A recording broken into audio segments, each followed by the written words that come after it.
Good morning, everyone. On behalf of the California ISO, I'd like to welcome you to the first Resource Adequacy Modeling and Program Design Working Group meeting. My name is Caitlin McGee, representing the Stakeholder Affairs Group here at the California ISO, and I'll be helping facilitate today's meeting. I'm also joined by Partha Malvatkar, Principal for Resource Adequacy, Anya Gilbert, Lead Policy Developer, and Jeff McDonald, Vice President of Concentric Energy Advisors. As a reminder, the presentation and agenda for this meeting is posted to the Policy Initiative webpage. You can find this under the Stay Informed tab of the California ISO's website. Next slide, please. Before we get started with our typical housekeeping reminders and all of that, I did want to let everybody know there is a new pre-registration process for joining meetings at the California ISO. The pre-registration is required for all future stakeholder meetings. That'll help you receive the link to join the meeting. This is all because of a recent update to WebEx, which disabled the ability for our attendees to view the list of other attendees. So the new pre-registration process will help allow us to provide the list later on in the meeting. So you should see that in a few minutes in the chat.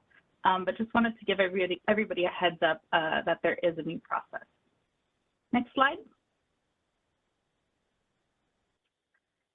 So again, usual housekeeping reminders for today's meeting. This call is being recorded for informational and convenience purposes only.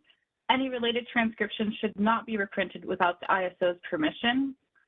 These collaborative working groups are intended to stimulate open dialogue and engage different perspectives, but we do ask that you keep your comments professional and respectful. Next slide, please. There's a few ways for you to ask a question or make a comment during today's meeting. If you're connected to audio through your computer or using the Call Me option in WebEx, you can click the raise hand icon in the bottom right toolbar. If you're joining us in the audio only, you can press #2 and that'll add you to the queue. And then if you'd like, you could put your question or comment in the chat and I will read it aloud for you. When making your question or comment, please remember to state your name and affiliation. This will help everybody know who's speaking and kind of connect the dots. And if you run into any technical issues today, you can send a chat to the event producer and they'll help you out. Next slide. Here's an overview of the proposal development process here at the California ISO. As you can see, we're in the kind of pre-initiative stage and pre-development process where we are focusing on the discussion paper and kicking off our working groups today. Next slide. So with that, I'll hand it over to Partha. Sure, thanks Caitlin. And yeah, I really appreciate everybody joining today. Maybe to kick things off, I'm going to turn over really quickly to our Vice President of Market Design and Analysis, Anna McKenna, to give some opening remarks. Thank you, Partha, and good morning, everyone, and welcome to the start of our Resource Adequacy Working Group effort. I want to truly thank everyone for engaging in this effort and join us on this new journey we're taking together on looking closely to resource adequacy in the CAISO BAA. You know, we've looked to enhance our resource adequacy program in the past. We actually, we look back, we haven't made too many changes over the years. We've made some, but not too many, and it really is time to take a closer look. For the most part, the current framework has worked fairly well, and it has enabled reliability on the system. But with the changing world and the continuing changes that we see coming to us, we really need to ask ourselves whether our current paradigm, it serves us well. And some of the things we look at to start thinking about whether or not that is the case, we're looking at the current conditions, both in California and across the West, how those play out. We've been hearing a lot about reported increase in RA costs and prices, as there are increasing concerns around the tightening of capacity across the footprint, both in CAISO as well as outside of the CAISO system. We've also been working with the PUC, and the PUC program has evolved over the years and is evolving again. And we also see that the fleet across the West is transforming now at a higher rate, and concerns about the integration of renewables as well as the ability to manage the system reliably with the changing nature of the fleet now are affecting our neighbors as well. And of course, the development of the resource adequacy, the Western Resource Adequacy Program in the West presents a new framework for us to work in. So all of these things have driven us to consider taking a closer look at the RA program as it applies to the CAISO BAA. And it's really important for us at the ISO to take, I would say, a refreshed and renewed approach to these efforts through the working group processes.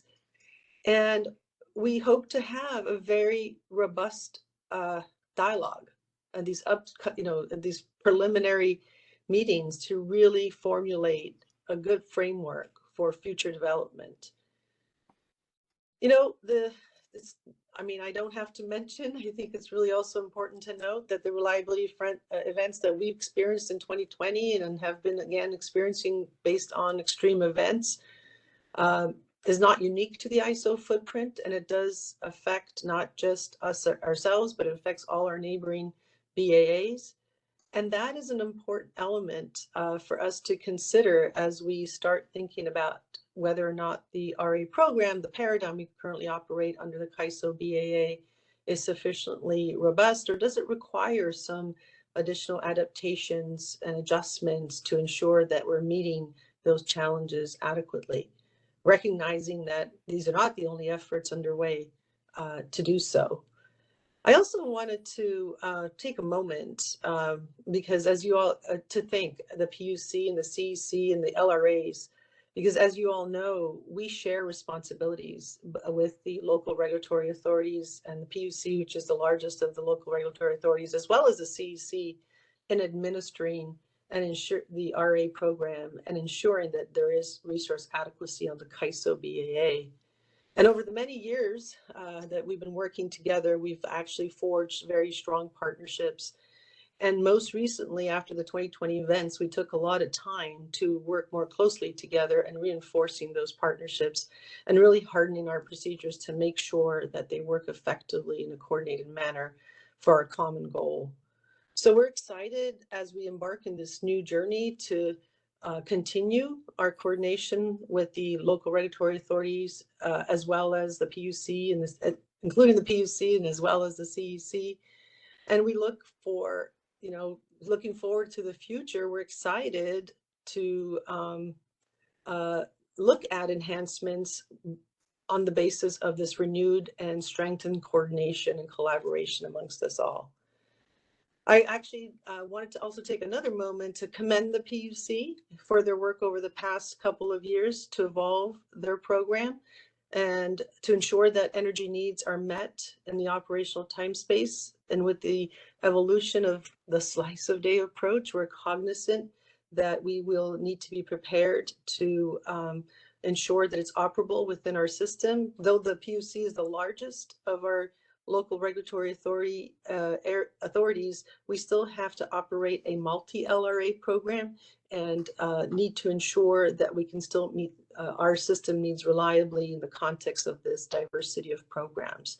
So I expect a big part of this dialogue will focus on how we operationalize the slice of the day within the ISO tariff and the ISO systems and requirements, and hope to really get some fruitful discussions in that area. As I mentioned, we also have noted the development of the Western Resource Adequacy Program in the Western Interconnection, and now that provides us a new paradigm by which reliability is measured in the Western Interconnection. And we also know that bilateral RA markets don't stop at our footprint, and they don't stop at state borders, and therefore it's really important to maintain a harmonized landscape, if you wish, in the Western Interconnection, recognizing that these program enhancements will have other drivers and other factors that need to be considered to ensure that we maintain liquidity in the bilateral markets and we maintain access to capacity to ensure that RA in California, as well as in other parts of the Western Interconnection, remains accessible and affordable and reasonable and reliable. So these are important things to consider in the changing landscape of the Western Interconnection. I also think it's important to take note that with the development of regional day-ahead markets across the Western Interconnection, we're now also faced with questions as to how our BAA's resource adequacy programs fare in meeting the resource sufficiency tests that now we're going to be subject to in the operational timeframe. And that's in addition to the current resource sufficiency test that we face in the real time. And it's really important to look at the resource adequacy programs as to how they support our ability to meet those tests as a BAA, because that's how we will be tested.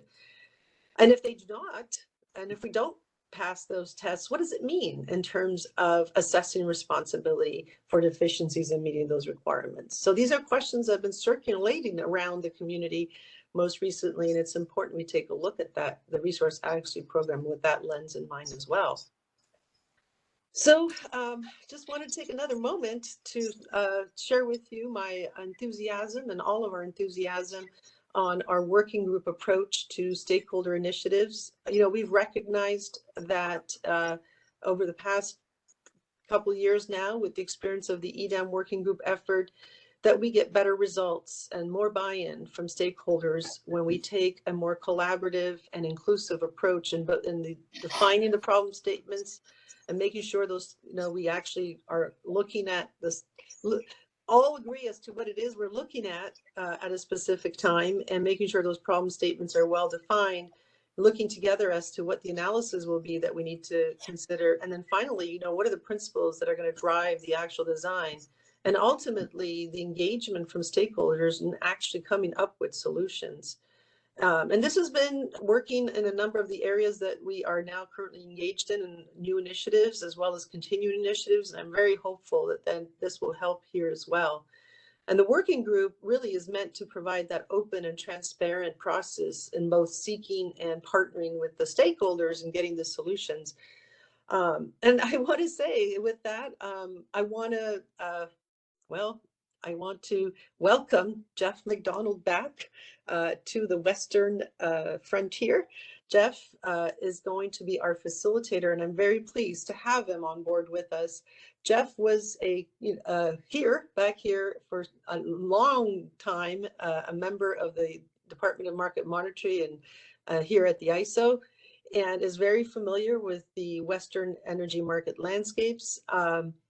And it really is a pleasure to have him back to facilitate in this area after a short hiatus back on the East Coast. We won't hold that against him for this on the best coast.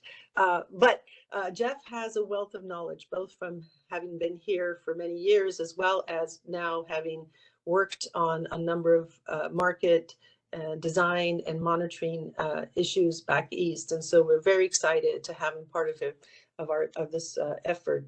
You know, and Jeff will lend a very helpful hand in facilitating these discussions, both because of the depth of knowledge that he has, and as you will, and many of you will remember, also because of who Jeff is. So welcome, Jeff, and thank you for taking on this important effort. So again, before I end, I want to thank you all for embarking on this journey with us. And I want you to know that all of us at the ISO have full confidence that all the answers and the solutions to the issues we face in adequacy reside really in all of you that are participating here today, and hopefully those that will continue to participate in future working group and stakeholder events to design a better RA program for the CAISO BAA. And I really look forward to seeing the good ideas and the good, you know, input that will come from this collaboration. So thank you for joining us today, and good luck on your journey as we embrace and take on a good evaluation of the resource adequacy program and what potential changes we may have to make. Thank you. Thank you, Anna. That was fantastic. I really appreciate your wishing us good luck on the journey too. It will, you know, we're yeah, we're embarking on a large process that will involve a lot of sort of meaty discussions, and yeah, I really appreciate your remarks to frame our thinking around that. So yeah, as we kick off, if we want to move to slide 7.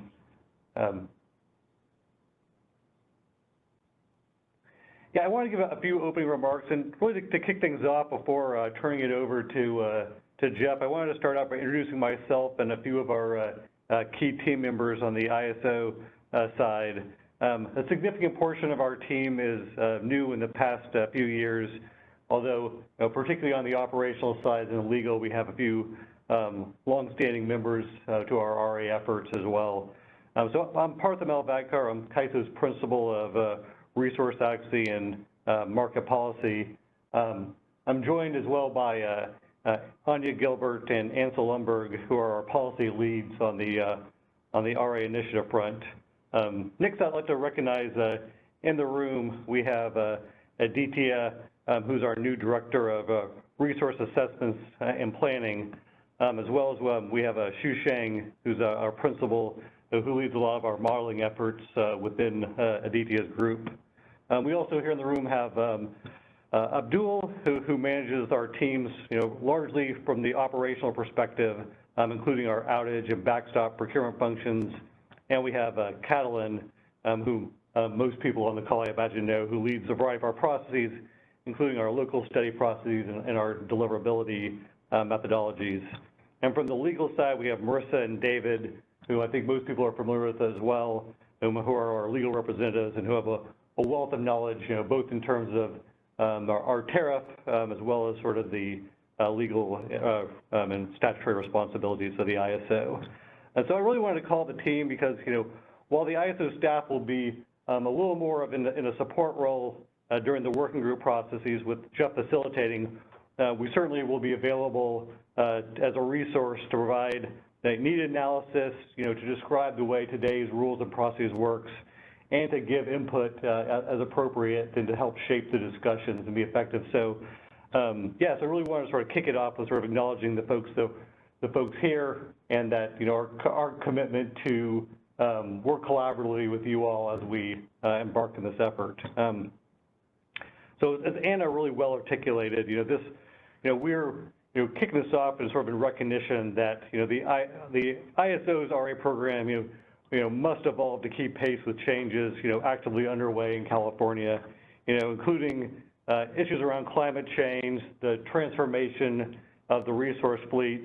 The changes in regulatory structures are going on between the PUC as well as in the West, and that we really need to sort of hone in and look at what changes are needed to our program to achieve our goals, to address the problems that are currently occurring and will potentially evolve as these other changes are happening in the market. But we also are recognizing that we're currently in a place where RA is very tight in California, as well as throughout the West. And we've heard a lot of feedback from participants that the RA prices are significantly elevated, and that there's procurement challenges, particularly for certain LSCs. And so, given these dynamics, we recognize that for many participants, a lot of the focuses are on the immediate and the near term, where participants that we've reached out to, we've heard to date, have been really looking for changes to address near-term issues in order to meet the compliance obligations and meet the near-term challenges. We've also heard from a number of participants who have a little more of long-term interests or perspective in mind, looking to have a durable long-term framework. So we really recognize that as we're looking to advance and have discussions here, we're really wanting to sort of hone in on how do we make sure that the ISO's program and our rules and processes function as efficiently and in harmonization with the LRAs, and particularly with the PUC, as we drive towards solutions. So yeah, if you're willing to flip to slide page 8. Yeah, so this slide kind of describes a little bit, and this is all in a lot of this is in our issue paper as well, describing what this initiative's working group goals are, and that what I will highlight first of all is that this is the ISO staff's framing of those goals. And I think that as Jeff takes the lead facilitating this initiative, I think that we'll be looking for your feedback as well on the working group goals, the sequencing, and the timing of different initiatives and processes. But from our standpoint, we really kind of want to frame it as like really being able to hone in on, first on principles and goals. What are we trying to achieve from the Resource Adequacy Program? What are some of the barriers in terms of the problem statements? And then can we align on or at least get a common understanding? We recognize that there's going to be lots of different opinions from different participants as we embark on this journey, but really trying to say what can we align on? Can we at least have a common understanding of what the different perspectives are in terms of the pain points? And then we'd have a process where we look to revise those problem statements and to really hone in on what are we trying to achieve as we look towards the solution sets. And I'd like to call out as well, the working group process is iterative. In the past, we've really been focused, in other working groups, we've really been focused in on, principles and goals and problem statements, and trying to determine the prioritization of topics moving forward. But equally, we recognize that these are kind of intertwined with solutions. And so from our standpoint, I think that to the degree that people want to discuss specific solutions, I think that there's a willingness and openness on our part to having the working group structure be an area where people can provide those bridges between the problem statements and potential solutions that are being developed. So I'd also maybe I want to call it here as well, basically because we've had a lot of feedback as well. A lot of this things or issues when we're talking about the principles and goals as well as the problem statements, as Anna alluded to, we recognize that this is really there are multiple jurisdictions that are involved in this. And so as we're defining out the principles and goals as well as the problem statements, some of the times the solutions might not lie within the California ISO's programs, but that we really want to make sure that we're having a robust discussion around what you all see as the problems, and then we can have a discussion on sort of whether the right venues and whether or not changes at the ISO are appropriate in order to address those problems, or if they could be better handled in some other venue as well. So yeah, if you're willing to sort of flip to the next slide.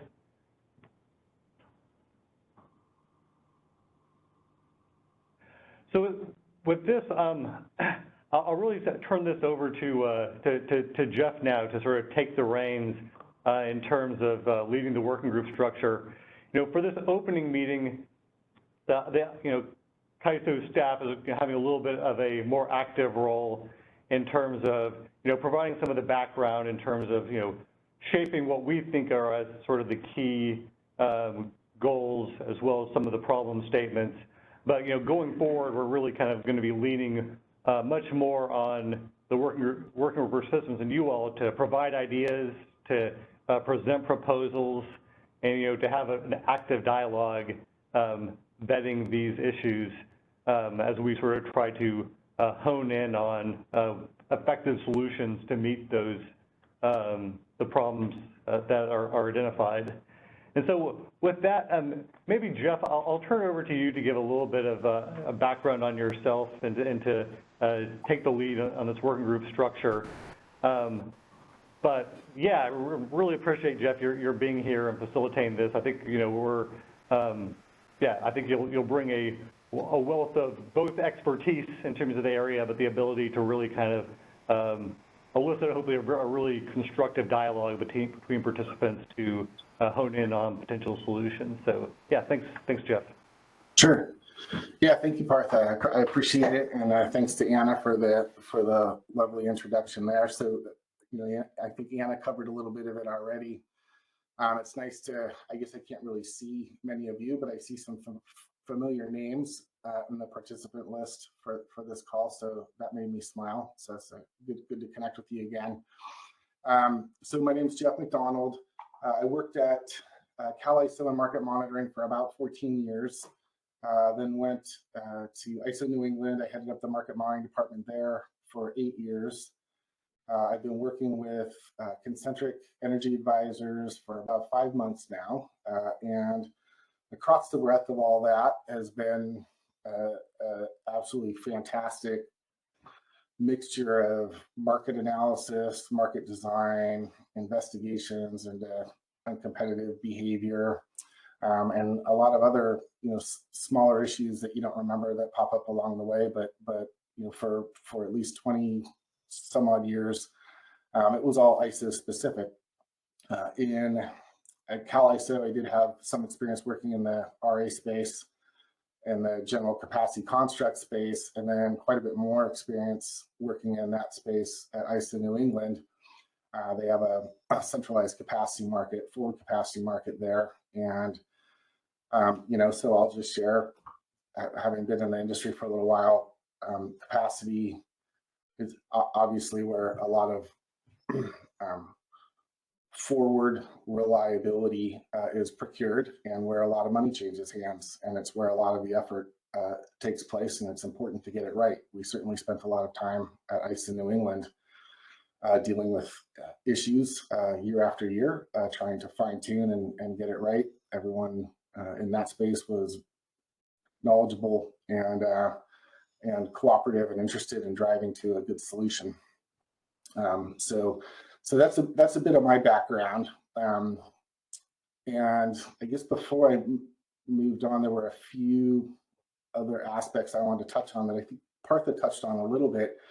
But I wanted to say that the reason the ISO reached out to me to serve in this role for this working group was they were very interested in having someone who was not integrally involved in the week-to-week work in the space of addressing issues in the California RA space, but also someone who was familiar with capacity constructs and familiar with the RA space more specifically. And so, and I do think Partha had noted that, but I want to let you know that my function, and it was made pretty clear by the ISO as we were discussing this role, my function is not to advocate for a solution or necessarily advocate for a prioritization among the issues that have been identified.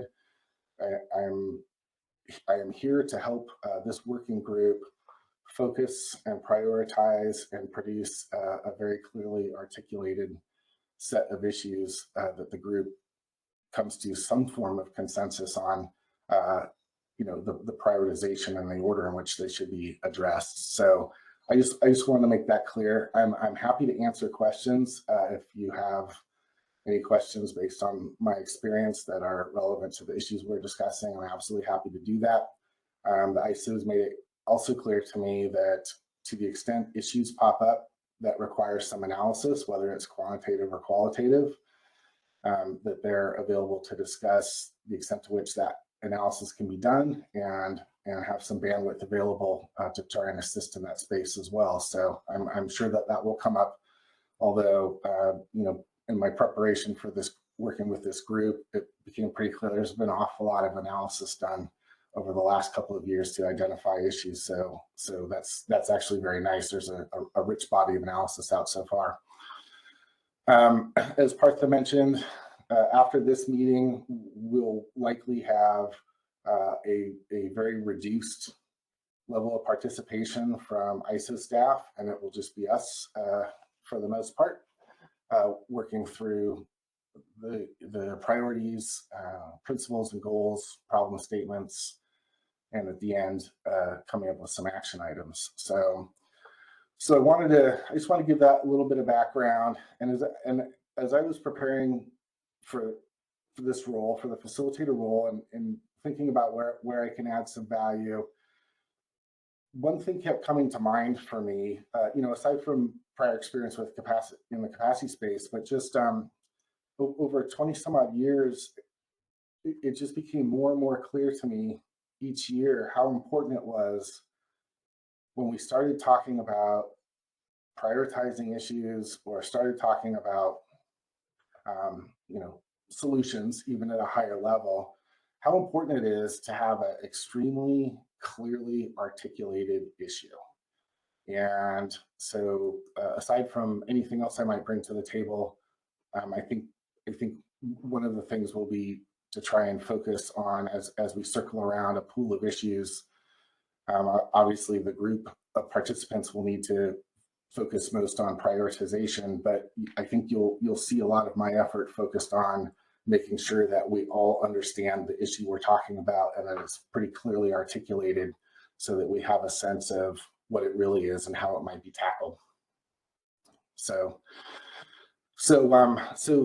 that wraps up my discussion of myself and my role, I suppose, but I'm happy to answer any questions on that in a minute. But one of the other things that came to mind, and this popped up talking with Partha and his team, is the extent to which this group can be successful, and we'll go through defining success, but I think it'll be pretty clear what that means. But the extent to which this group can be successful is going to depend very, very heavily on participation. So I know there's 150 some odd people who participated in this meeting right now. We can't all 150 participate at one time, but we do have to have a pretty rich effort of participation across the different interests in this group in order for us to really get a sense. I think that'll be important not only in clearly articulating issues, but it's going to be vital in the prioritization exercise and which issues we put forward at the end of the group for action items to be promoted for consideration into the initiative space. So I really hope people are considering being open with their thoughts and chiming in, raising their hands, and contributing to a rich discussion, because that's just going to be vital to the success of this working group. So with that said, why don't I open it up to questions before we move on to the next slide, and see if anyone has any questions or any comments they'd like to make. Again, for folks on the line, there's a few ways to raise your hand or ask a question. Again, the raise hand icon is at the bottom of the screen. You can click that. You can put your question or comment in the chat, or if you're on the audio only line, you can press #2 and that'll add you to the queue. So we'll give it a few seconds to see if there's any questions or any hands raised.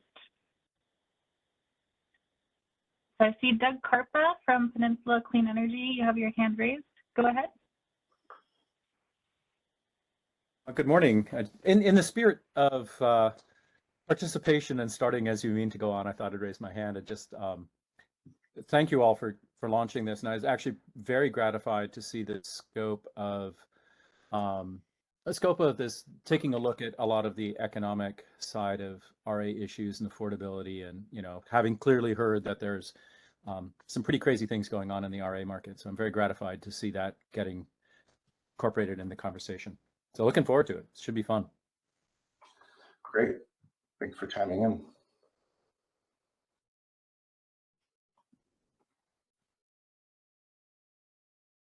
Okay, well, I'm not seeing any other hands raised at this time. Okay, fantastic. So we will move on to slide 9. Or excuse me, my slides are off by one. Slide 10, the next slide, please. So priorities and defining success. So everyone has gone through the discussion paper, I imagine, which covered a lot of the material here.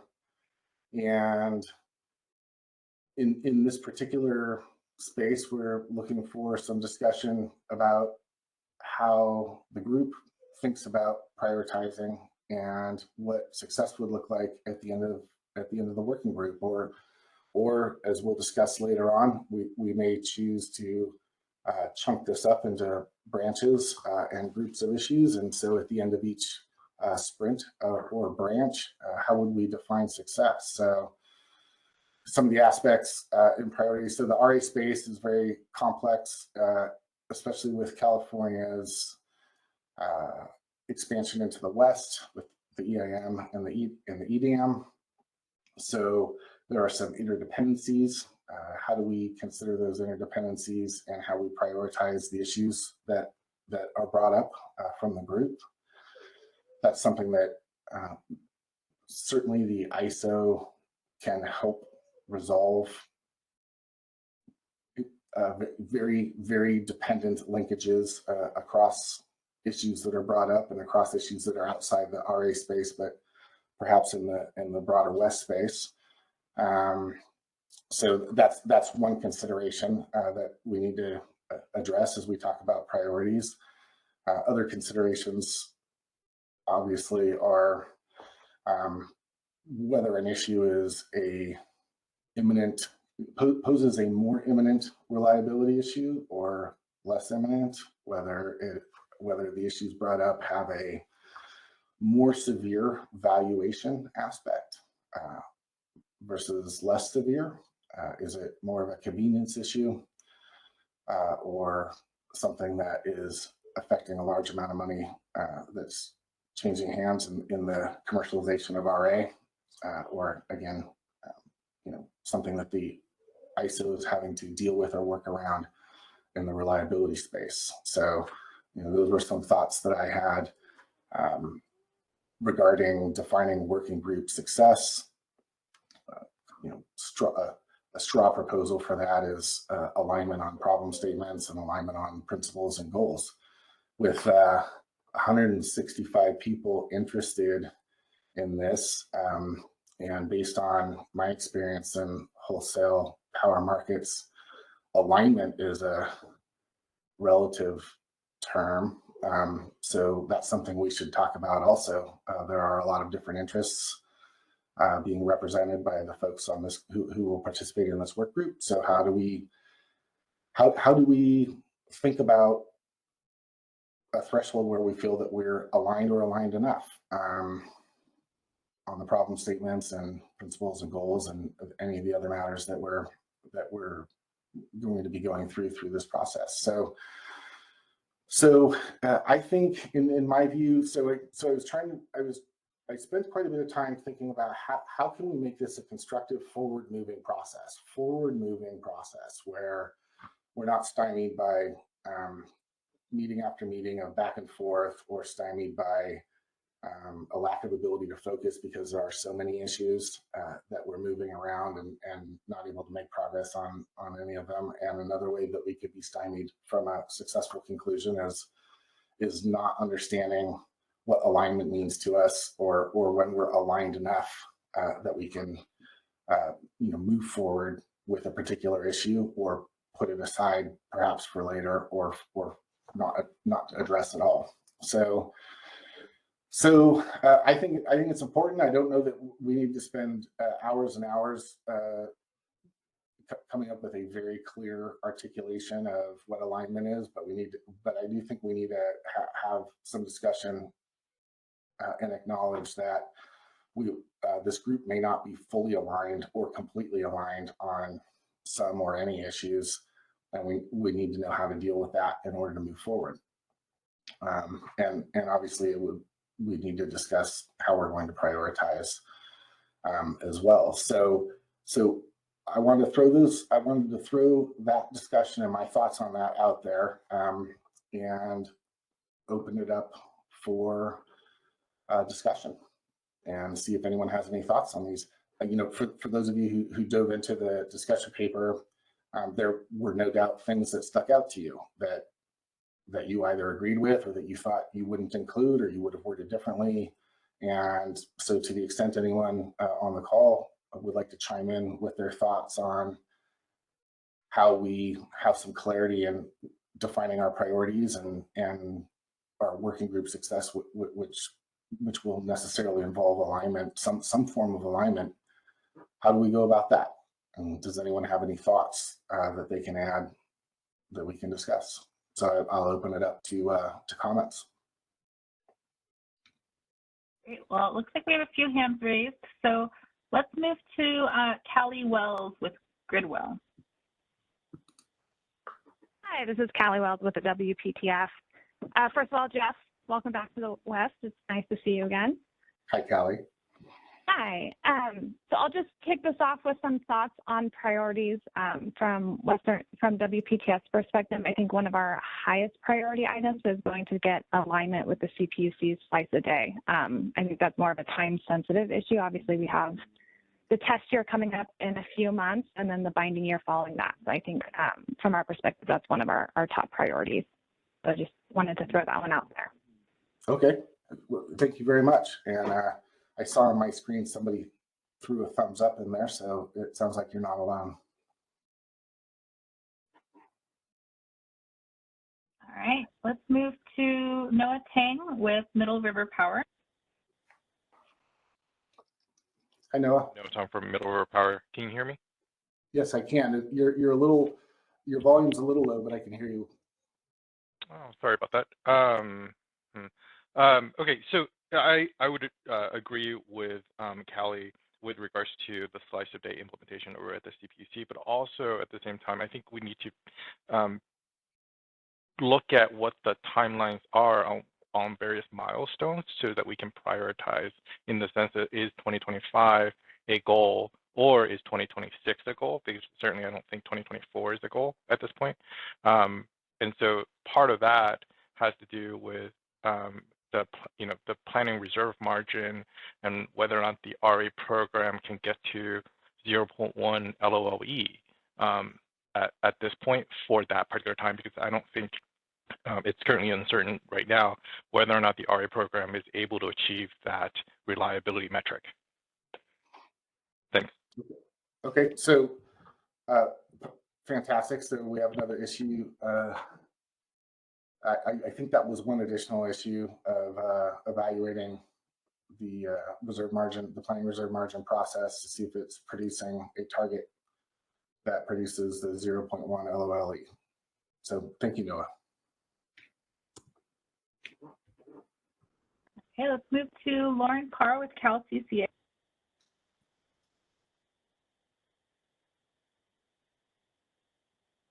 From Cal CCA. I don't want to be repetitive here, but I also want to put in a plug for prioritizing slice of day and alignment between the CAISO's RA program and the CPUC slice of day program. Obviously, there's a test year coming up in 2024, and the binding showings will be due in 2025. So for us, it's important that we look at both programs and ensure that LSE portfolios can meet both slice of day and the CAISO's validation.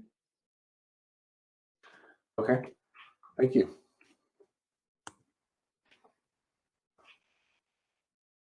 Okay, let's move to Kyle Navis with Cal Advocate. This is Kyle Navis from Public Advocate's Office at the CPUC, and thanks for stepping in to lead this, and we're also excited to get on with the process, and thanks for starting off with this question. I think as we were reviewing the discussion paper, it's easy to say, we should prioritize that and this and this. So maybe I'm going to take slightly a different approach and suggest there might be some areas to deprioritize. One of those is that with the news that it looks like EDAM is moving out towards a 2026 implementation, we may have some breathing room to settle the question of the EDAM RSC cost causation issue and push that out a little bit later. Likewise, I think if we are really having to think about the questions of internal versus external, where to focus our energies, RAP compatibility is something that should be worked out eventually, but given that their binding program doesn't start at the earliest, I think, for some LSEs until 2025, and then that onboarding in the binding sense doesn't happen for another few years fully. That also seems like another area where we might be able to push off some of the priorities. Thanks. Okay, thank you. That's great, actually, deprioritizing versus prioritizing. So thank you. And yeah, if there's anybody else. Yes, we have a couple more hands raised. So Brian Korpick with New Leaf Energy, go ahead. Thanks so much for getting this. Hi, thanks so much for getting this initiative kicked off.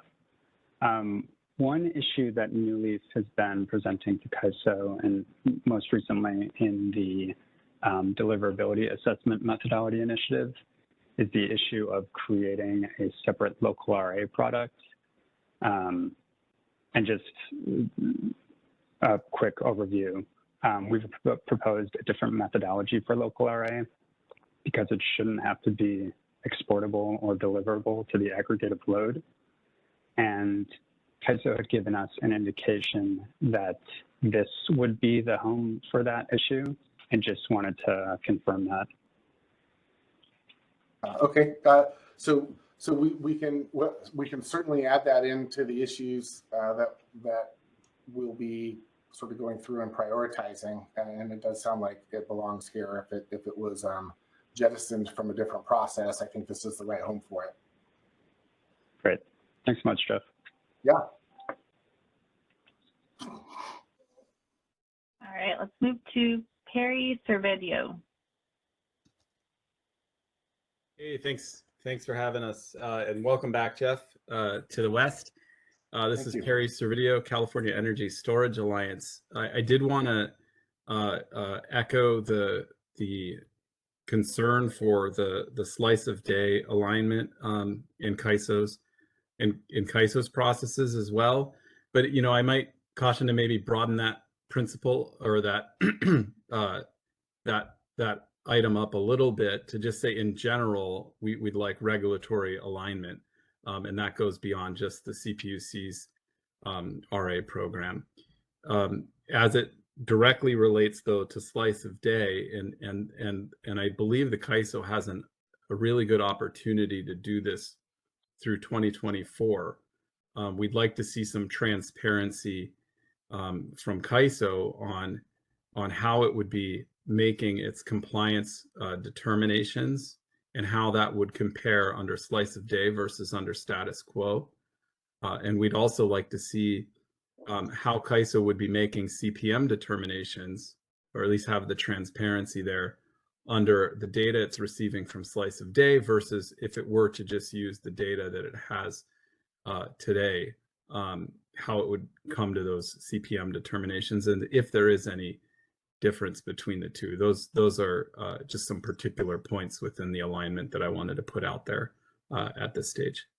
Okay, thank you. So your first 2 points, I know I understood. Just to make sure I understood your last point, you're really looking for some additional information, enough information that you can understand well how compliance determinations under both slice of day versus status quo are going to happen, how the compliance determinations are going to happen, and also in the CPM space. Is that correct?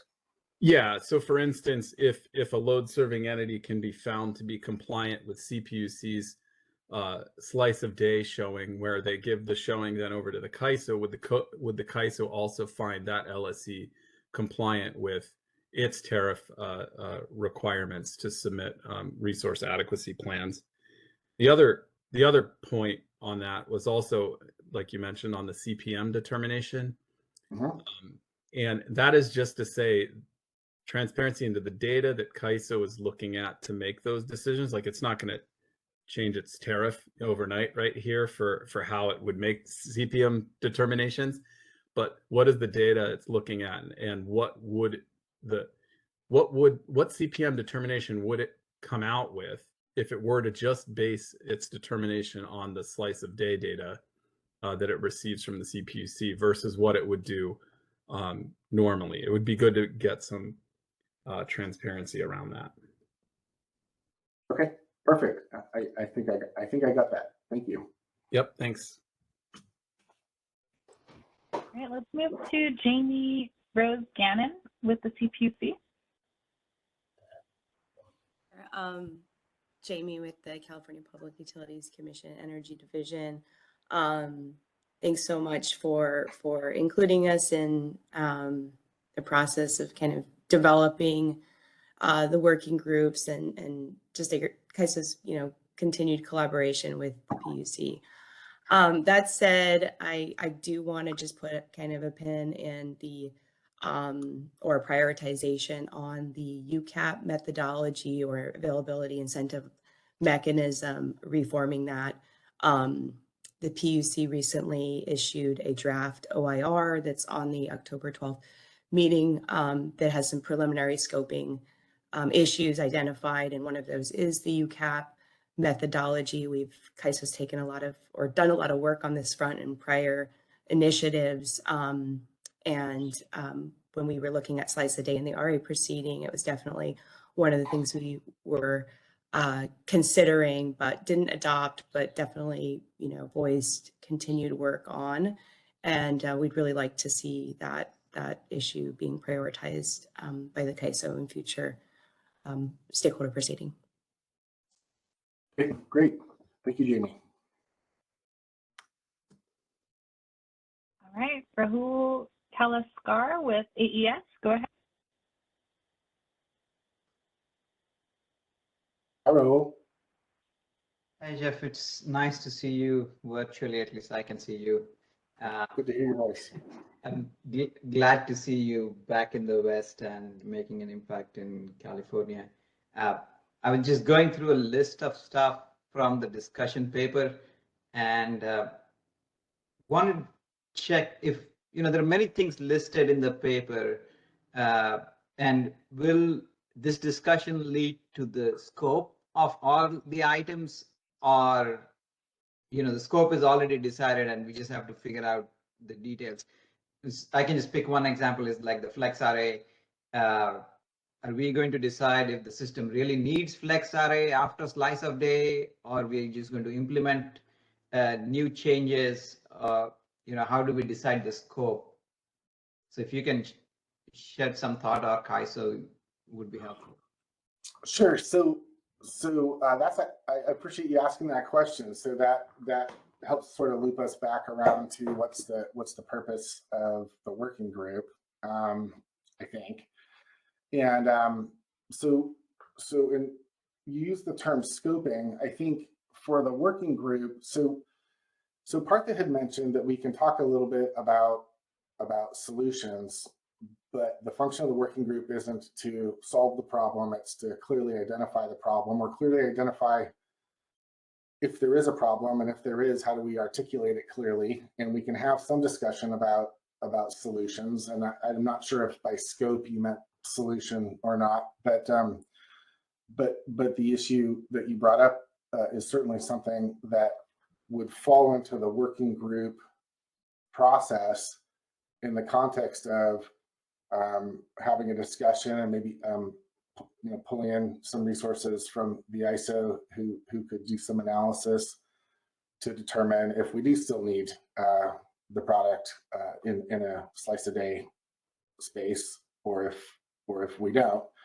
And if we do, if working in that space, if we do decide that it is an issue and we've articulated it pretty well, then that would go in the bucket of issues that we could prioritize for putting forward to the initiative process through an action plan at the end of that segment of the working group. So did that answer your question? To sum it up, yes, I think it belongs here. If by scope you mean determine whether or not it's an issue, do we need to continue having this product, or do we not need it any longer? I think addressing that falls very clearly in the clear articulation of the issue space, and so we would need to resolve that in this group. And then how the issue is solved would go then to the initiative process post working group. So does that help, Rahul?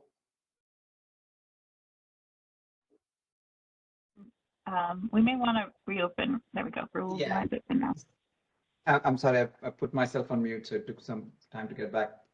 Yes, it answers the question, Jeff, and then I look forward to those discussions. Okay, fantastic. Thank you. Thank you. Okay, so we do have a couple more hands raised. So let's go to Andrew Mills with Cal CCA.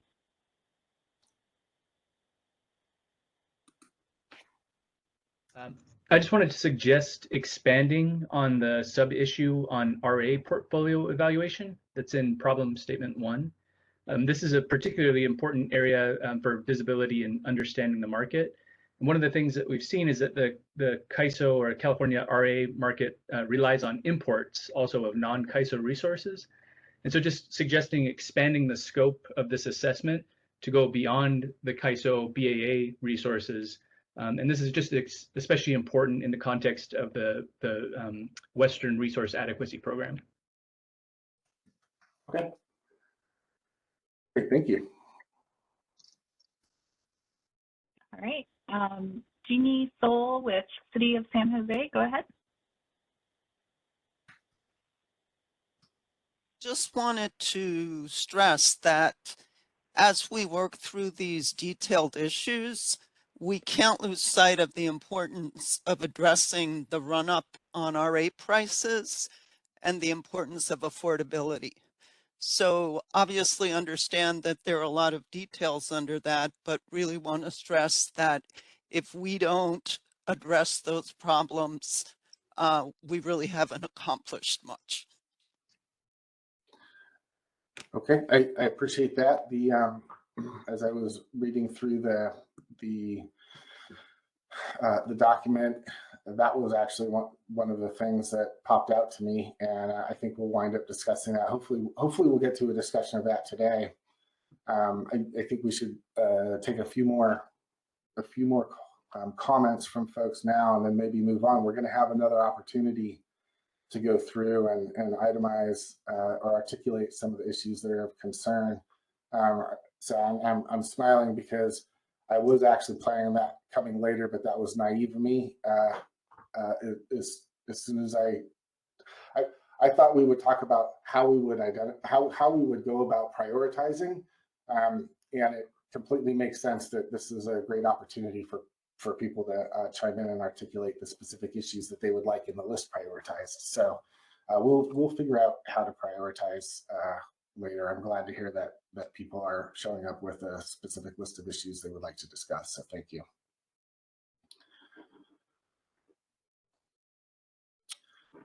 All right, how about two more comments from folks, and then we'll move on. And everyone, to be clear, and I'm not sure I said this earlier, with each of these things, we'll want to get clarity and wrap up not the specific RA issues, but some of the procedure issues for the working group. We'll want to wrap those up, in a meeting or two, hopefully. But we will have many bites at the apple to discuss all of these aspects: the priorities, what defines success, obviously details about the specific issues that we're evaluating and so forth. So this I think nothing that we will cover topically in this meeting will be the last time we cover it. I think we'll have multiple bites at that apple. So let's have a couple more comments from folks, and then we'll move on through the slides. Okay, Stephen Keene with Southern California Edison, go ahead.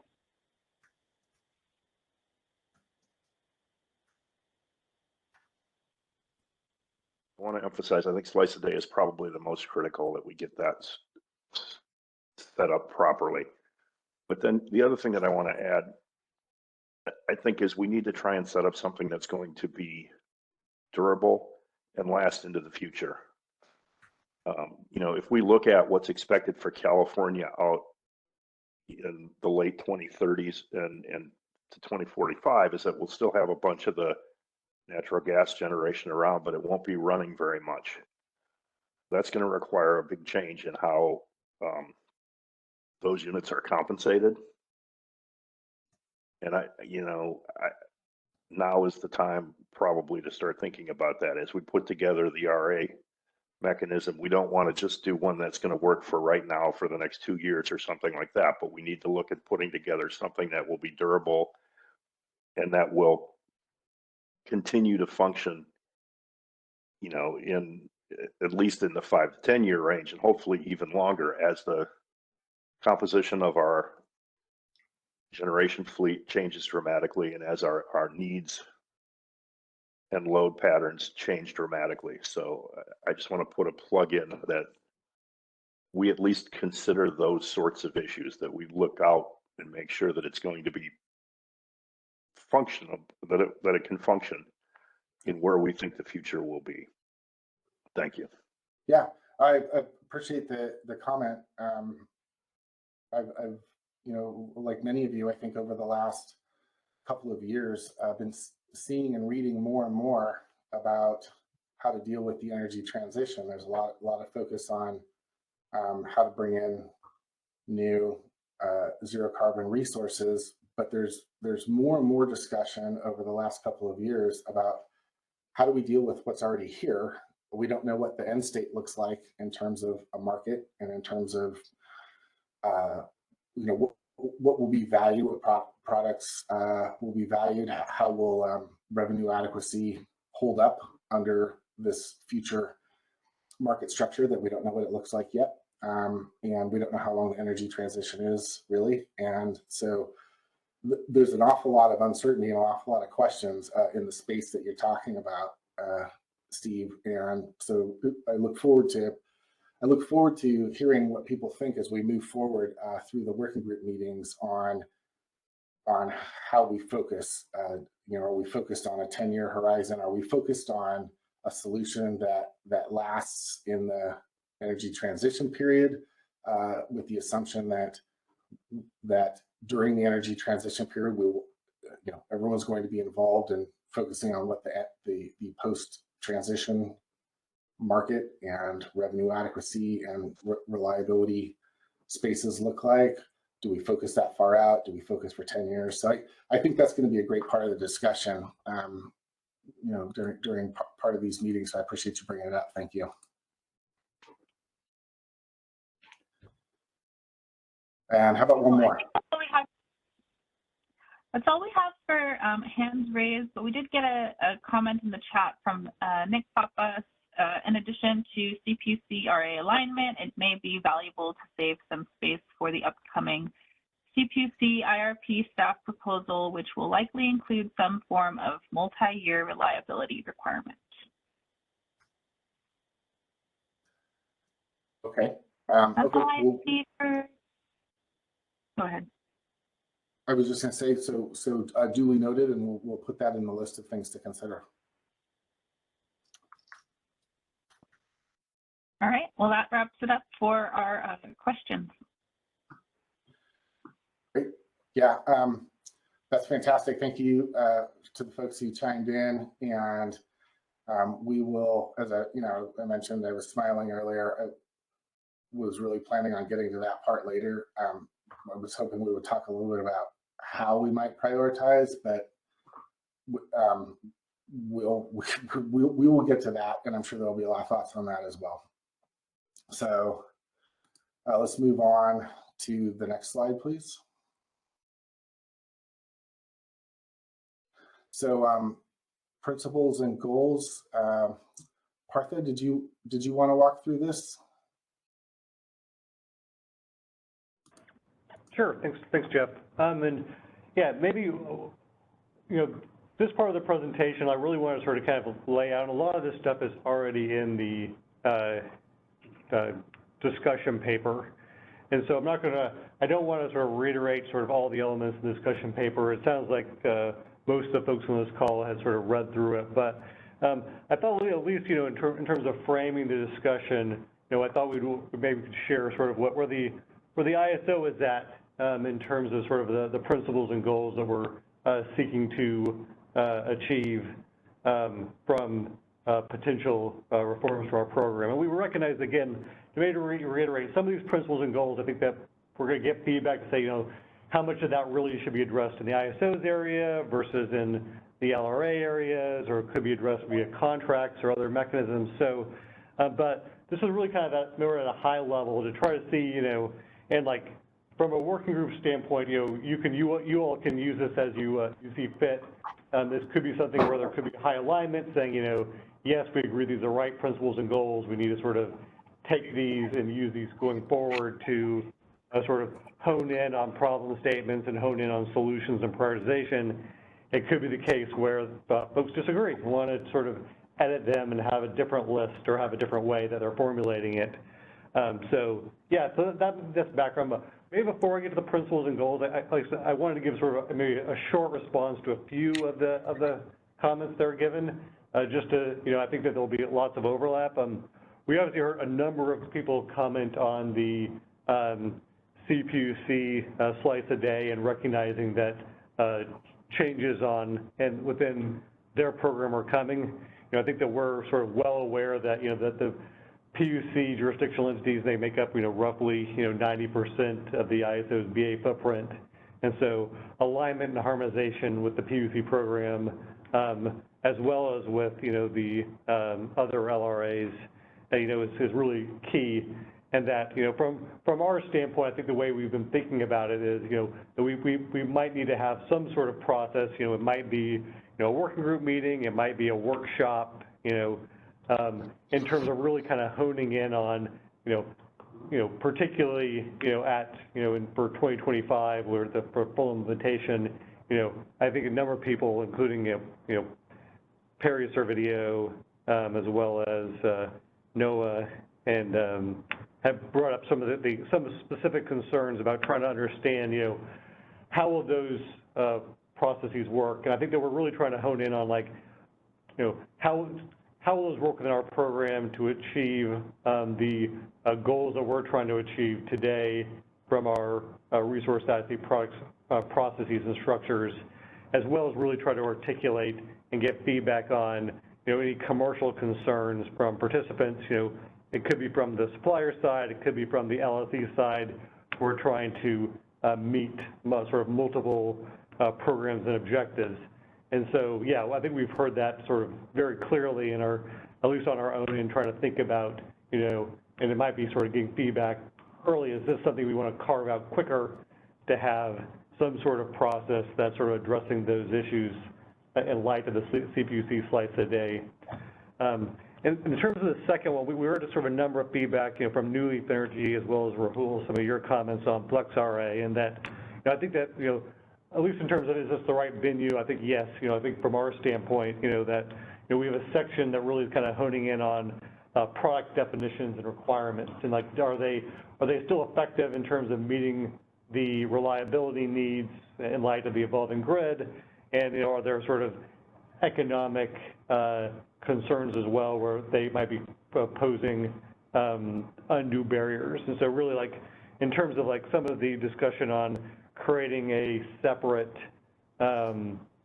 local category, I think that we sort of have indicated in other venues that this is the right place to discuss that, and it'd probably really be good to sort of hone in on sort of what's the value add from creating that type of product, as well as sort of what are some of the challenges and some of the, both from a reliability standpoint as well as from an implementation and complexity in terms of those type of changes. So, yeah, maybe at least I want to sort of cover those two items before we start jumping into the principles and goals.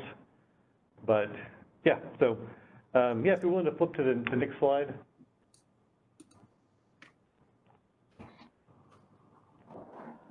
So I'll go through these really quickly.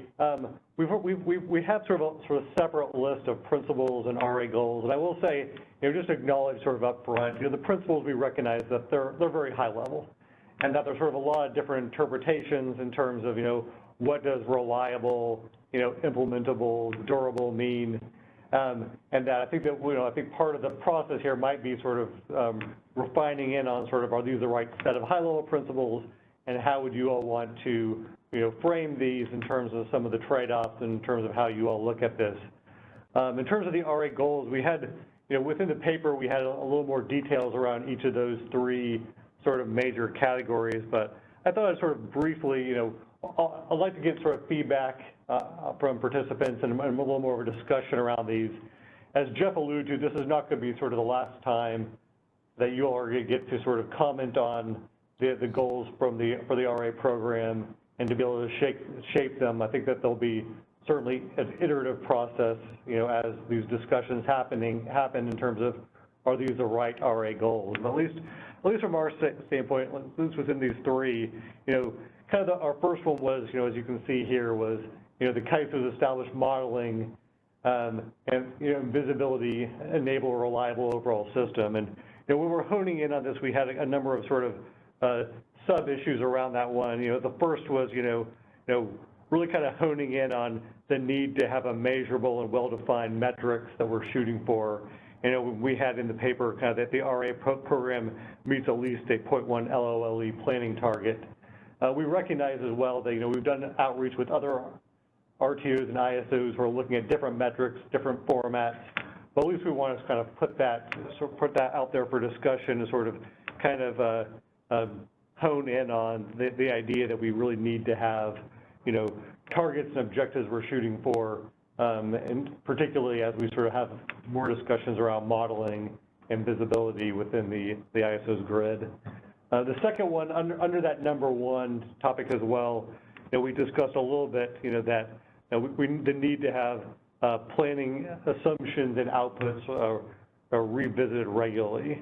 And I think that Steve Keen, I think, kind of in his comments, kind of honed in on this, of that, you know, and as well as I think we recognize some of the lessons learned over the past, that, you know, that the grid is evolving rapidly, and that the type of resources and the interdependencies of resources on each other is really sort of changing the way that the RA works in California. And that, you know, in the past it might have been, you know, a little easier in terms of doing reliability modeling based on, you know, the thermal fleet that was the dominant set of resources, that particularly as we're relying more on solar storage and, you know, wind, that we're going to need to have be able to sort of review the assumptions and modeling techniques to make sure that they're effective going forward, and that we really are sort of honing in on, you know, the needs from an operational perspective,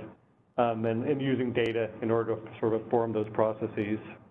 And then the third item under number one was really, we kind of discussed a little bit on sort of the ISO's need for visibility into both RA and non-RA resources for operational purposes.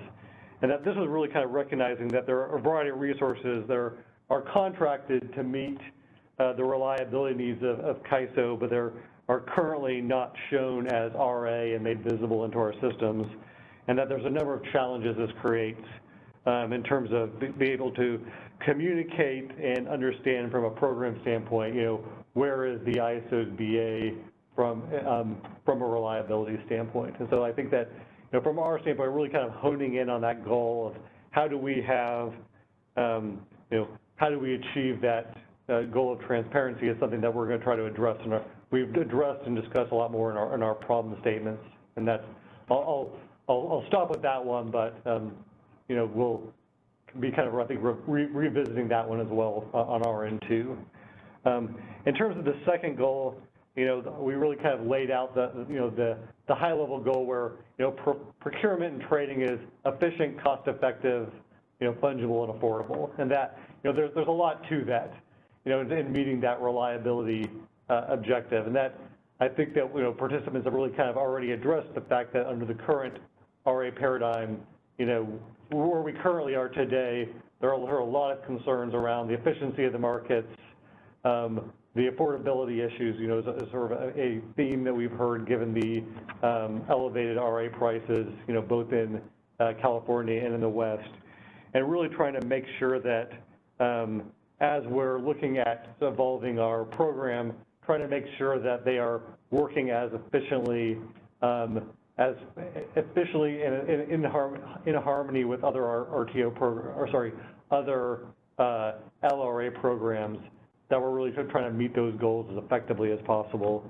So, you know, kind of within the paper, we kind of brought up a number of issues, you know, in terms of, you know, are there good incentives for RA capacity to perform?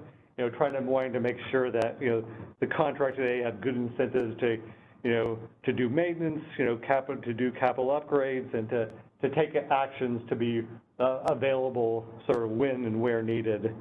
And that really that kind of the other rules are that the procurement is really able to meet the reliability needs and environmental goals, you know, at least cost, and to make sure that our program and design aren't leading to any inefficiencies in that procurement functions. And then there's a number of other things in the paper. I won't cover all of them here. I'd be happy to answer questions on them. But the last one, at least I'd note, is in that there's kind of an overlapping problem statement associated with this, is around the cost allocation, both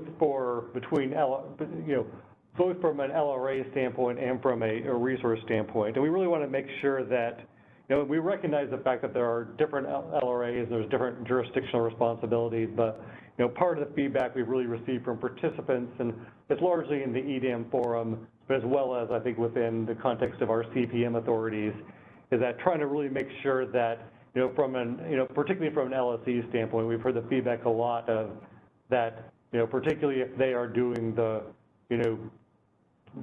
are meeting their objectives and are meeting their share of the need, that they're not given sort of a disproportionate amount of the costs relative to other LSEs that are perceived as not meeting their share of the overall objective. And so really trying to hone in on trying to make sure that there's sort of good incentives in place, both on the generation side and on the load side, and that it's sort of, that within the ISO's structures that they are sort of working both in a complementary manner to the LRI programs, but giving sort of good and fair cost allocation that might result from them.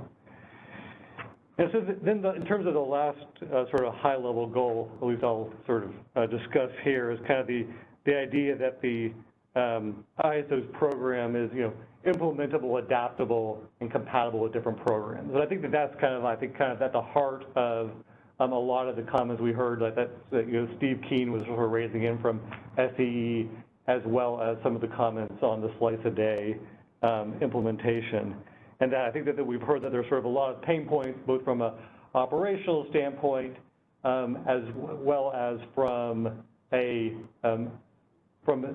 evolution standpoint, that we need to sort of relook at our programs to make sure that they're working effectively today, but as well as that they're going to be able to work effectively given the changing resource mix, the changing fleet, as well as sort of the changing structures, both within California and within the West. And so I think that those are kind of our high-level goals. I'll stop there. There was more in the paper that we could get into, but I'll sort of maybe stop and sort of turn it back over to Jeff to sort of have a discussion and give maybe some initial feedback on, is this the right way to think about these things? Are there other ones that are sort of really of importance to participants that we might have missed? So yeah, thank you, Jeff. Really appreciate the chance to talk. Sure, thank you for that, Partha. And I know, so I'd like to note that, some of the discussion you just had in the context of the goals sort of bled over into, what we would see a couple of slides from now on the 3 proposed problem statements. And so I'm curious.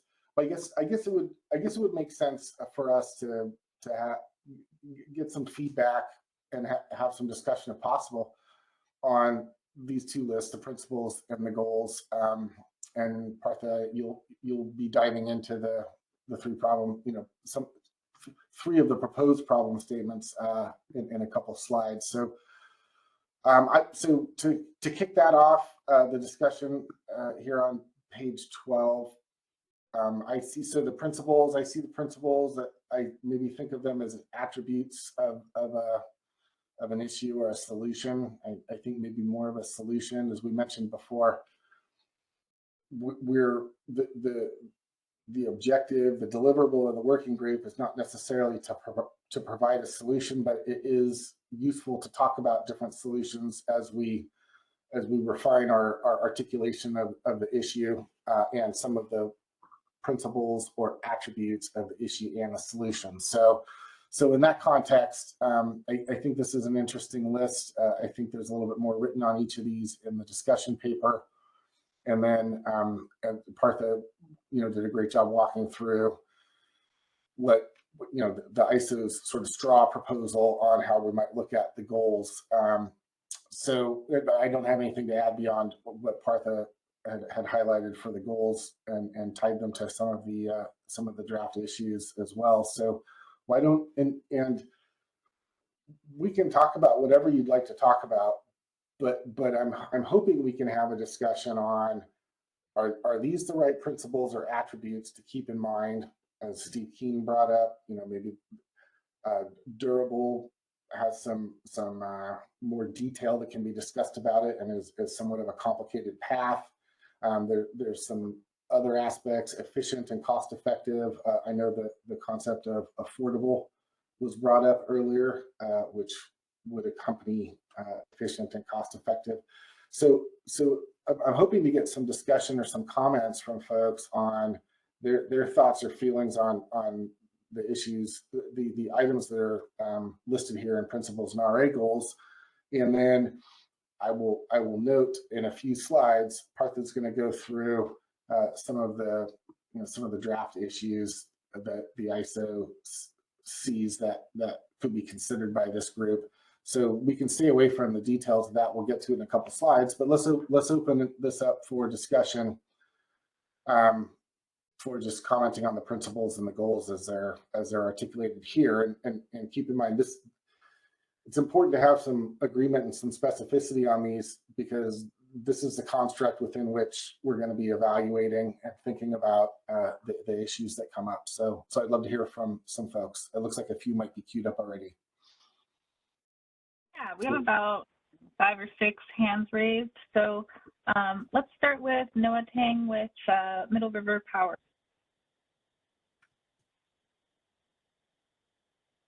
Hi, this is Noah Tang. I think we should maybe clarify and expand on a couple of things here. How do we reach these goals or principles reliable? For me, is it 0.1 LOLE on an annual basis, or is it more? Because we are in a territory now where we have strategic reserve that is being used to ensure reliability when there are additional issues that are coming online, wildfire risk, low hydro years, and development risk. Efficient and cost effectiveness, how do we measure that?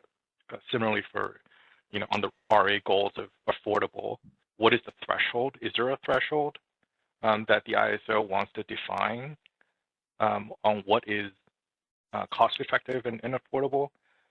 And I like to see this fungible being part of the principles as far as a standard capacity product. I think that's really important, because in order for the bilateral RA market to function well, products need to be standardized. Otherwise, it's going to create a really interesting dynamic of my capacity can't, I can't replace my capacity with your capacity for purposes of transactions.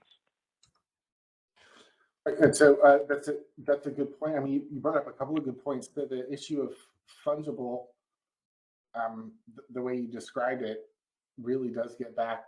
I think it gets back to efficient. If you have a drop, if you're meeting your efficiency criteria, you should have some measure of fungibility amongst the product. And if you don't, you will likely wind up with a less efficient outcome because of the issues that you described. So there's some relationships between these. The affordability aspect that was mentioned earlier, and I think you threw out a moment ago, what's the threshold for affordability? And one of the ways, and I'm just offering some of my observations, hoping to get some discussion started. I know we have a few other people queued up as well, but affordable is an interesting concept, and it is certainly important to an awful lot of people. Can we say that we've maintained affordability, regardless if the cost goes up or not? The cost of meeting the RA requirements with the new RA world, can we say that costs may have gone up, but we have evidence that, both structurally and empirically, we're seeing that the new RA construct is providing the ISO with what it needs for reliability, and it is doing so in a least cost or cost-effective fashion. So something might look less affordable because it costs more, but on the other hand, it's the market providing that product is operating efficiently and in a least cost way, and so maybe that's as affordable as it can be to meet the reliability goals. And so having that kind of discussion, I think, is important, especially as we march further down the road towards having an action, prioritizing and having an action plan, and having an understanding of how is efficient, cost effective, and affordable, how are those related, and and the reliability aspects that you mentioned. So I appreciate your comment. Did you have anything else, Noah? Or yeah, just to continue this discussion on, if maybe the question is whether on the ISO or the RA program will intend to do such measurements, and therefore we can have those goals. Or if there's no measurements that will take place, then why do we put it into the goal? Is that a fair question? Yeah, it is. That's an excellent question, and so as you're articulating that, I'm seeing two circumstances. There's the what do we have in mind as we're identifying problems, and we're talking about solutions at maybe a high level or maybe a little bit more granular level, and we have these principles or attributes in mind, and maybe if I articulate your point a little bit differently, it could be the case where we feel that we've kept the principles in mind in addressing the issue and forwarding it to the initiative process. How do we make sure once it's put in place that it's actually functioning or operating in a fashion that we intended it to, as we kept these principles in mind when we were describing it and articulating and talking about solutions. And so I just want to point out, I think measurable is very important in many spaces, and it is the complement to we had these attributes in mind when we were talking about constructing a solution. Did that pan out the way we intended? So that's an excellent point in my view. Arthur. Thanks for that. And yeah, I appreciate your question, Noah, and at least from our standpoint, that was one thing that we wrestle with, and I think that overall, it really was more of an acknowledgement of the fact that given the current RA market and the dynamics, that looking at how to best balance and try to ensure that our programs are efficient and cost effective as possible, and that I think the points were made in terms of Jeff, I think, described well kind of the fungibility issues and how they tie into efficiency as well. But really to try to make sure that, from our standpoint, one of our goals would be that trying to make sure that we're, balancing, acknowledging all these different concerns that folks have, and that our program and design should be as efficient and cost effective as possible to achieve those other objectives as best as possible. So I recognize as well that not all the a lot of the issues around affordability that we've heard, that they're not being obviously driven by the ISO's policies per se, but that trying to make sure that to agree that our program's evolving, that we're keeping those issues in mind that are critical to our stakeholders. So yeah, thank you for that question. Really appreciate it.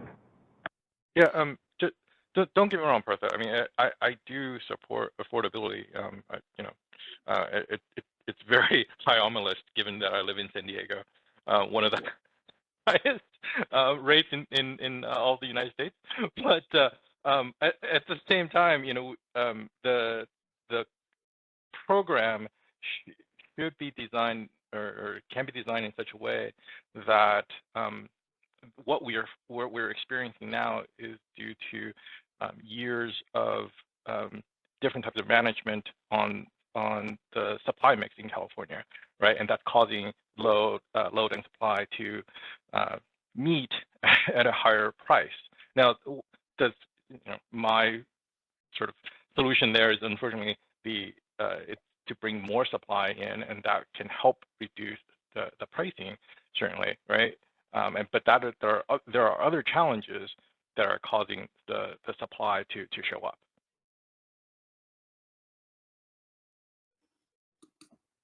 Thanks. Yep. Thank you, Noah. Let's move to Perry Cervedio.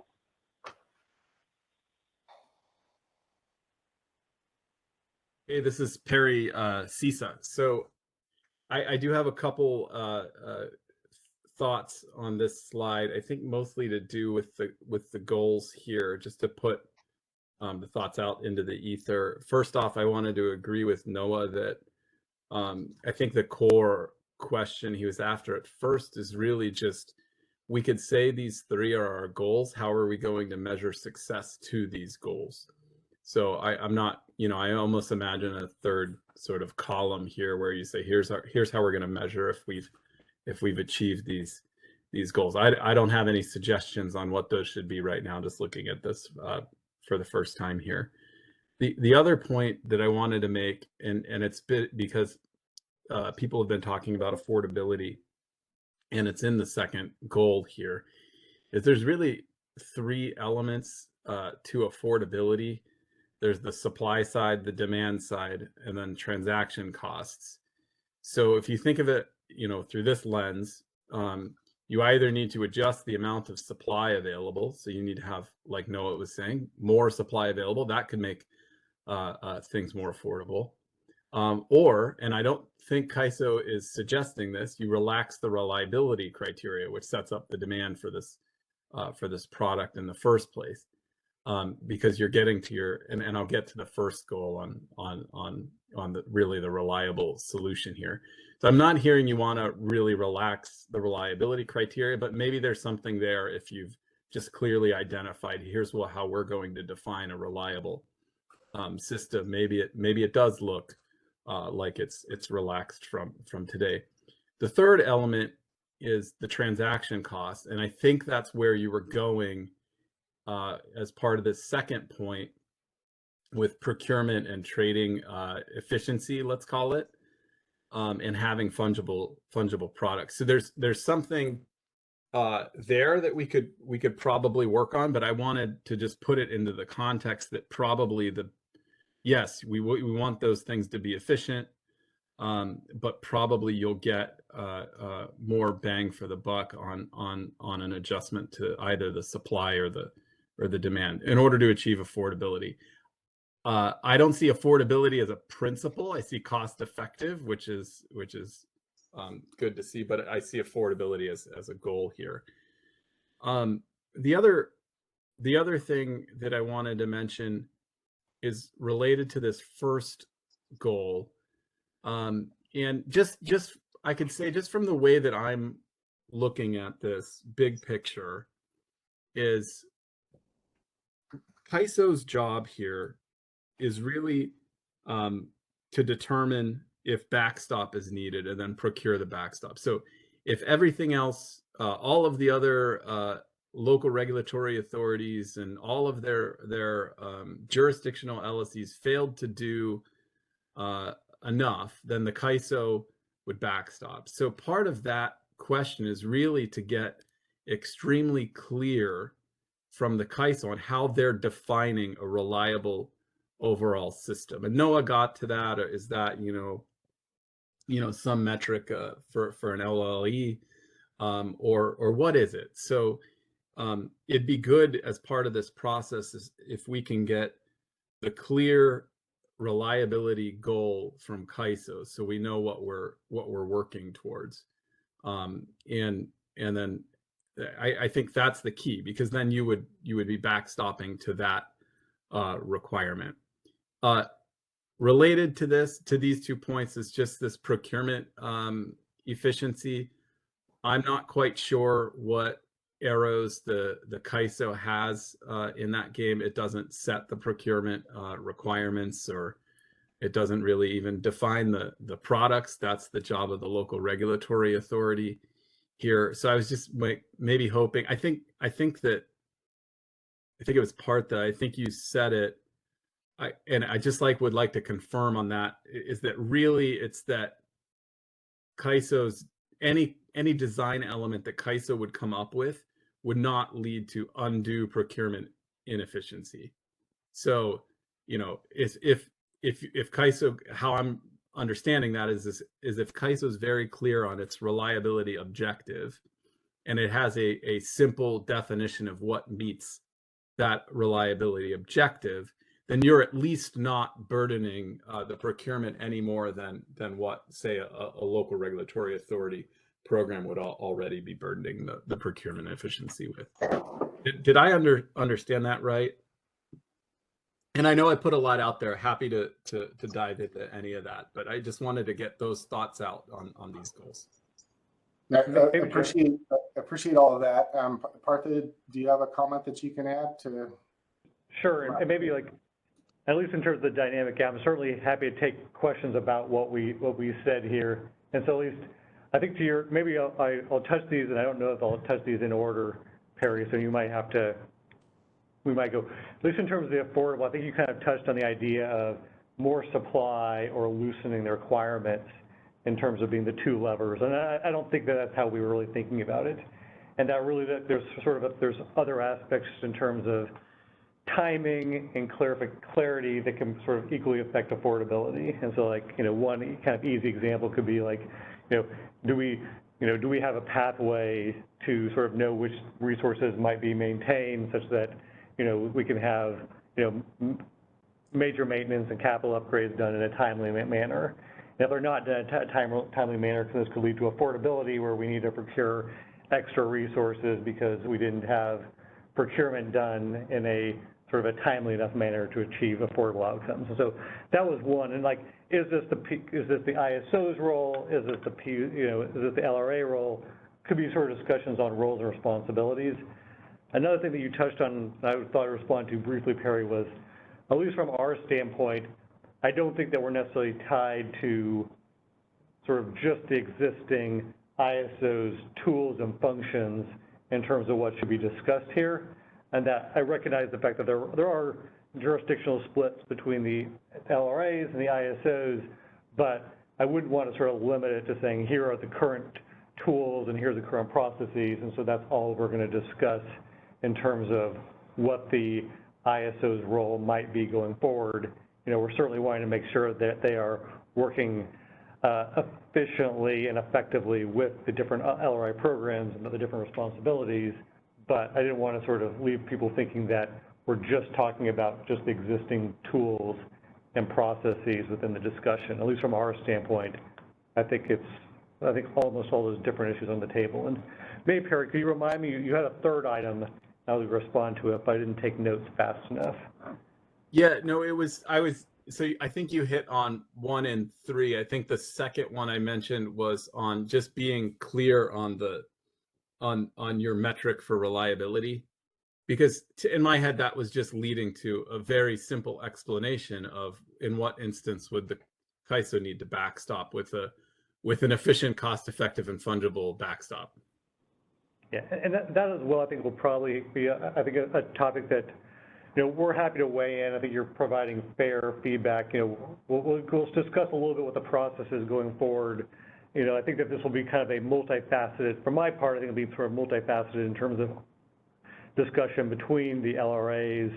The CEC is sort of actively engaging in work in this area, as well as I think that we've been sort of thinking internally in terms of what modeling, what might look like, how we're shooting reliability goals. And so I think before we kind of get into sort of what the specific metric is, it might be good from our part to in terms of discussing how do we have, how do we work collaboratively? How do we get sort of consistent, transparent modeling towards meeting reliability objectives? I don't think us coming out with a number of methodology without sort of having a more robust discussion in terms of what's happening within the different jurisdictions would be probably appropriate at this moment. But I think in that working group, as the working group progresses, I think that you're sort of right on that, having that discussion on what are we shooting for, how are we sort of providing information that's sort of consistent, transparent, and sort of meeting a clear target. I think that'll be sort of a key area that we'll need to sort of hone in on as the working groups go on. And that was sort of, to me, embedded in within our RA goals. But yeah, I think, thanks for that question. I think that clarity is, yeah, that question is really helpful. Thanks for that, Partha. And I have the note from you on the third element to affordability. You said it's sort of like a timing and maintenance. I had, I guess, grouped that into my third element of just saying that's part of the sort of transaction cost that's outside of just the major supply and demand issue. That's fair. Thanks, Barry.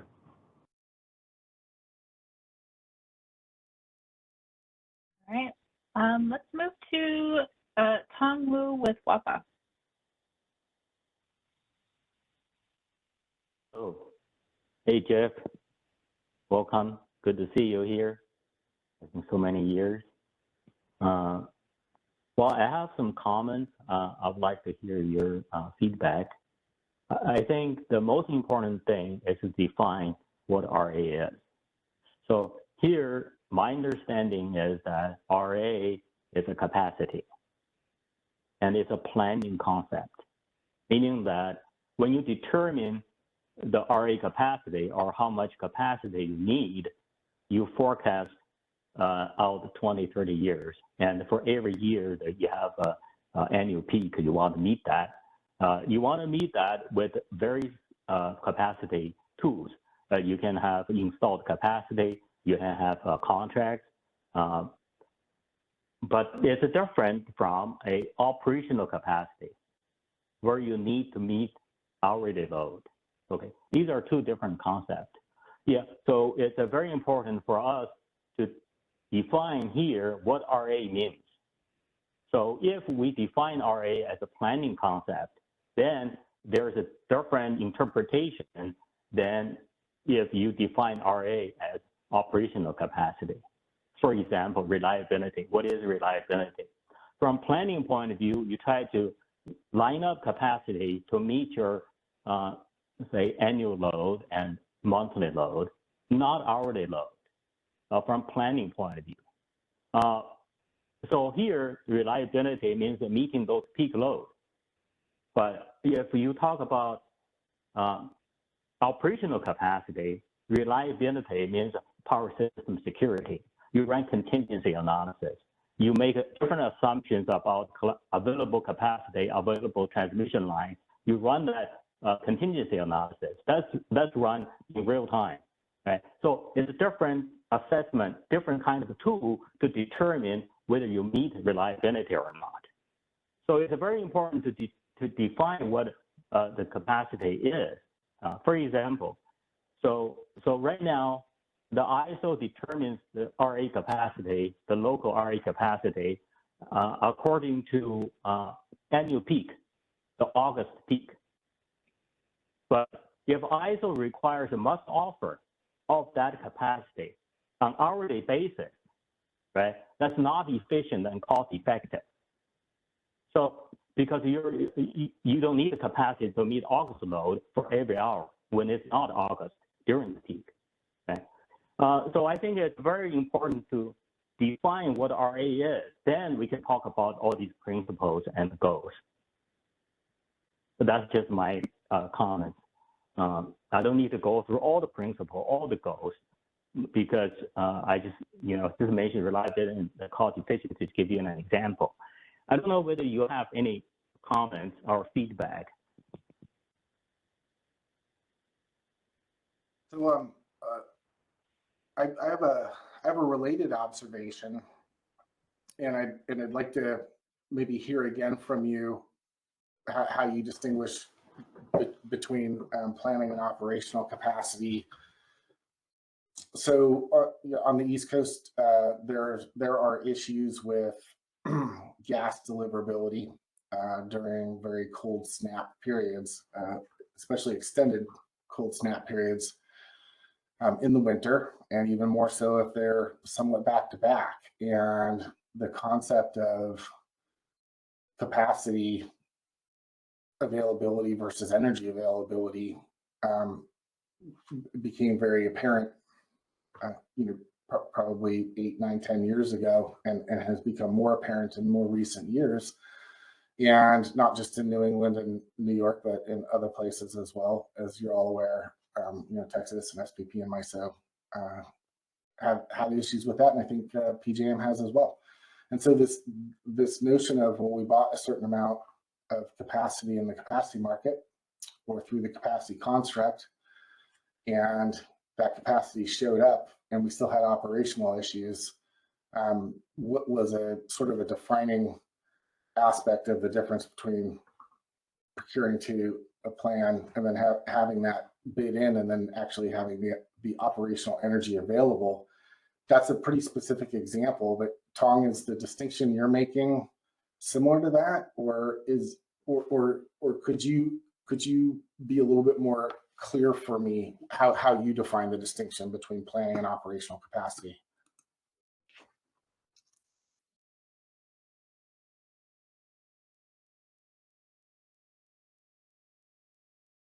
Tong, are you still there? I'm trying to, okay, I'm unmuted. I can hear you. Yeah, so to me, that's a very specific situation. Now, normally you would be able to forecast what your load is, and then when you do long-term planning, you would have incorporated those extreme weathers. So that would be a planning problem. Now, of course, when you have extreme situation that occurs, once in 100 years, so you probably didn't expect that, and then you're deficient in your planning. So that turned into an operational issue, right? So it's a kind of a trade-off there, right? So do you want to plan for those extreme conditions, knowing that usually it does not occur? You may spend a lot of money in your planning process to make sure you meet those once in 100 years scenario. So it's a trade-off. So maybe, there are some operational means to mitigate that, like, load shedding or emergency support from neighboring utilities. So that's a trade-off. I don't think that's necessarily a really conflict between a planning or operational scenario. It's a trade-off you need to make during your planning process. Okay. I think here in this particular scenario we're talking about is, from ISO's point of view, what is RA capacity? Because if you define it in one way and use it in a different way, then you won't meet your objective and it's going to be costly. So if you define it in a planning study to meet the monthly peak, right, then you understand, right? So you're trying to get capacity to meet your monthly peak, not every hour. But if you turn around and regardless how you did it in your planning study and use it as operational capacity and demand that that capacity will be available every hour, then you're deviating from what you originally studied, how the product was defined.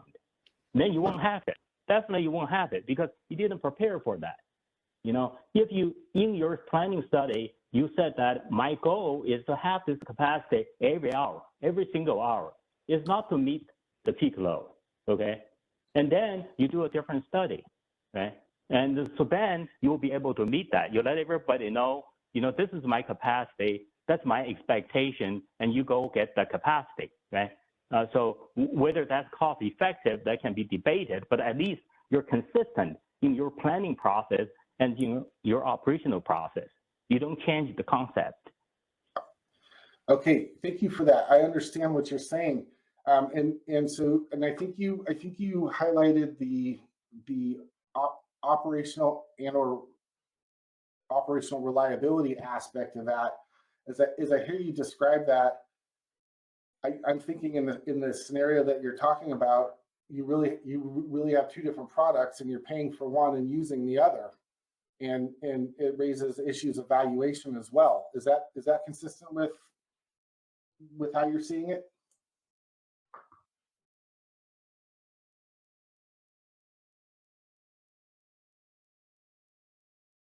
Tom, you might still be muted. Yeah, I'm unmuted. I cannot unmute or unmute myself. You know, I was muted. Yeah, yeah. So can you say it again? I missed the last statement you said. Sure. You were focusing on the planning versus operational aspect, and you used the term use it. You know, how do you use it versus what are you buying as you've defined it. And as you were talking about that, it sounded to me like you're talking about two different products, and there might be a valuation issue also, a valuation, how you value the product that's being used. You're valuing the product that's being bought at one particular value, and then what you're saying is that you're using it in a different context or expecting something different from it, which makes it a somewhat different product. And does it have the same value? And by value, I mean price in that context, or were you describing really sort of two different products, and one product is purchased and the other, but it's used as a different product, and there might be a discrepancy in valuation? I think in terms of product procurement evaluation, there is no inconsistency. If I go out and buy RA, local RA, and I know what product I'm buying, the seller knows what product he's selling. His obligation, the provider's obligation, is bidding to the ISO market every hour, right? So there is no valuation issue.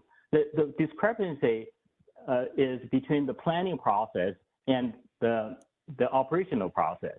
Now, for example, you know, WAPA, we are LRA, a local regulatory authority, and we're not under CPUC jurisdiction. We have our own program, and we do our RA based on planning concept.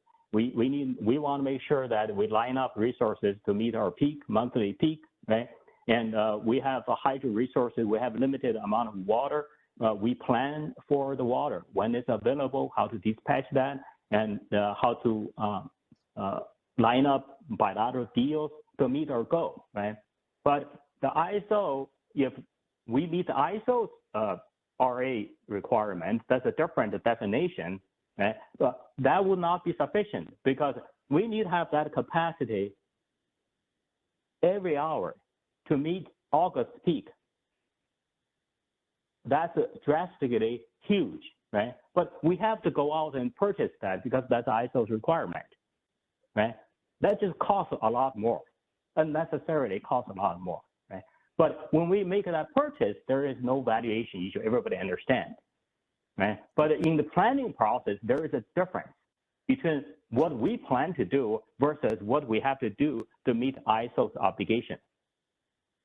So I hope in this process, we can at least make it clear what it is. It would be good to help to delineate the planning versus operation, but if ISO needs, you know, the product like what the local RE is today, then so be it. Then in this discussion, we need to make sure that we are talking about that, right? We want the capacity to be lined up to meet the August peak for every hour of every day, right? That's the RA product we need, which is different from what you think the RA would be as a planning capacity. Okay, I think I understand. Thank you very much. Sure.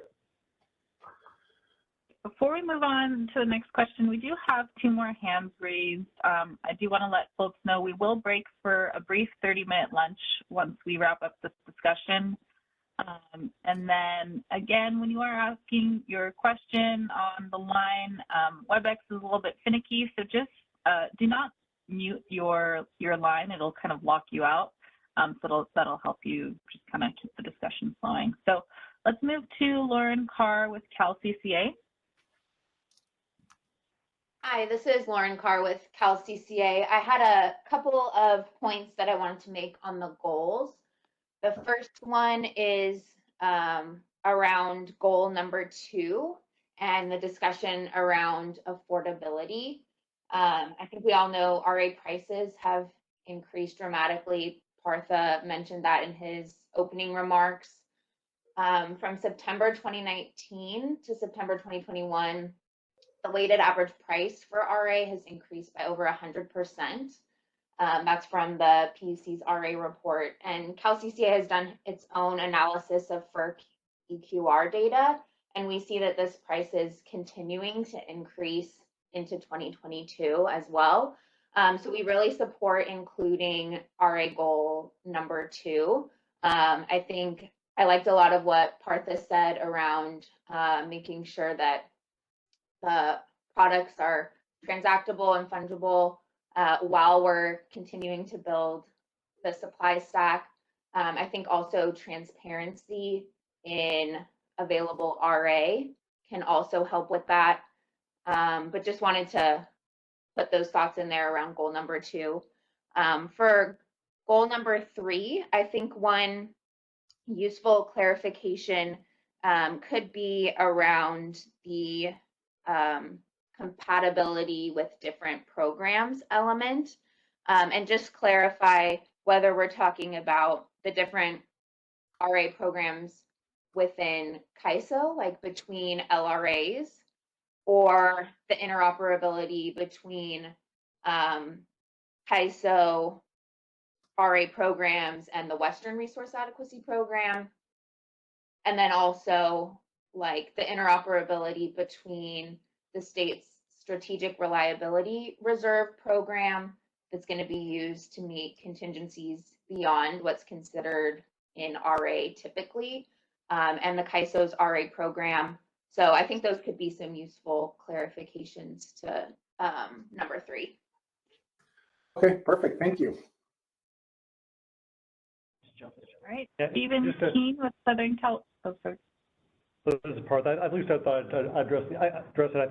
I believe, Lauren, that to me, I think it's really kind of all the above, the way you're describing it. I think that certainly the issues around our current, the slice a day changes sort of kind of placing an emphasis on do our current processes and tools work effectively to achieve our objectives given these changes is important from a compatibility standpoint.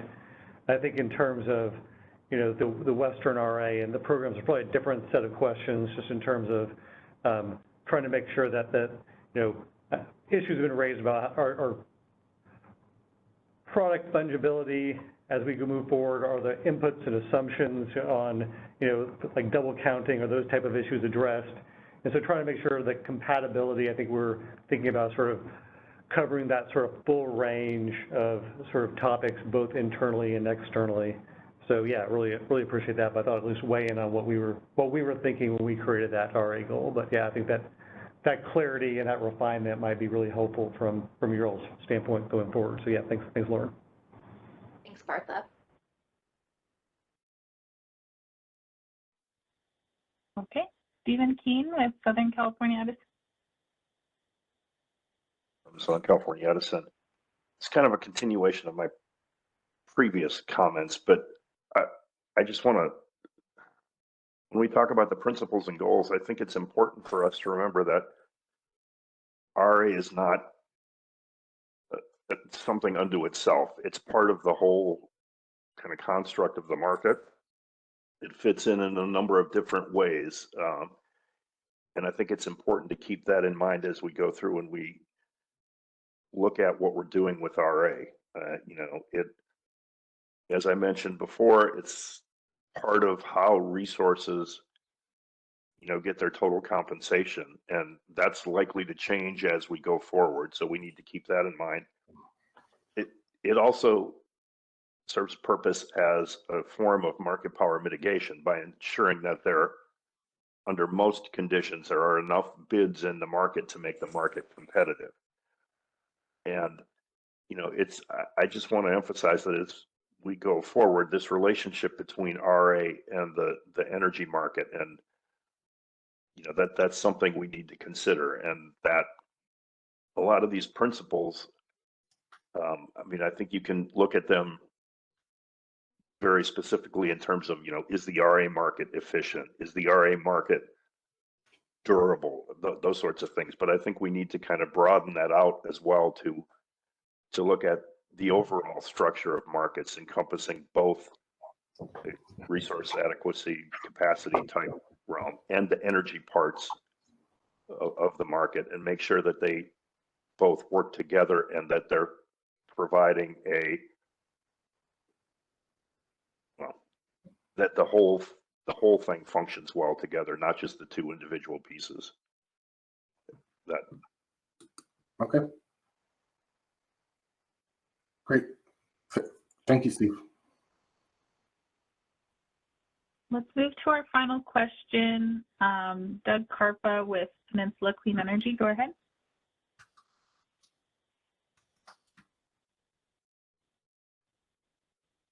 Looks like Doug. Looks like he went out. All right, well then I think that's all we have for questions. Oh, Doug, you're back. Okay, let's move to Doug real quick. Doug. Myself as soon as you unmuted me. Yeah, Doug Karpa, Peninsula Clean Energy, and apologize, I missed the last chunk of discussion, so this may be repetitive. But on the durable component, obviously that's pretty important, and I do think that that was a critical motivating factor in going to slice of day at the CPUC side, and just recognizing that, you know, theoretically we're moving to very, very much higher levels of variable energy resources and storage. And of course, CAISO is well acquainted with the concerns around energy sufficiency. And so I do think that as we dig into this, one of the possible futures that we need to consider, you know, is potential, you know, it is a system that works with, you know, very, very high, if not like total transition over to renewables and storage, if there's a political decision made to actually like fully decarbonize along the way. And I know when we were considering like the slice of day proposal, one of the observations that our then CEO made is several years ago, everybody was concerned about the 3 p.m. summer peak. Now everybody's really, really worried about the evening peak in, you know, September. And as we move forward in the future, of course, what's really going to be hard to meet are February and March at 3 a.m. when, you know, we're not relying as much on all those necessarily gas, and who knows what the future holds for them. Maybe they all retire. So I think that keeping in mind a wide range of possible generation mixes is going to be really key to coming up with something that's going to stand the test of time. Great. Thank you, Doug, for the comment. Thanks. All right, it looks like we're at a point where we'll be stopping for lunch for 30 minutes. Is that right, Caitlin? Yes, we'll return 12:35-ish. I'll put a slide up with contact information if you have any issues while we're at lunch. So we'll reconnect soon and enjoy a quick break. All right, we'll see you in 30.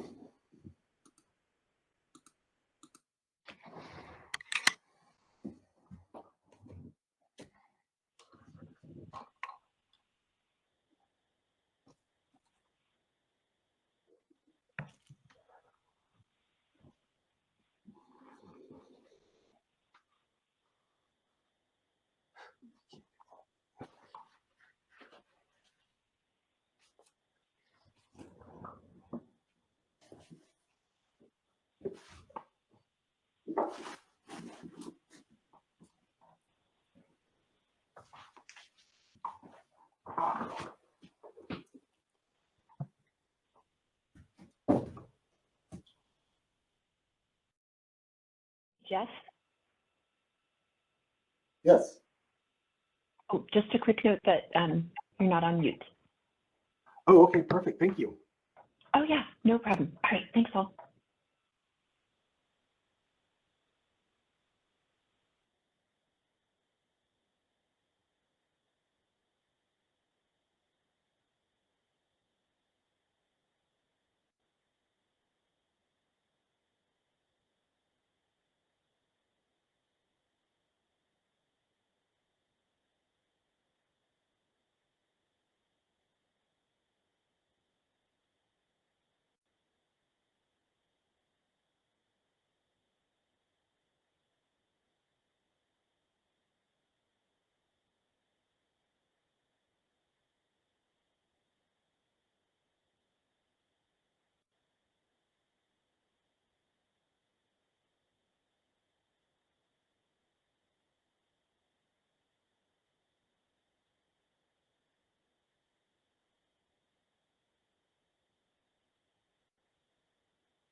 Jeff. Welcome back. We'll give it a few more minutes before we get started.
Okay, we'll get started in just a second. I think we're waiting for a few of our panelists that hopped off during lunch.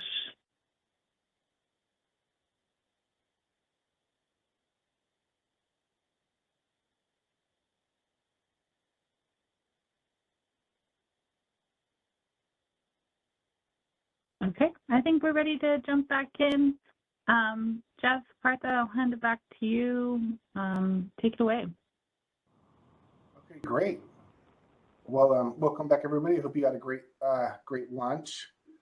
And so where we left off, we had just finished up a discussion on various topics having to do with the principles and goals. And we will get back into this. Let's see, on my screen, I'm not seeing the presentation. Are others seeing the slide deck?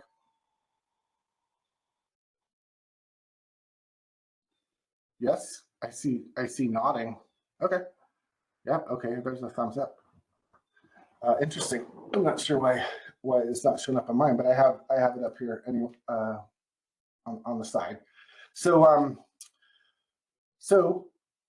we just finished up with principles and goals, and got a lot of great thoughts from people, and had a little bit of discussion. And we're going to move on now to problem statements.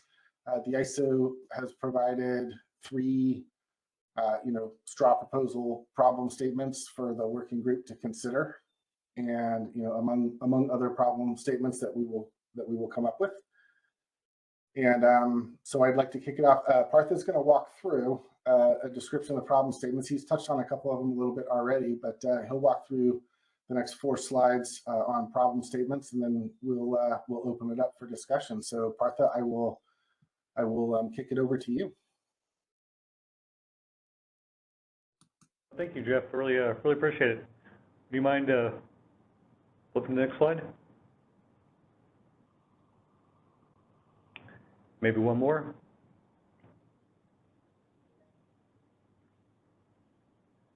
And another. Thank you. Yeah, so at least this slide really kind of talks a little bit at a high level. I'm not going to sort of I'm not going to go through all the details that were in the issue paper, but at least in order to sort of facilitate sort of that next step of dialogue, I thought I'd go over sort of a little bit of our thoughts around those problem statements, and kind of consistent with the messaging I was giving previously. To me, we really mean this to be kind of a jumping off point, and that we recognize the fact that there are probably a lot of different perspectives on the problem statements. There'll be a kind of need to use, to have sort of additional data and analytics to help refine and address sort of whatever input you all see, as well as these problem statements going forward. But we thought this would really kind of be at least helpful to frame what we sort of saw as kind of the key categories that we might want to explore further in the working group process, and to could be used as a jumping off point for you all to refine these in the future. So yes, at least the three sort of high-level categories we're really looking at was kind of the overall system reliability information, which kind of included some of the modeling stuff, and we'll get into that in more detail. The second category was requirements for the RA program tools and processes. And then the third category really kind of fell into the issues that we've heard, again, sort of in the CPM, as well as in the EDAN context with respect to LRA and LSE responsibility, and some of the impacts that could be arise with respect to cost allocation. So those are kind of the three broad categories. You want to switch to slide 16?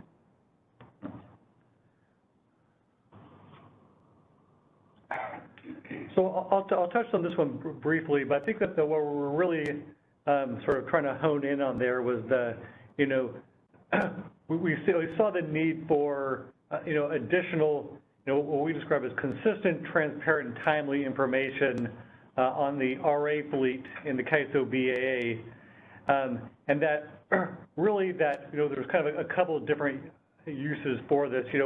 One was that we really kind of saw the need to, particularly in light of the grid evolution and the changes to the resource mix, as well as the different regulatory structures that were occurring, within the change in the BA footprint, slice of day, et cetera, that the ability for us to assess and communicate out where the CAISO BA is from a reliability standpoint is really critical.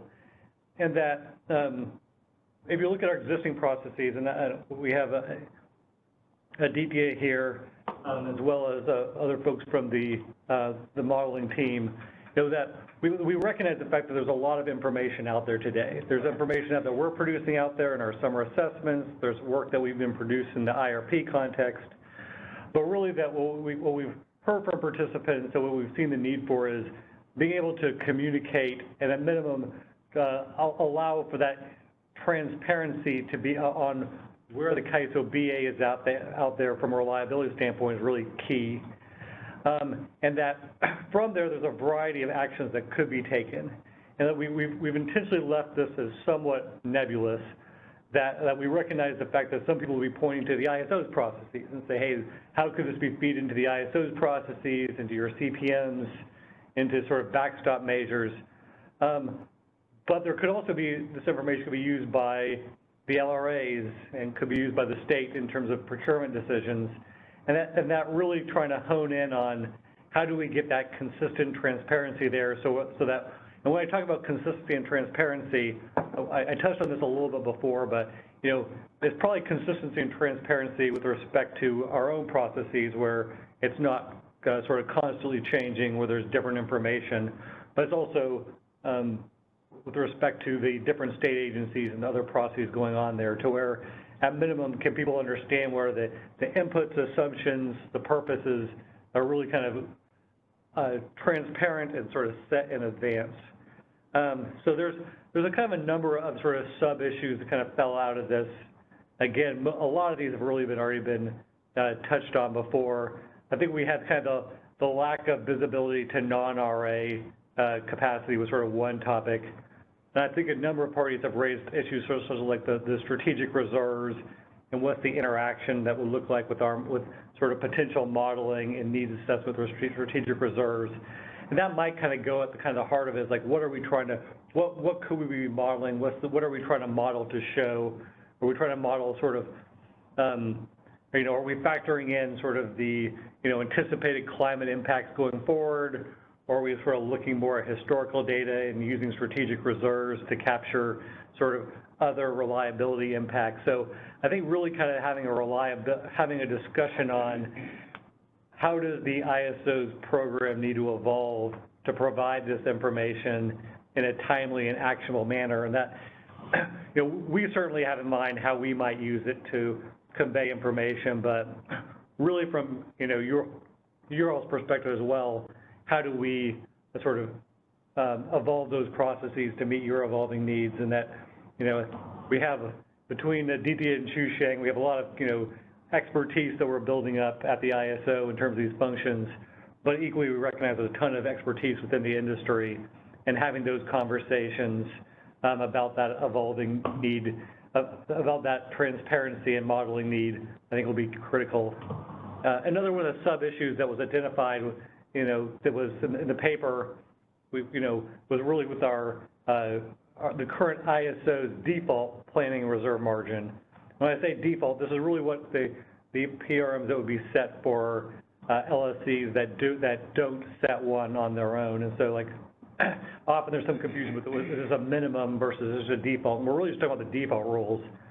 And that we thought this was kind of a critical element, because to whoever agreed that an LRA were to rely on their current rules and were to use our current program under the default planning reserve margin, we kind of felt like at minimum having that be grounded in, you know, LOLE analysis, being able to explain that what the sort of, does that planning reserve margin meet the expected LOLE that we're shooting for? And as we sort of highlighted here, let's just say we're agreeing that folks agree that our default should be 0.1 LOLE. How do we provide that default planning reserve margin in our tariff in a transparent and consistent manner? So, yeah, so I think that was really at a high level covering kind of that first topic in terms of the proposed problem statements. I'll go through, I'm going to continue on through all the problem statements. I recognize there probably will be questions on this and people will want to sort of go back. I'll try to touch on the other two quickly so we can have a discussion on all three. We recognize that there's really interrelated components of each of the three elements that we're discussing here. So maybe if you're willing to switch over to slide 17.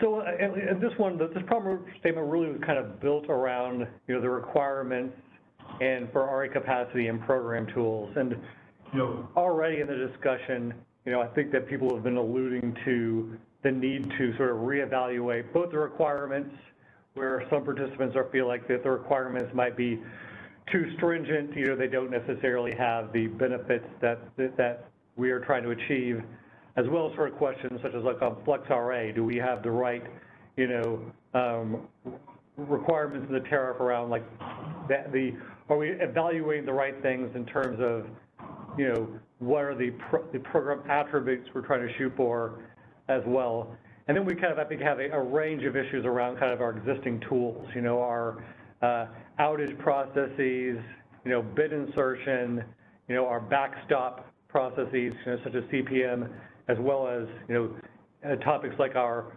RA availability incentive mechanisms. And really, I think that what we've recognized is that, you know, kind of in light of the changing, you know, market and regulatory structures, as well as changes in the market, that there's sort of lots of questions on, do these current program tools work effectively today to achieve the goals that we're trying to achieve? And that, you know, we have kind of the language in here. I won't go through all of the different elements, but I think that we're like kind of at the high level, we're trying to make sure that our RA tools will work effectively to assure that RA supply is available when and where needed, that it's providing proper incentives for, you know, maintenance, capital upgrades, and investment, as well as, you know, trying to make sure it's not sending bad incentives in terms of the type of resources that are being contracted for based on sort of their, different availability factors. And then trying to make sure that we're addressing, implementation challenges, both from on the ISO side and for market participants. And so I recognize the fact that we could go down each one of these sub-issues could be a lengthy conversation, and we'll probably likely want to have those conversations on, the effectiveness of RAIM. Like lots of people have kind of brought up, the idea of like in a market where, the RA prices have raised by orders of magnitude, does RAIM really provide a good incentive for availability and for, good incentive for availability, good incentive for maintenance, given these structures. Similar conversations, we had in the CPM space with respect to, we've obviously recently completed that Track 2 initiative for updating the CPM soft offer cap.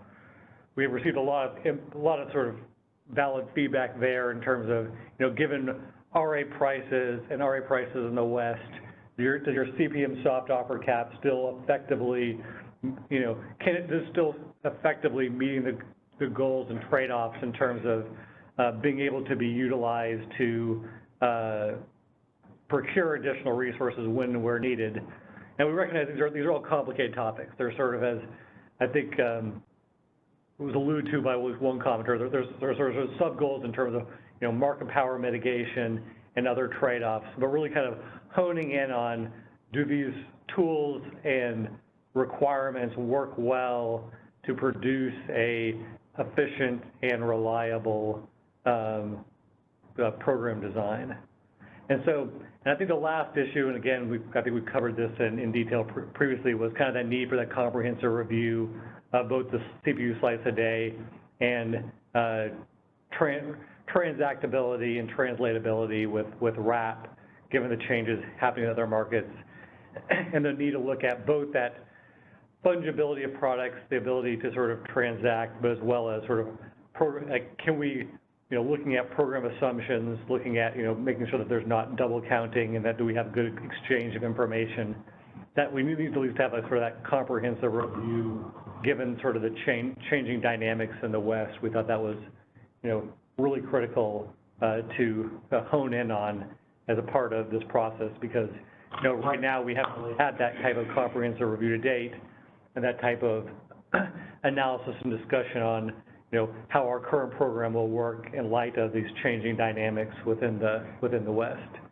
So I'll stop there on this slide. I recognize that for each one of these items, I think we probably need to have a whole lot more discussion in terms of, what's the purpose of each of these requirements and tools, what are the current sort of, what are the how should those, the goals of the different tools need to evolve in light of the changing market structures. And so, yeah, I think those will be key elements.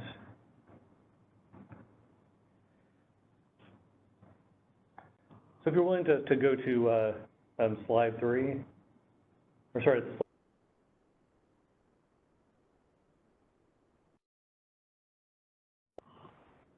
Are you cut out there? What slide was that, Parsa? Sorry, yeah, sorry, slide 18.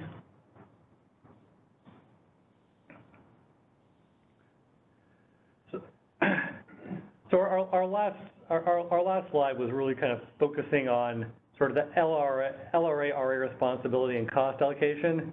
And kind of as alluded to in the slide, we've heard this in kind of a number of venues of participants being concerned about inequitable costs and cost allocation that result from various processes. Where this sort of has really been material has been in respect to the EDAM processes with respect to penalties associated with RSE failures. We recognize that there really is lots of different opinions on this, on how much RA should be connected to the RSE, but kind of the stakeholder feedback really a high level was that there was a view out there that not all of the LRAs might be bringing in equitable capacity into the RSE processes. And there's a need to really evaluate, can we get more refined as we go forward in terms of that cost allocation to really target to provide good incentives and to target specific LSEs, as well as potentially specific supply side resources that might not be performing. And so we kind of felt like that we probably need to have sort of a broader conversation about, how might we address these issues going forward, particularly given the need to have good incentives and the need to have sort of fair cost allocation provided to parties. And that we kind of recognize, at the starting point, and this is what really was alluded to in the slide, is that we really lack kind of a common definition or measurement method to assure, to sort of measure different LRAs programs, given that they'll have different, particularly as the PUC moves to the slice day paradigm, we'll likely have very different ways that we look at the counting and the resource accreditation for resources between different LRAs within our footprint, as well as different, PRMs that will be set that will likely correspond to those different counting rules. And that, the need to have sort of that common measuring stick is something that, to address this issue, we kind of thought that was foundational, and there likely kind of a high tie-in to sort of the topics on modeling of how do we kind of really hone in and communicate, what different LRAs are bringing, and is it sufficient to meet our overall reliability goals. We kind of thought that that's sort of a topic that would really need to be honed in on. And then from that communication, is there a way to use that to have sort of more, to have more equitable cost allocation was another topic that we felt like we'd heard from participants and we thought was important to include here as a topic to address. So I kind of covered those last two sub-issues together, but those are at least kind of our sort of three high-level problem statements. And I kind of would recognize up front the fact that, we could have a lot of discussion, particularly on that problem statement 2, on the requirements and program tools. There'll probably need to be sort of a lot of refinement within that to kind of better define kind of how are we evolving those tools to be effective in meeting our RA goals, but not having unintended consequences and working well with the different LRAs structures going forward. So maybe I'll stop there and turn it back to you, Jeff. I know that, and as I said before, again, this is really kind of a jumping off point. Hopefully these will be refined and sort of honed in on in terms of this, in this working group process, because like I said, you alluded to, Jeff, before, we're in agreement that really kind of defining the problem statements, defining the goals, these are really kind of foundational to whatever reforms we're going to need to make going forward. So yeah, thank you again, and yeah, look forward to any questions. Sure, thank you, Partha. So we'll, I think these three are gonna generate a fair amount of discussion. So I hope you have some water, Partha, and are ready to, there you go, engage. So why don't we go back to the first issue, which would be page 16, slide 16.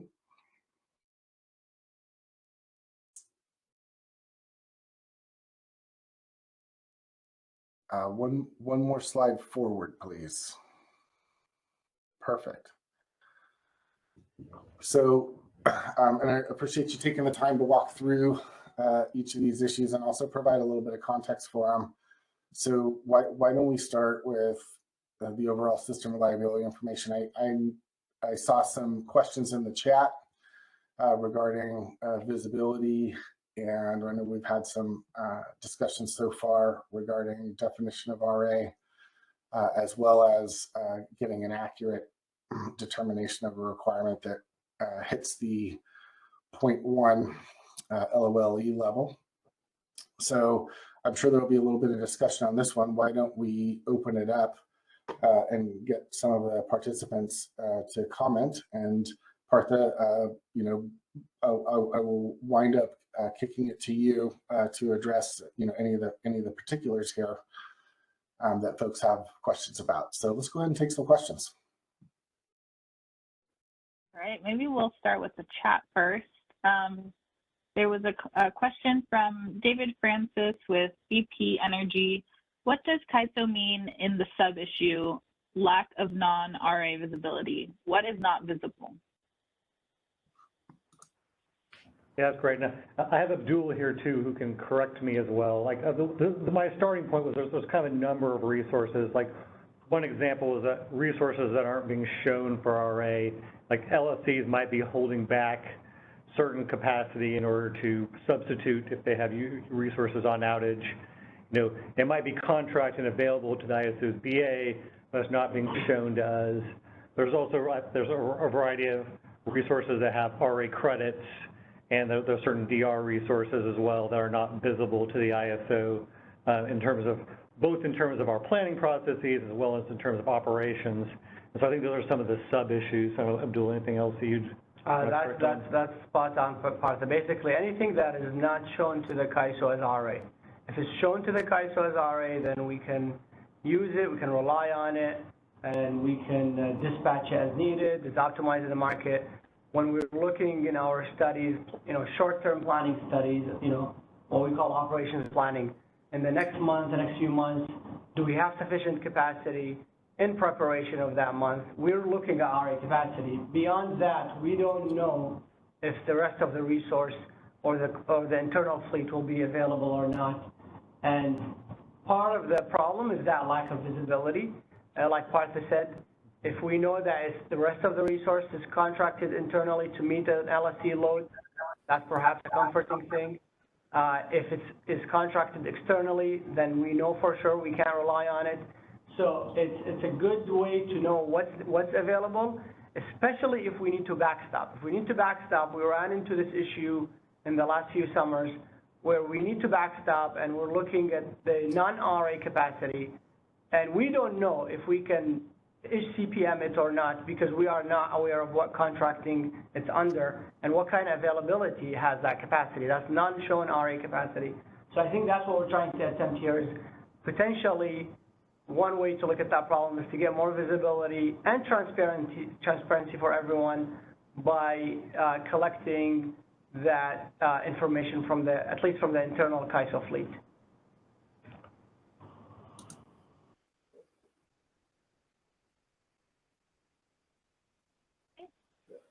And let's move to Callie Wells with Gridwill.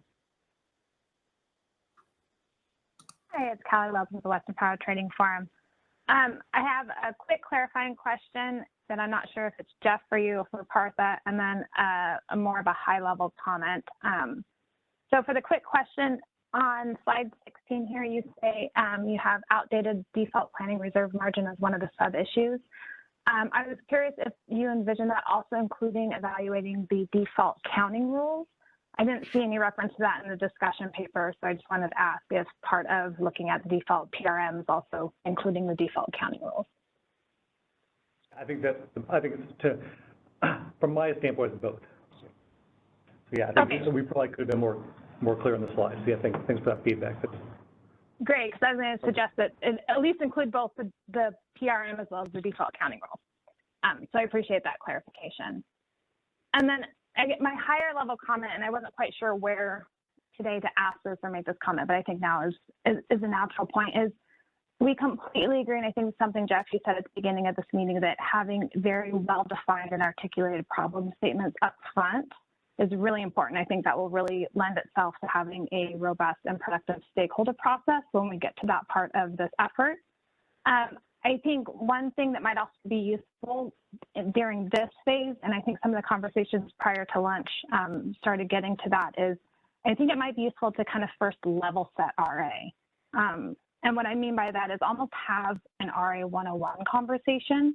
What is the purpose of RA, or at least how it was originally envisioned, and how it was originally set up, and how does that work today, so that we can look at that, level set everyone as to what that original purpose was, and then in light of the evolving system conditions and the new resource mix, I think that will really help us start to clearly identify the issues that we have with how it's currently constructed, and how it can continue to support its original purpose given kind of the new system conditions that we're facing, as well as, like Partha, you mentioned, SOD and RAP, and just kind of the current environment we're facing. So I know later on we'll talk about kind of the cadence of these meetings, but I think it'll be really important to have that conversation sooner rather than later, just so we can kind of bring everyone along as we start getting into these problem statements a little bit more. And maybe Jeff, if you don't mind, I can jump here. At least I'll offer that I think we would be, as ISO staff, I think we'd be very willing to have those sort of training or facilitations meetings just in terms of how does our current program and tools operate today. I think that, you get a little bit to what the purpose is. I think we can certainly provide some of the like legal and tariff statements in terms of what we've said. I think sometimes we've had a lot of discussions internally around, how do we, on the, the purpose of the current RA program, and that, so we certainly would be willing to sort of provide those sort of references and, some sort of training around that as well. But yeah, I think so. We're happy to work with you, Jeff, too, in terms of what that cadence will look like, what stakeholders would like to see or prioritize. Don't know if it makes sense to have in a working group format or have it be sort of one-off trainings and some other structure, but at least your question, Callie, certainly we'd be more than willing to do that. And if you want other people to do that too, certainly I think that we'd welcome as well if other people wanted to, provide trainings or perspective as well. I think we'd, I think happy to provide a venue as well for that too. Yeah, I really appreciate that. And I know you guys held one, I think, early June that kind of started that conversation, and it was more process oriented. So I think with this one, it would be more of, here's how the current program is set up. What are the different roles of all the different agencies that are involved? Because it is, a very complex program out here. It's not just CAISO. You have all the other agencies involved as well. So everyone can kind of understand how that all flows and works together. So yeah, whether that's within a working group or separate, I just think it'd be useful to have. I appreciate that. Yeah, and just to offer my opinion, there might be people who aren't involved in the working group who would appreciate having the opportunity to view the training, if not participate also. So just my 2 cents that maybe having it parallel outside the working group would be useful, and then we can continue to focus the working group on issue identification and so forth. Yeah, great, thanks. Thank you, Callie. Okay, let's move to Noah Towns, Middle River Power. Go ahead. Hi, Noah. Hi, sorry, it took a little bit to unmute. Can we go back to what Callie was kind of asking? Is the PRM that would be based on a CAISO default accounting rules? Do you expect to use that for purposes of, sort of backstop procurement ultimately, to the extent that LRAs in aggregate do not bring sufficient capacity? Is that where might also the portfolio evaluation come in?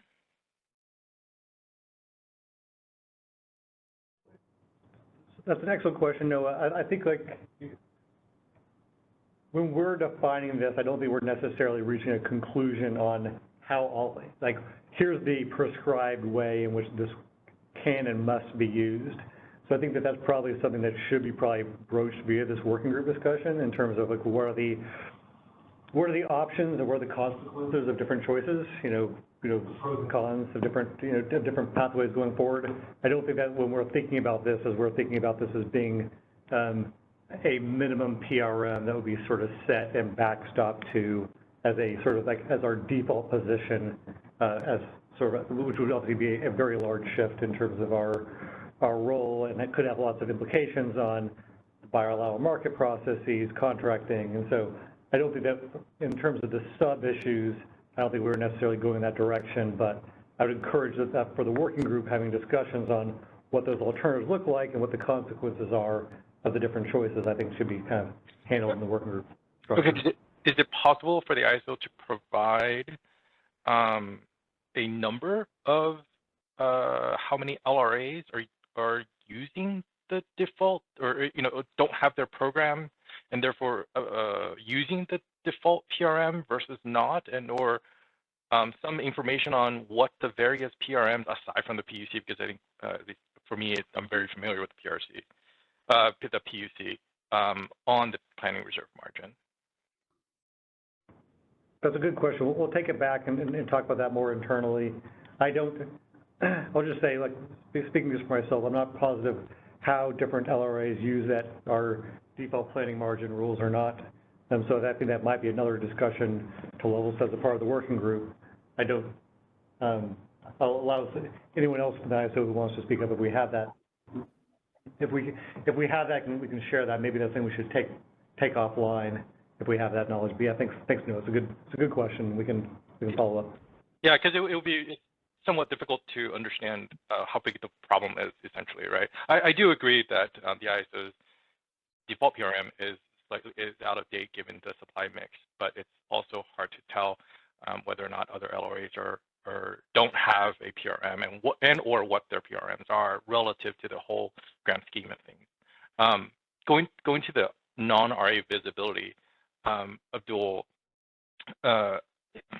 is this, sort of for me, transparency is how much RA capacity is provided to the ISO on a monthly basis to meet RA requirements.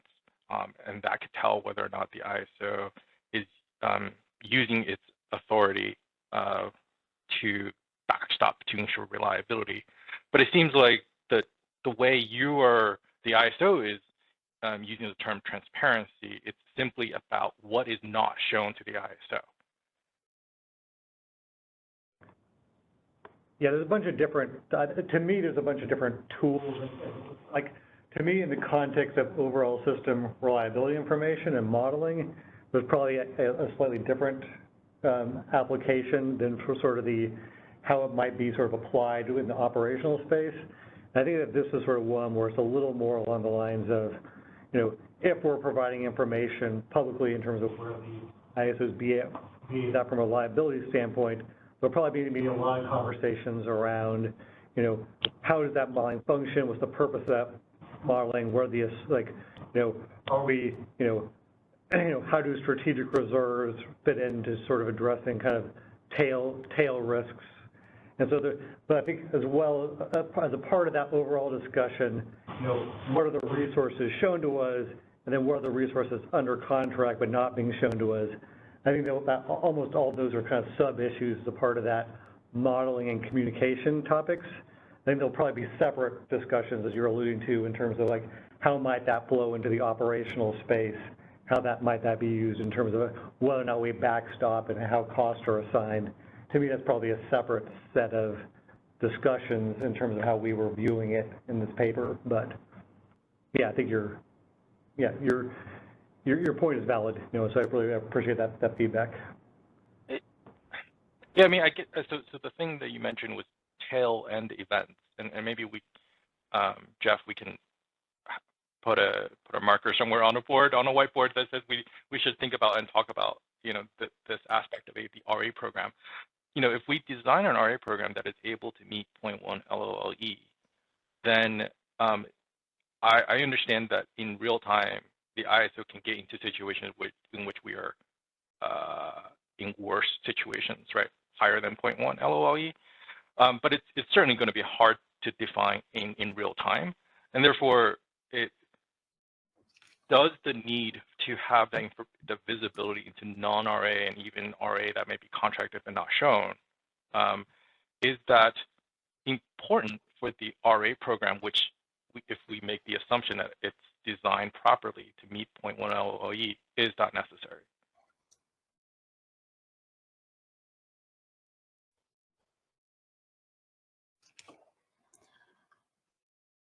Partha, is that a question you can field?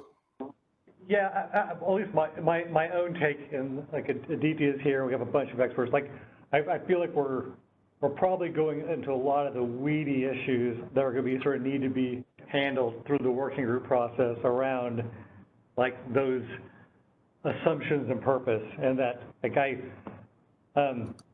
probably wouldn't, for my own part.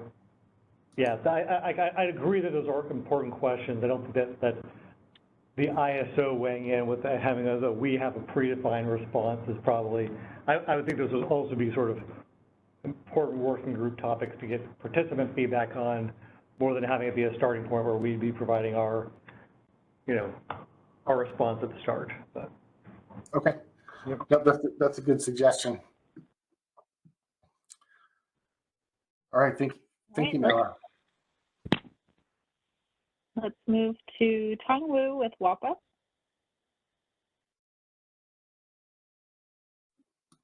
This is Tong Wu from WAPA. Hi, Jeff. I think for the sub-issue, one of the issues that we faced was ISO's system flexibility. We used to be able to provide more information to the ISO before a software update. I think it was Sarah. And after that, we were not able to provide the same information we used to provide because the system restricts what information you can provide in what format. And those restrictions and formats would work with anybody under CPUC jurisdiction, but it does not provide the flexibility to provide additional information or information at a higher level. So I think that if you want more information, probably you want to give people more flexibility how they provide information. So that's one suggestion under the sub-issue. And the other comment is on system reliability information. It's about the information itself. Now, what information you're looking for. Earlier I heard ISO staff, I forgot who said this. ISO is running short-term planning, operational planning study to determine whether the system has enough capacity. Okay? And the time horizon for this study and what hour do you pick to do the study is important.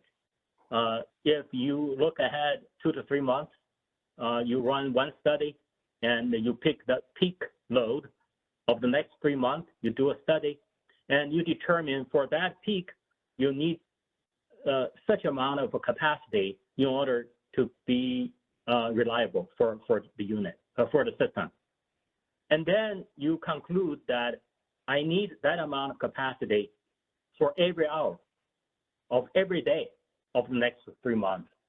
And I want people to provide information to support that, to meet that goal, right? And that would cause trouble, right? You can meet that, but it would be at an inflated cost because you're meeting the peak of the next 3 months, not every hour. You don't need that capacity for every hour. Right? So what information do you need in your system? Do you provide a flexibility for people to provide information to you to show that I can operate my system or I can meet my load with sufficient capacity? For example, if I forecast my load for every hour, I can meet my load 100%. On top of that, I can provide some margin. I think from operation point of view, that would be sufficient. But if your system provides only one entry, says, show me that peak capacity for the next 3 months on peak, then if I gave you that capacity, then I am not providing accurate information because I do not have that capacity for every hour, every day on peak for the next 3 months. But I do have capacity for every hour, and I have more than enough to meet my load. So I don't know if my comment is clear.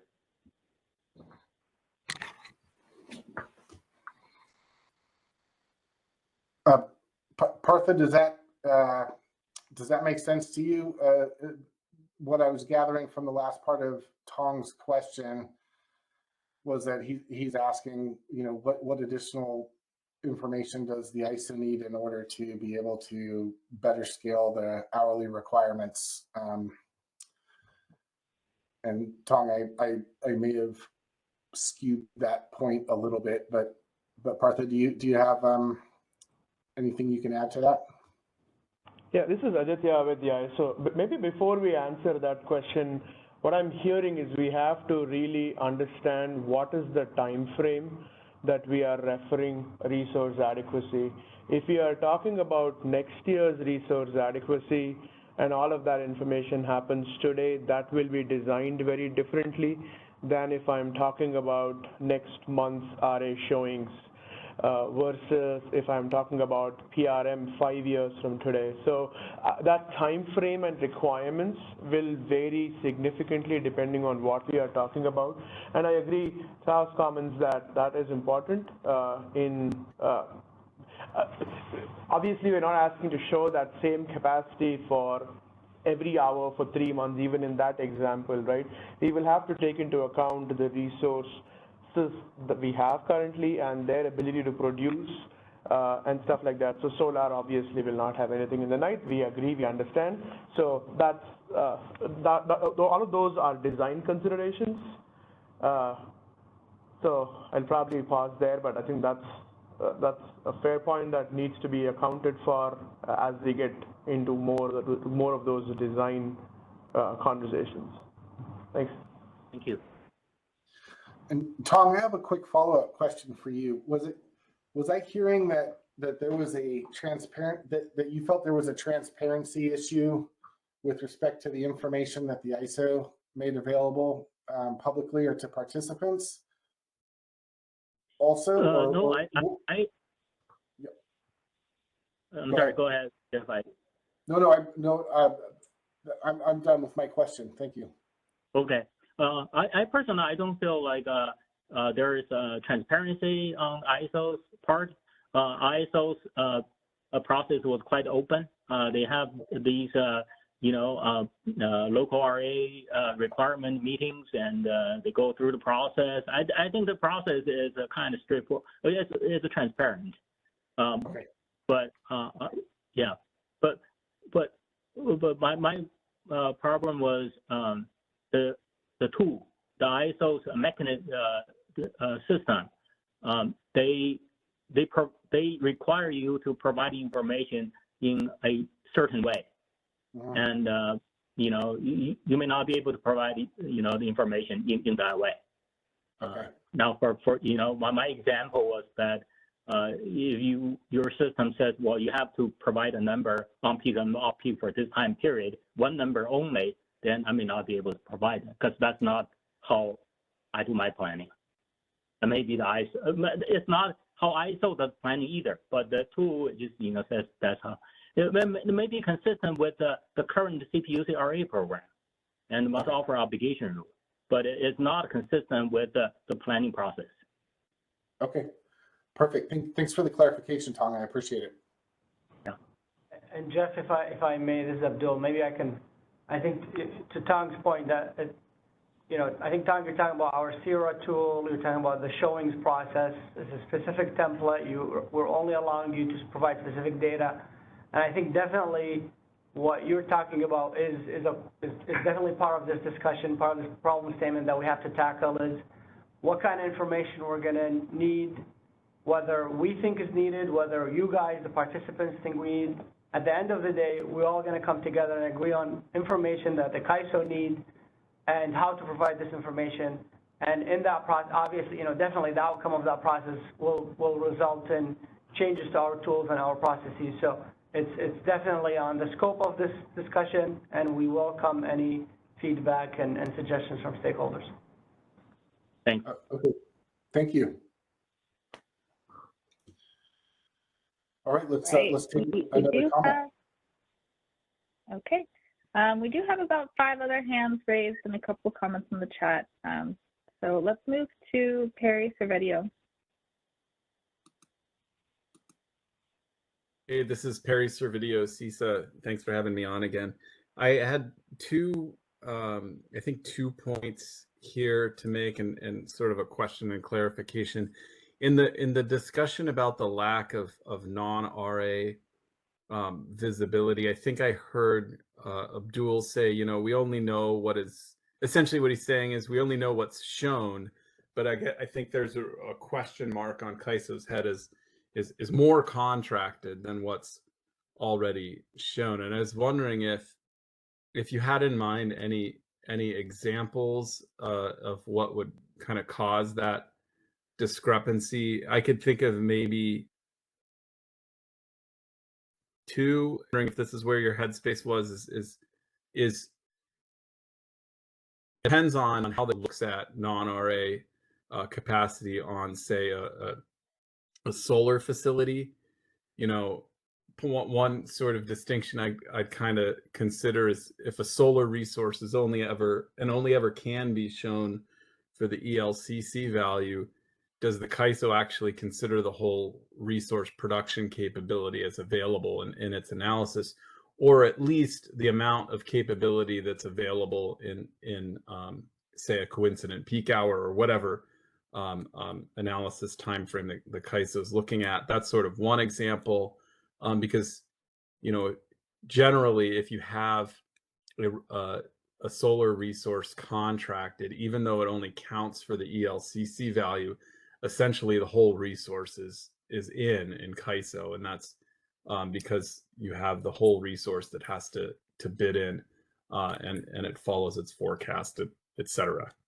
The other instance is perhaps, and I'm wondering also if this is where you all were thinking, is perhaps suppliers may be holding extra capacity for reasons of forced outage substitution or planned outage substitution. Is this where you guys were going with this sub issue? That's I'll stop there, and then I'll follow up with a different item. Hey Perry, this is Abdul. Yeah, I think it's more of the latter, but I think it's a bigger issue. So yes, one of the issues we've seen is the, you know, shown versus contracted, shown to the CAISO, but not the entire contracted amount shown to the CAISO.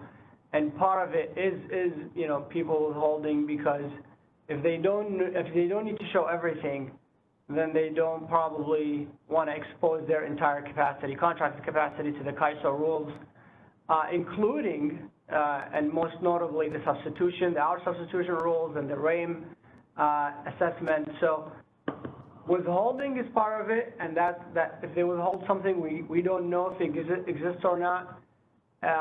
So I think that's a good example, but that's not the only reason we're looking for visibility. I think we want to have input for the entire fleet for many reasons. One of them is this, and another one is the example I gave before, which is when we're looking for backstop and CPM, it's a lot more effective and efficient if we know what is available actually for CPM versus we're speculating. You know, it's non-RA, so we're going to assume it's available, but we've seen in the past that's not always true. They could have been under contract and they cannot accept a CPM designation from us. So these are just two examples, but really, I think CAISO, we believe that having full visibility into the fleets, at least the internal fleets, contracting status or you know, capacity status, that would help us a lot in tackling a lot of operational issues. So it's more of that, and I think less of the ELCC issue that you started with, because with VERS is a little bit easier. You can typically assume even if it's partially RA, it's going to be fully available. So it's less tricky than other types, you know, the other examples that we talked about. Okay. Yeah, no, I wanted to, that was good clarity on that. I know we've already just, if I use the word withhold, I mean, sometimes that has a negative connotation. I mean, suppliers can hold capacity for the reasons that you've told them they may need to hold capacity for, such as substitution. And we've discussed this thoroughly through, I think, the RA enhancements phase 2 on like, is that really a good way to get that? Or would you rather just know what is all fully contracted and not have this this weird thing occur here where suppliers hold more capacity for purposes of substitution? I think if you got rid of, say, a world where full substitution is required, you'd have less of that, and then there'd be no reason to not show kind of a full contracted quantity to the CAISO. but maybe that's what you guys want to explore here. Thanks for that. The next point that I had. Yeah, sure. Yeah, go ahead. With that follow-up, Perry, I think there's probably two different timelines and processes. Like on the second one, we're talking about basically the program design and elements. I think there's sort of one reasons to have good visibility into the non-RA tools. I think there's probably separate topics and discussions need to happen in terms of the basically the modeling and basically the information we're providing publicly in terms of the reliability of CAISO, BA, and fleet. And so I think those are kind of like maybe two different processes and purposes. And so I think they'll do a little more on the operational space. There's probably similar discussions that the detail will probably be leading with the, working on with the modeling teams on sort of the, on kind of like that, the other side, which is more like that long-term planning and that communication piece around sort of where the fleet's at based on the contracts and the other RA capacity, but the other contracted capacity dedicated for the CAISO BA. Yep. Right, and I think that's a good segue to where I was going on my second point, and that's that, and I think I said it earlier, if the CAISO is extremely clear to say this is the exact study that we're going to do, and this is how we're going to define system reliability, then it becomes a lot, and that would be transparent as well, through publishing of the information. Then it becomes really kind of the temptation is that it's very easy to then say, okay, that is how we've defined it. We will then backstop and procure to that quantity. This then introduces, though, the point that I think Tong was talking about earlier, and the point that you just mentioned, is there's really two time frames here: a planning time frame and an operations time frame. And if you run into this issue where if kind of the question I don't have an answer for is, what's the point of planning to a 0.1 LOLE in a planning time frame if eventually you're going to backstop to some higher standard, say if the forecasts changed or if you find you have a higher need in an operational time frame. So that idea that there's the two time frames there, sort of, in my mind, it kind of breaks that. I think, Jeff, you were talking about earlier, what is this product definition that we're procuring towards? So then are we actually procuring towards a different product in the operations time frame? I don't have an answer there, but I just wanted to echo Tong's concern on the time frame, that to the extent that you can get those aligned as well, that would help you achieve your sort of, fungibility objectives and transactability objectives as well. Yeah, I'll let the DP and others weigh in. Well, one thing I'd maybe hone on for my own sake is that, like, I think kind of separating the idea of the transparent information with how it might be used to backstop and how it might be used in the ISO's processes is maybe, to me, important. And that the idea of, for however we're going to evolve our processes, or not, like, we feel like having that consistent, transparent, timely information to allow decisions to happen is critical.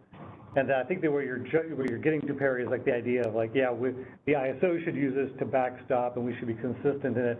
I think that, like, at the first point, it'd be kind of more of like, can we understand how it could be used and helpful? So like to me, the question is kind of like the timely information to address the concerns. It could be like the question is by who, and like who are the right entities?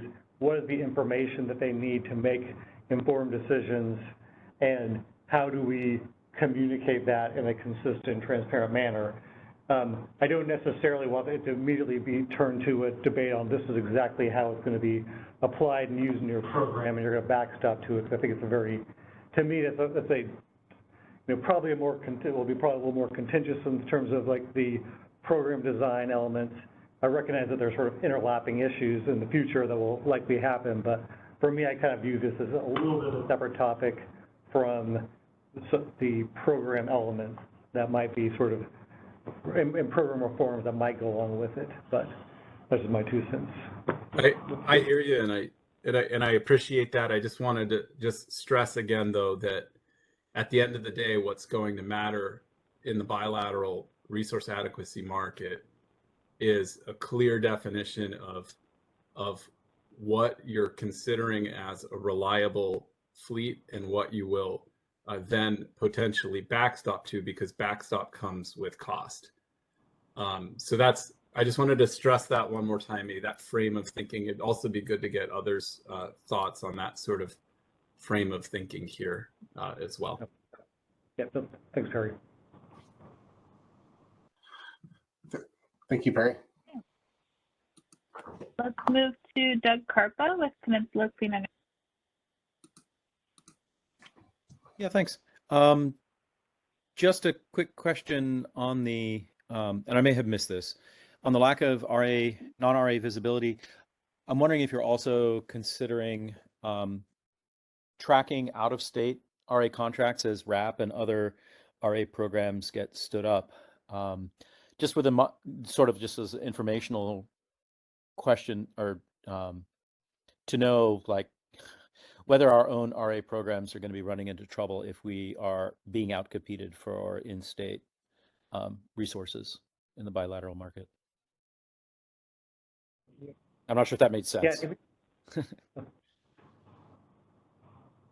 Yeah, at least from our own standpoint, to me, that's an open item that like I think you all should discuss. I think there's probably a variety of ways that could be used. Like to me, this is maybe a little bit going into the double counting issues that could occur with RAP, and trying to make sure, like, you know, based on the feedback we've heard to date, like trying to make sure that you know, either from a contracting standpoint or from an assumption standpoint, that if both programs are assuming the same resources, you know, at least having that transparency to say, hey, you know, we see a problem here, then we can figure out what are the sort of the next steps in terms of addressing or fixing those problems would be helpful. So, like, to me, yeah, I think that, like, thinking about this in terms of those, in terms of that, the Western landscape changes and the imports is important. You know, there's probably an open question as well in terms of what's actually out there and available, and how do we have good transparency in our system. And yeah, to agree that these are, you know, important and needed and can inform sort of timely and efficient procurement. You know, I think that having those discussions working group seems important, and I think that's part of our sub issues that we were thinking about as well. So yeah, thanks for bringing that up. That's really helpful.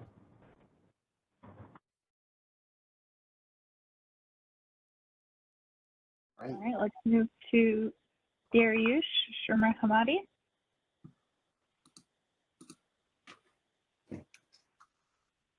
Hoping that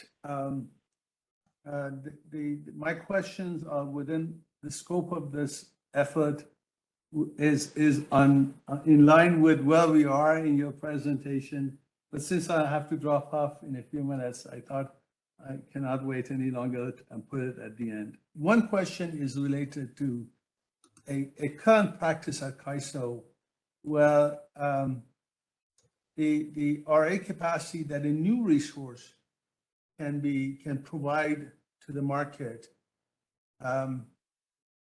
typically can be brought to the market somewhere between a month and a half to 2 months after the project achieves its COD, or commercial operation date. Is there any way that CAISO could add an examination of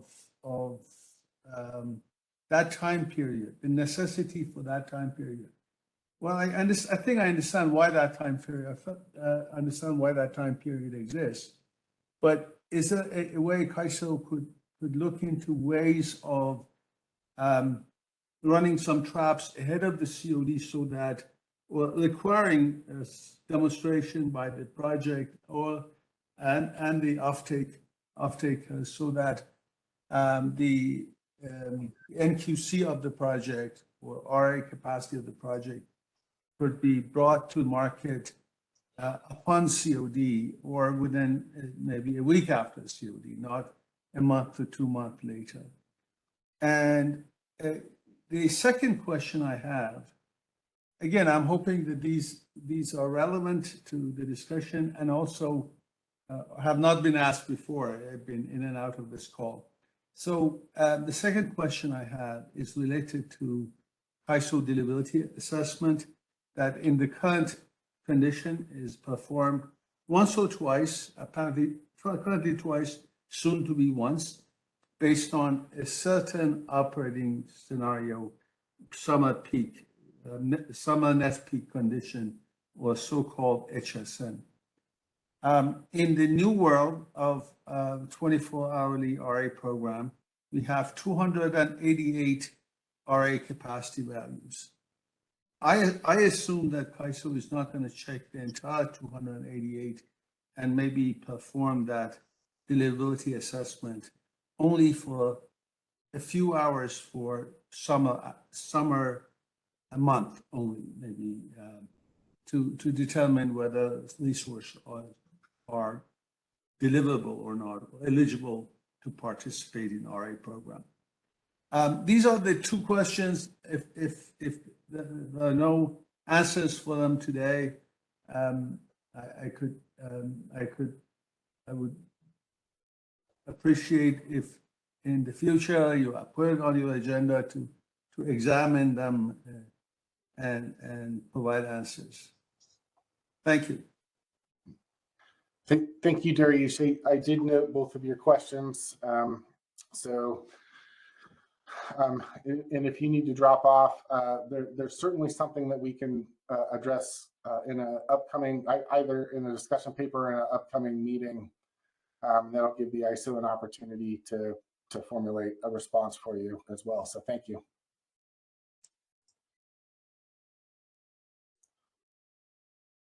Okay. Let's move to Noah. Just before you jump on the line, Noah, I think that's the last question we have from audio, and then I'll move to the chat questions. So go ahead, Noah. Yeah, hi. Just wanted to chime in here, following what Tong and Perry were saying. You know, it seemed to me, or at least the way I was interpreting it, was that there was a question of whether or not the ISO is CPMing past and beyond the 0.1 LLE based on I guess the last 2 or 3 years, because essentially, you know, if LSEs are procuring to the RA standard and then the ISO is CPMing above it, what is the point of the RA program? Sort of the crude paraphrasing here, but you know, I think what I would challenge and question whether or not we were at 0.1 based on the shown RA fleet to begin with in the past 2 or 3 years. I think maybe this is something that the ISO can do using some look back analysis on a whole annualized RA shown fleet to provide 0.1 to say, were we there? Weren't we there? And then we can make the judgments on whether or not the ISO went above and beyond the 0.1 for CPM. You know, I don't think the ISO should stop and only use and let load go on a brownout whenever it exceeds its shown RA capacity. I don't think that is the role of the ISO. I think the role of the ISO is to ensure that the lights are kept on to the extent possible for the fleet and everything that they have. Right. So I'm wondering maybe what the ISO can do is look back on the portfolio evaluation of what we have, but what was experienced the past 2 or 3 years. So you're basically just saying as a part of the modeling process, you'd think that part of our input that we can maybe provide is where the ISO has been the last couple of years in terms of what our LOLE analysis might look like based on that shown fleet. Is that your request, Noah? Yeah. Okay. Do you think that's doable? I'll take this feedback. I think that we've been discussing that. The timeline going forward, I think that should be probably handled. But I think if there's a ask in the working group process for us to do that type of analysis, they'll defer to DT as well about what that might look like and what that might require. But and I noticed as well we have some information, the summer assessment. I thought was pretty telling as well, and that might sort of suffice, but if you want to. Yeah, I would defer to the summer assessment report where we basically look at the resources and see what the fleet's reliability surplus or shortfall is for the coming summer, making a set of assumptions. We obviously don't do it for the RA fleet alone. We make some assumptions on what is expected resources and hydro conditions and all that stuff in that process. So yeah, I will take back and figure out if that is something that we can do using the analysis that was previously completed. But the other thing that maybe I would like to probably say, based on the kinds of themes I'm hearing, is what is currently in place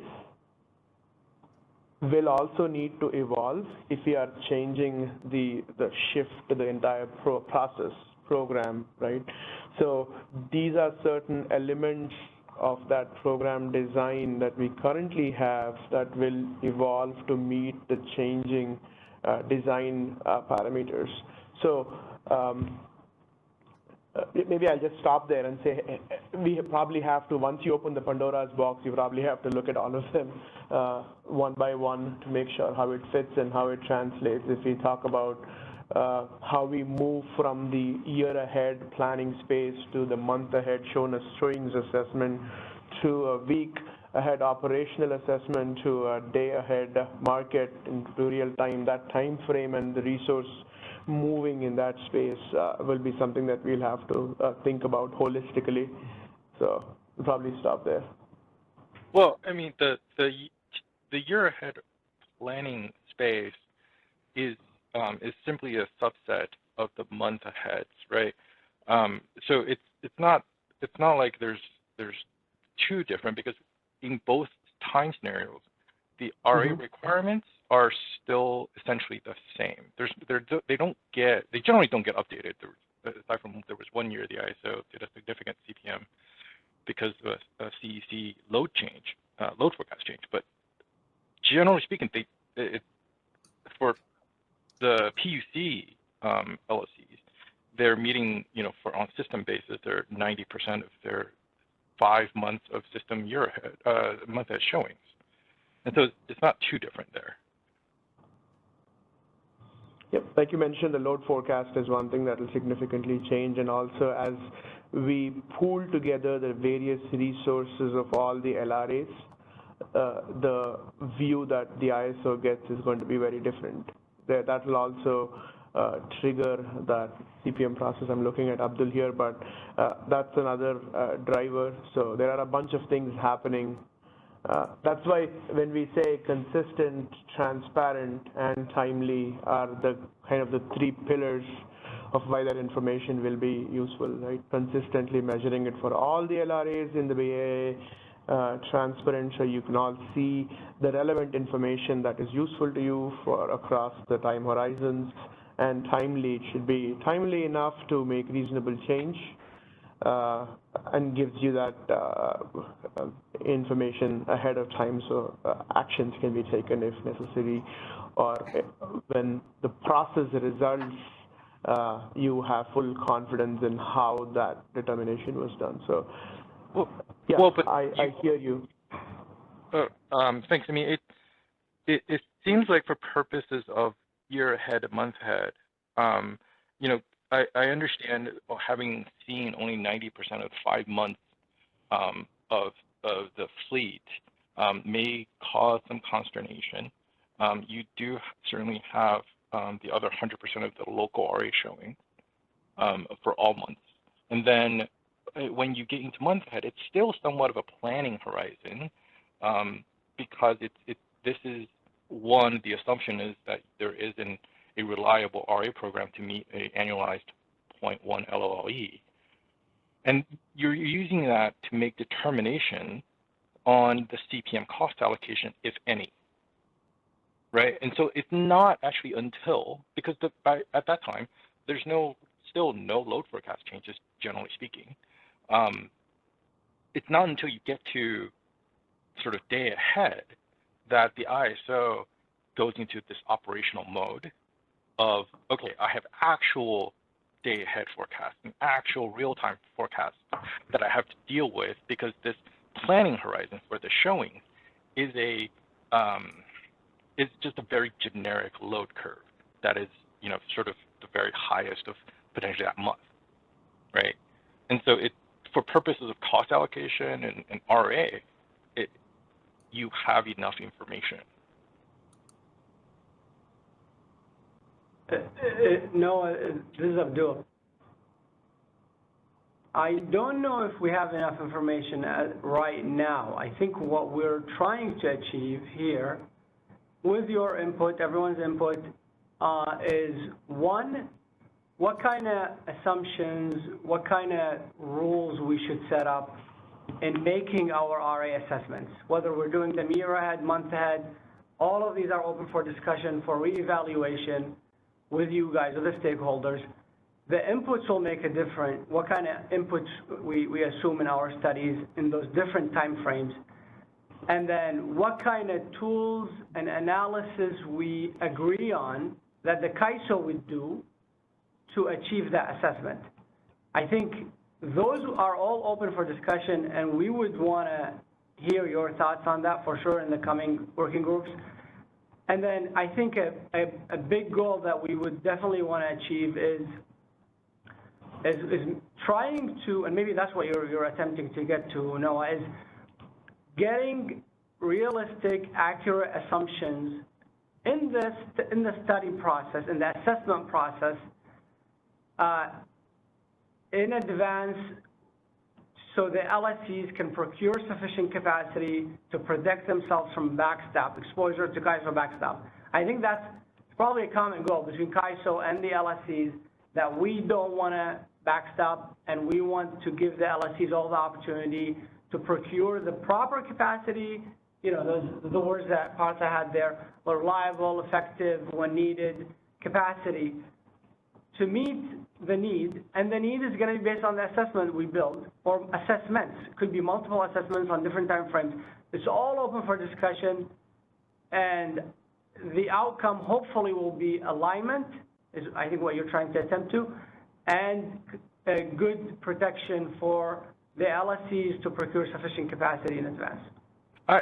I think I'm concerned with a RA portfolio evaluation that moves the goalpost after the showing, because at that point, while we may call it a cure period, it may be too late. And you're right. Yeah, so I think what you're getting at, I think your feedback's valid. I don't think we have to debate it here, because I don't know. Obviously, part of the work group goals is not just us giving the feedback. But I think your point is well taken. I think what I'm getting at is that you're saying that basically, if we're moving the goal, I think the way we were originally thinking about it was providing updated, timely information based on the information we have. I think you're given some fair feedback that I think the working group can take back in terms of some of the trade-offs and consequences of as you describe it, moving the goalposts. But yeah, I think I really appreciate that clarity, Noah. It's helpful. Thanks, Bertha. I mean, so I started out with making sure supporting the ISO on trying to justify its CPM actions in the past 2 to 3 years, and my concern is what we seem to, or at least my interpretation is what we seem to assume is that the system and the RA program was reliable, and I'm simply challenging that assumption. And it would be helpful for the ISO to provide that information, given it has the fleet of resources and what was shown as RA. I understand the summer assessment looks at the entire fleet, but it is not what was shown as RA. And since you have that look back available and the information, that would be really helpful to say, here's why, and we're not, when the ISO is not doing, using its tariff authority for CPM sort of willy-nilly. And also that is a huge, that's also my assumption, by the way. Thanks. No, thank you. That probably gets into some of the next topics in terms of, obviously our CPM authority is sort of well-defined in their tariff in terms of the 6 purposes and sort of what are the sort of specific conditions that we can use it as authority vendor. But yeah, so thanks. All right, well, that gets us through the questions and comments for the first item. I think, and we're doing okay on time. I think we should move to the next slide and see if there are comments or questions on that the ISO can answer. Yeah, I'd be happy to. One suggestion, by the way, I know we're an hour and a half after lunch. Would it be helpful, Jeff, to have like a 5-minute stretch break for folks? Yeah, why don't we do that? That's a great idea. Let's take a 5-minute break. We'll come back at 2 o'clock Pacific, and restart with slide 17 then. Thank you, Partha, for the suggestion. All right, we'll come back at 2 p.m.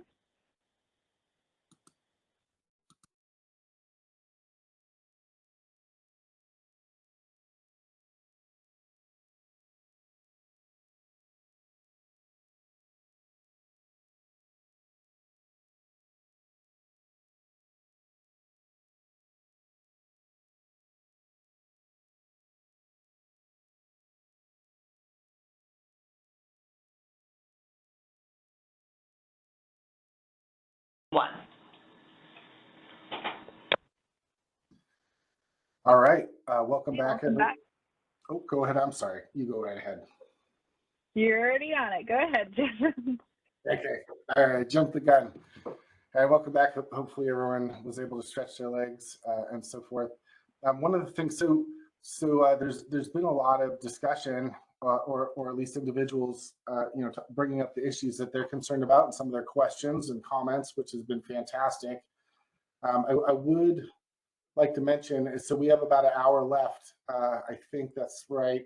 And so in the event that we don't get to your comment or question, in the event that maybe you submitted something thoughtful in the chat, and while we've tried to scrape a couple of the comments out of there, if we don't get to it, there is a post-meeting comment period where you submit your comments through the ISO interface. And so please do feel free to submit your technical questions, any additional issues that you didn't get to mention here, anything. Please feel free to use that avenue in order to communicate your issues and questions.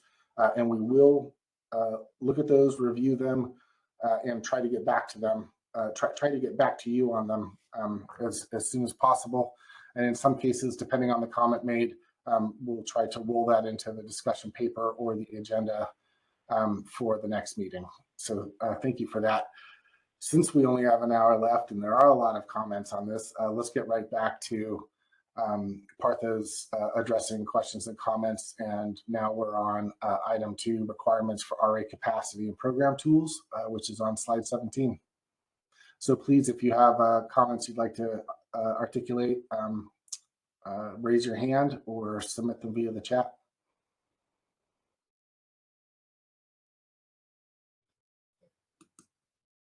I'm not seeing any raised hands at this time. We'll give it a few more seconds as people read through the slide.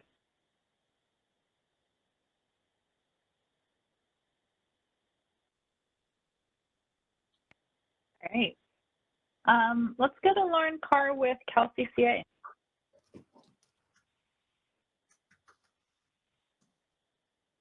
Hi, Lauren. CalCCA. I just wanted to point out that this is probably the best place to include a discussion of UCAP. That's something that the CAISO had done previously in the last RA initiative, and the CPUC will be taking it up too. So I think it would be a good item to include as a sub-issue, is the consideration of UCAP. I think it relates to a lot of these, like RAIM, incentivizing performance, substitution, and then we'll also have to consider how that would work under the CPUC Slice of Day program. Okay. And Lauren, thank you, Lauren. And did you mention previously that that topic will be taken up at a October 12th CPUC meeting. I'm looking at my notes and I thought someone had mentioned that. Is that correct? That wasn't me, and I may have missed that point, but No, that's okay. I'll find it in my notes, and if it's relevant, we'll add it to the note. Thank you. Okay, thanks. I believe to your point, Jeff, I believe that Jamie Gannon from the CPUC had brought up that UCAP was going to be addressed as a part of their, in one of their proceedings, and that I believe to your feedback, Lauren, I think that's really helpful feedback. I think that was certainly included within our sub issues in terms of like one of the, again, that's probably more is in terms of the solution space in terms of developing that. But there's obviously a variety of purposes that UCAP could have, from sort of more accurate counting in the modeling space to incentivizing performance. And so I think that having that discussion, the working group structure in terms of is that appropriate measure, and then maybe honing in on what the process and timing and priority level might look like around it would be a helpful discussion to have. But yeah, I think that we certainly were thinking about that as well as sort of a part of the sub issues here.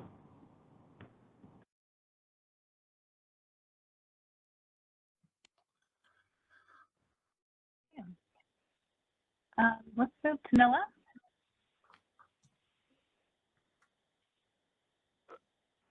Can you all define the issue specifically with RAIM?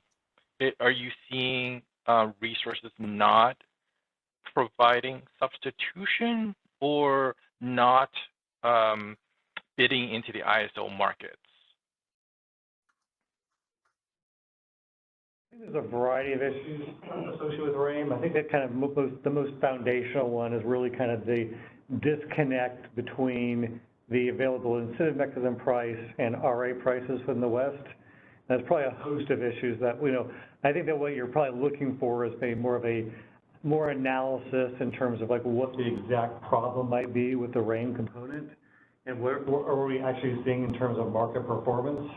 I know that we have a lot of one-off data, and Abdul's here and also our RAIM program. That's something I think that we'd be willing to provide and discuss more going forward. But I think that really is probably a number of different things. It probably overlaps a little bit with sort of the discussions on the rules for planned outages, some of the implications of planned to forced that we've been seeing data on. But I think it's kind of overall, it's kind of does RAIM really function as an availability incentive mechanism for resource given the current RA prices and the way that the RAIM program is functioning in practice.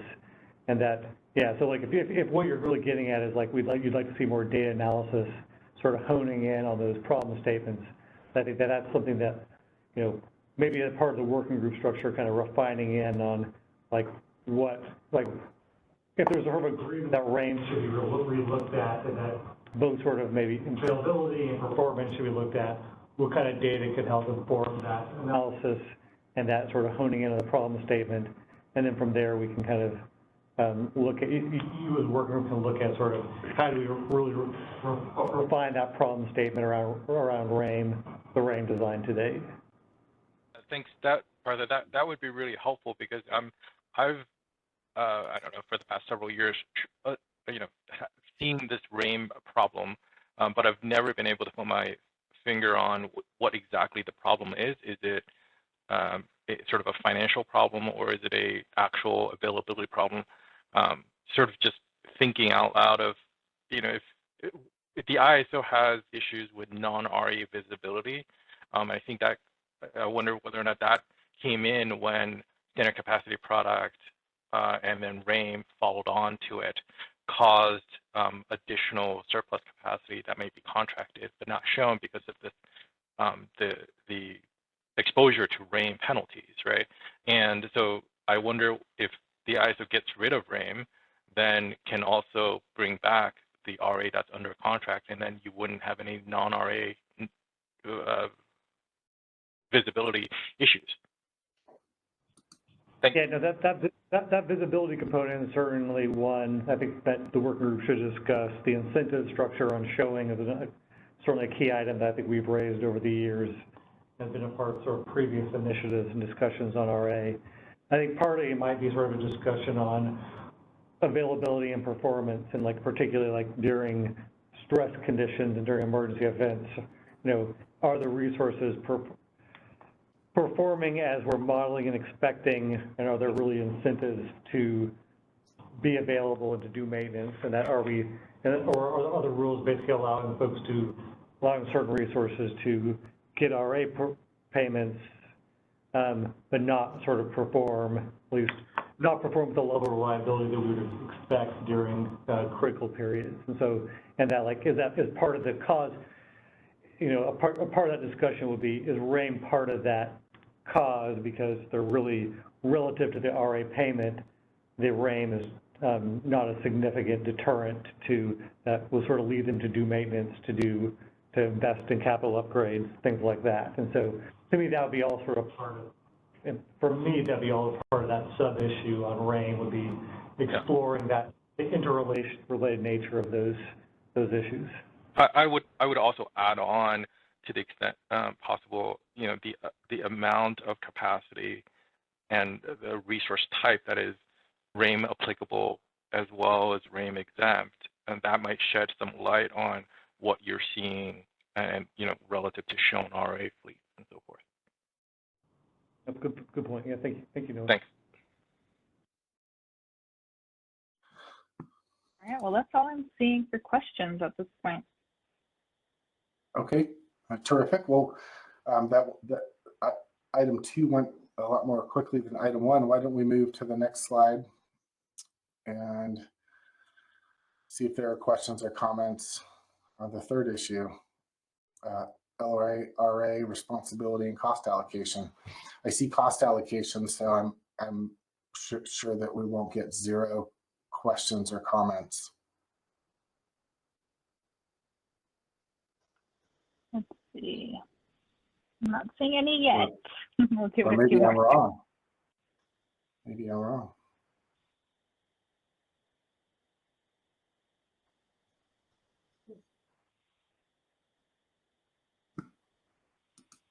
All right. Still no questions. Okay. All right. Well, with no questions on that section, let's go ahead and move forward.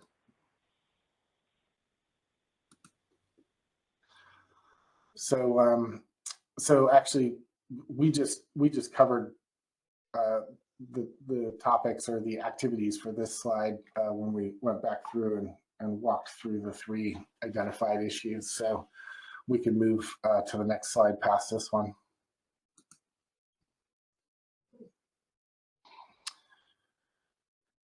All right.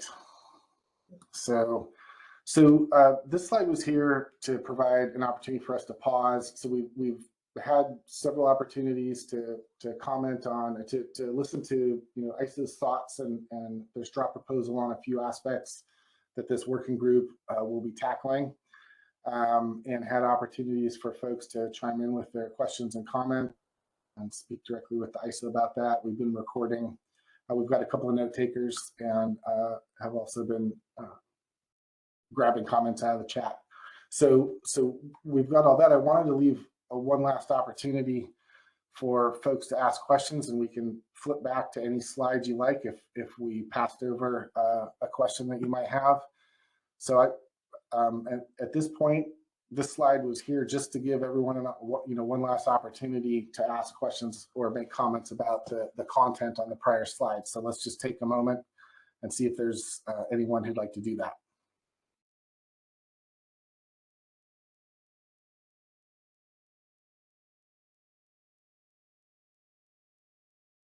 I think we need some sugar or some afternoon coffee. I know it is that time.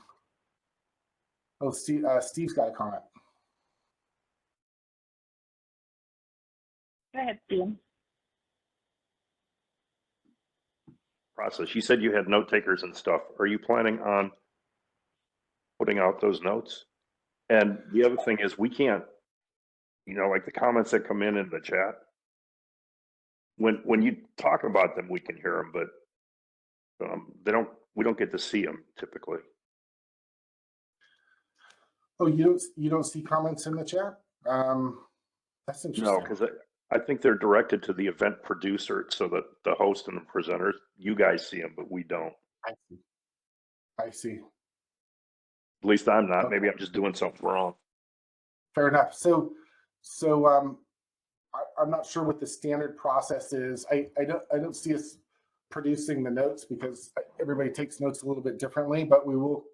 But part of our process will be to grab the relevant comments and questions out of the notes and find a venue for them, which will probably be the discussion paper or some other document where those can be made available to everyone. Thanks.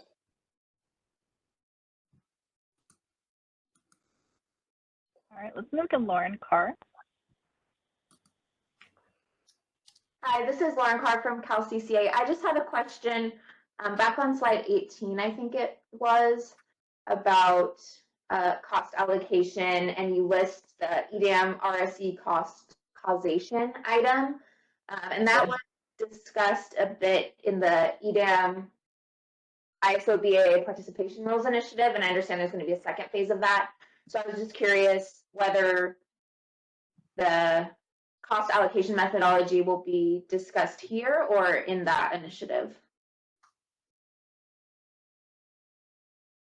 I think that there's an open question on, does it occur here and there as venues? I think that there are, we certainly have recognized that we have commitments through the EDAM to address some of the issues that sort of were not, that were, concerns that participants had in sort of subsequent tracks. I think that what we're here, at least as part of this work group structure, we've kind of recognized the fact that there are overlapping issues between those initiative process, and that I think that where it's discussed, I think is probably something that we'd love to get your feedback on.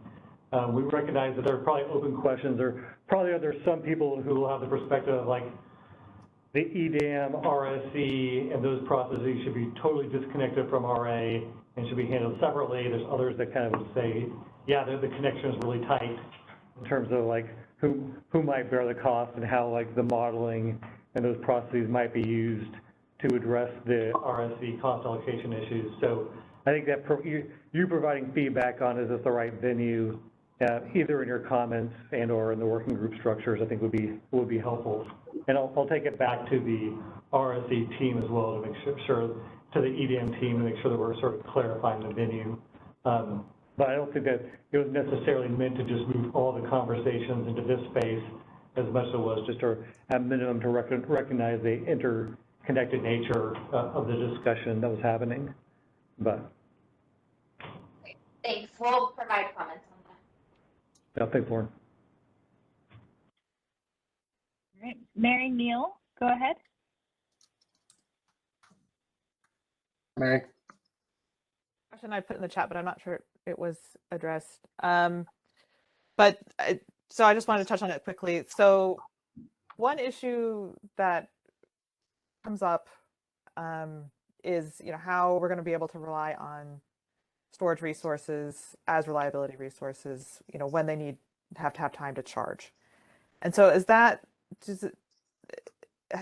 been adequately addressed to date, or is that something that needs to be refined? Like, for instance, is there need to be adjustments to the must offer rules for that issue or other things? I'm just wondering if that's going to be addressed here or not.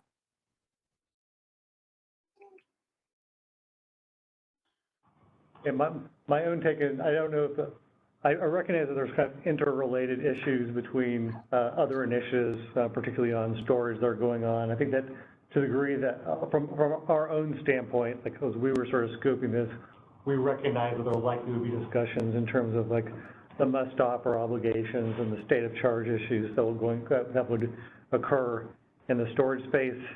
I don't know if this is the right venue to address all those issues, given that they're also being discussed in other ISO initiatives. But yeah, I'd kind of leave it up to the working group participants in terms of if they want to bring those up in this venue as well.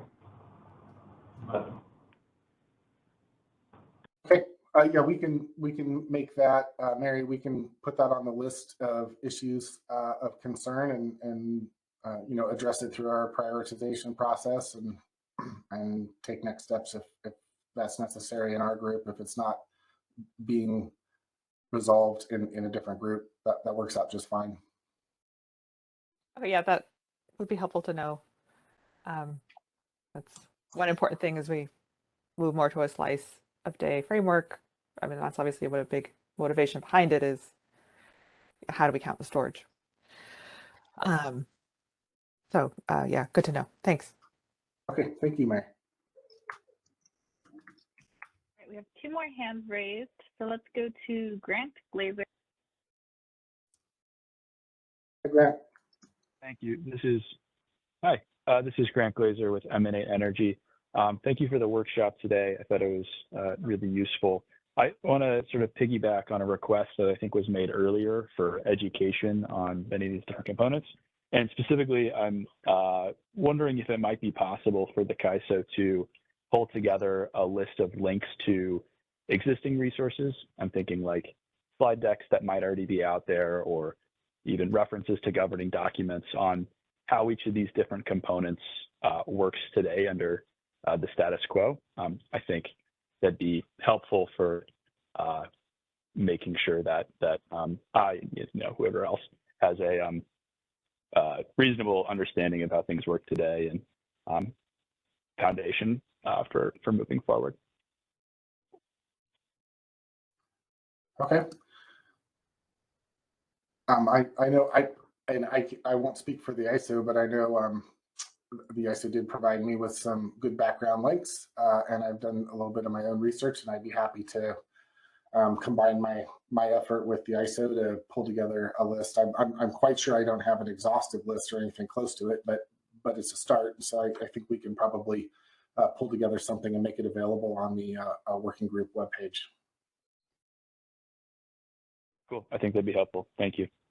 Yeah, great. This is Parth. I'm happy to work with you on that, Jeff. And I think that we're, certainly if there's sort of maybe we can figure out a way to solicit comments and feedback more broadly on sort of specific topics. I'm certainly happy to provide what we think is a, overview of some key areas, and both in terms of providing material and providing, potentially some sort of training sessions. But it might be good to get feedback in terms of having a comprehensive list from folks. So obviously there's a lot of obviously interrelated topics, and I'm not sure there's certain ones that they want to prioritize. We could focus on those first, but maybe we can think about how to solicit feedback in the comments. Okay, perfect. We will definitely ping the group. Just a quick follow-up on that. Partha, it sounds like you were recommending that we include this in the comments that we could submit. Is that the best way to let you guys know what we want to learn, or should we send an email? Yeah, what do you recommend? Either or both. I mean, I think that certainly putting them in the comments would be helpful, just in to get an aggregated list of what different participants would like. But I think that we probably have enough of a understanding on our own that we can start thinking about how to put together materials as well. But yeah, I think putting those in the comments would certainly be appreciated. Got it. Thank you. And then our last question is from Mohan Nirula. Go ahead.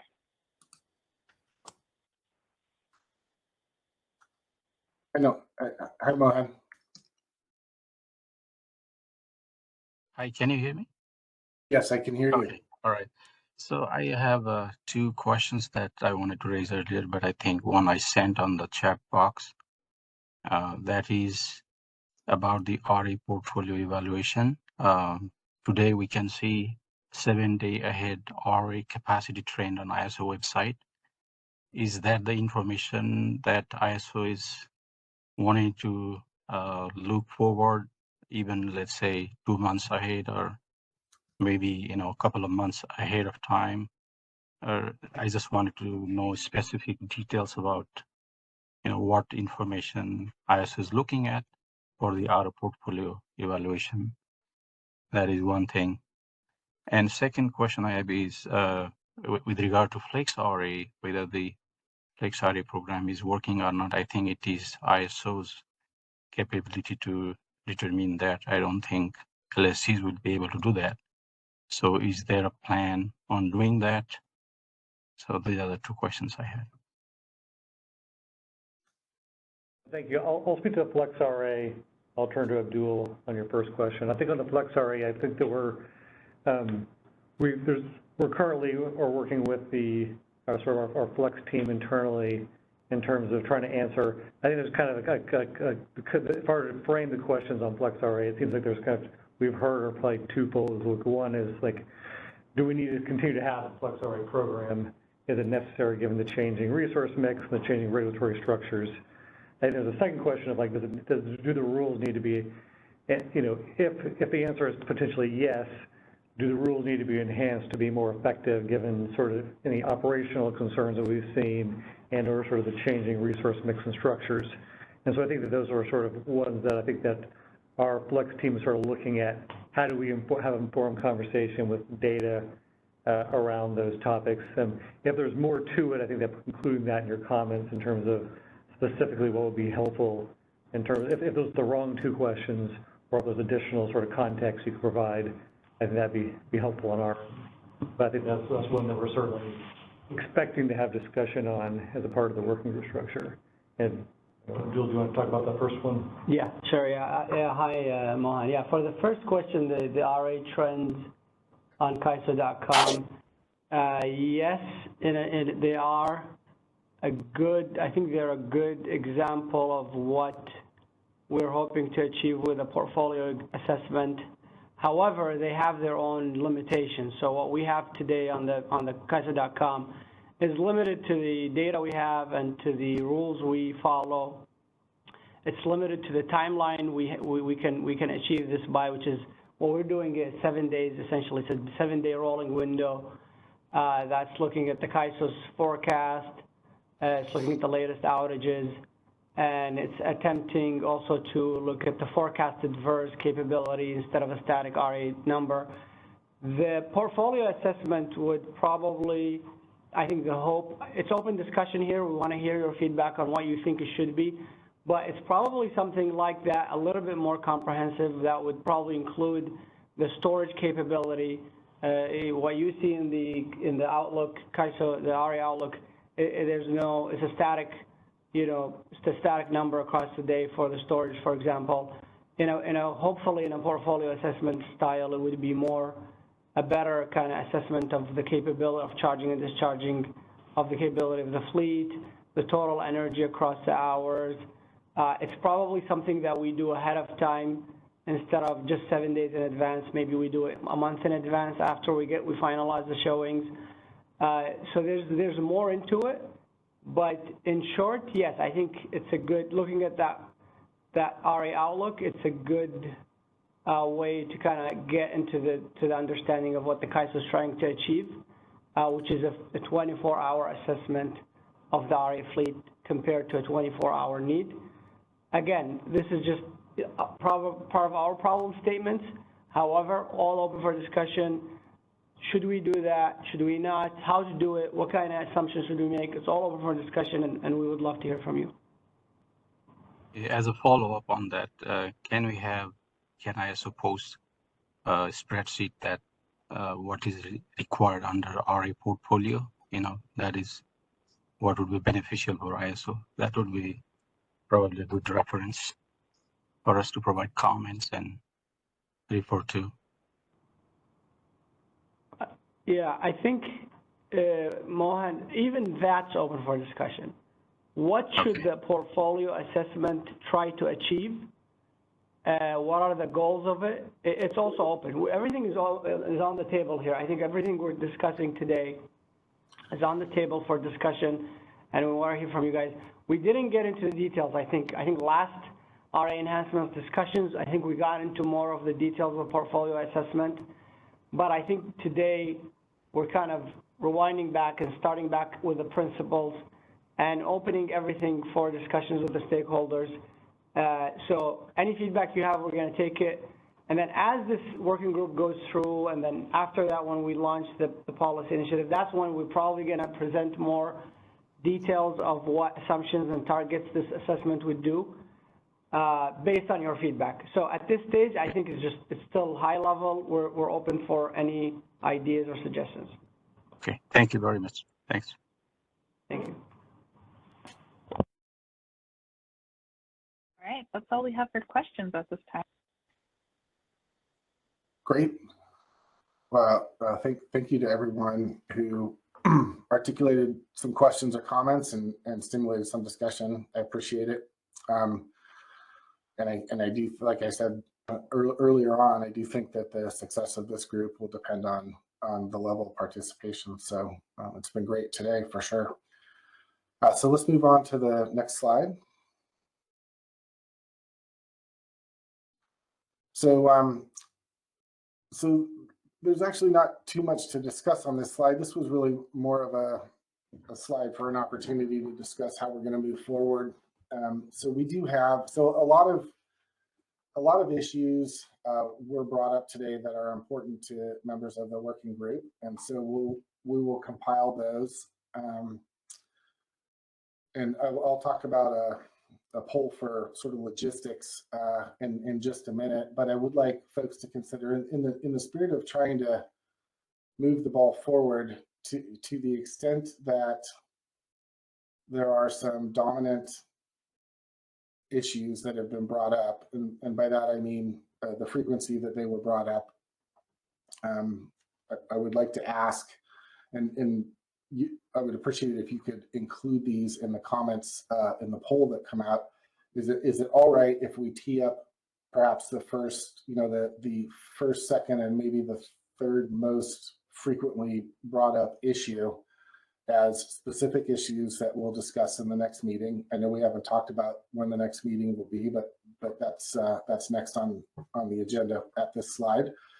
But I'd like to put out there, if it's all right with the group, if we can add, let's just say 2 of the issues, the 2 most frequently brought up issues, and if we can add those as specific issues to take up in the next meeting, and then that gives us an opportunity to move the ball forward. I think, slice a day was one that was very obviously brought up. That was probably the most frequently brought up. I would have to look and see what the second most frequently brought up was, but I would appreciate it if you would include in the poll, if you're okay, if we do take that approach. I don't want to presume. I don't want to presume pushing issues into the working group, but I would like to pull off of or pull from the empirical data that we have from the comments today, if folks are okay with that. So I throw that out there. And before I do get to the logistics of the next step, I would just like to reiterate, we're going to have several bites at the apple for all of these aspects.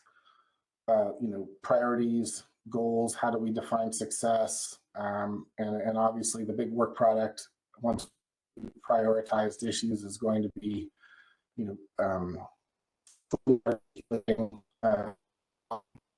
discussion of potential and putting together an action plan to forward for consideration in the initiative process.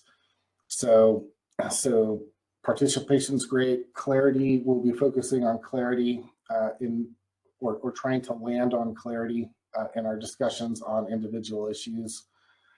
And so with that, I guess I'll just wrap this up by saying we do need to decide as a group, or you need to decide as a group, how we move forward. There are a lot of issues in the RA space that people would like to have addressed. So there are different ways we can tackle this. And I'll throw out a couple that probably aren't terribly palatable, but one is we as a group, we tackle them one by one. So we go through and we prioritize, and we just deal with one issue at a time. We can deal with 3 issues at a time. We can group them and deal with 3 issues at a time. After we get to a action plan on those 3 issues, if each of the 3 issues persists through that exploratory and clarification process, and then move on to the next 3 issues. We can also create branches where, recognizing that there are interdependencies between a lot of these RA issues, and not just between the RA issues, but dependencies outside the RA space in some of the developments in the West, as was brought up today. But we could split this into 2 branches and deal with one or more issue in each branch and stagger the meetings. From your perspective, I don't know how much that matters, because a meeting's a meeting, but at least we would have sort of two branches of effort, each dealing with meetings, and you could decide to attend one branch if the issues in the other branch weren't as important to you, given the constraints on your time. So we could do that. We can meet, every 3 weeks, every 4 weeks. We can stagger the branch meetings if you all decide you would like to do the branch approach, so that every 3 weeks there's a meeting, or every 2 weeks there's a meeting, and for each branch. But they're actually every 2 weeks there's a meeting, but each branch meets once a month. So you have, this week you have branch A dealing with the first 3 topics, and then 2 weeks from now you have branch B, and then 2 weeks from that you're back to branch A. So those are some options. I don't know what you found in other working groups regarding how the topics are decided that you'll tackle, how frequently, the cadence of the meetings, whether issues are split up and dealt with in parallel, or you deal with things in serial, or all at the same time. So we have a poll that we'd like you to provide some input through regarding your preference for how we move forward in terms of logistics for meetings and how to deal with topics within meetings. So I will actually, maybe Caitlin, if you don't mind chiming in, maybe you could provide a little bit of input as to how they can go ahead and provide their input through the platform. Yeah, so we're going to try something a little bit different here and try to do some live polling. So Michelle's going to help me implement this Slido poll within the WebEx system. So we'll start with that first question of, do we feel like we should just do one topic? Should we, branch out into multiple topics? So we'll give it a second here while Michelle pulls up that poll.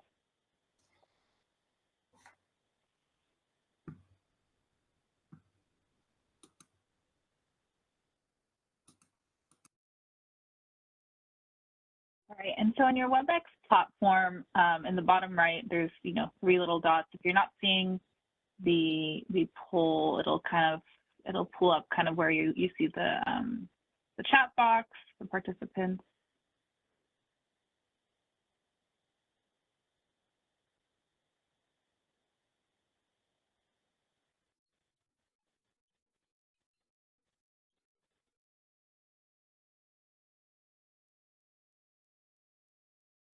You not seeing the poll? I'm not seeing the poll. It says the poll has not started yet.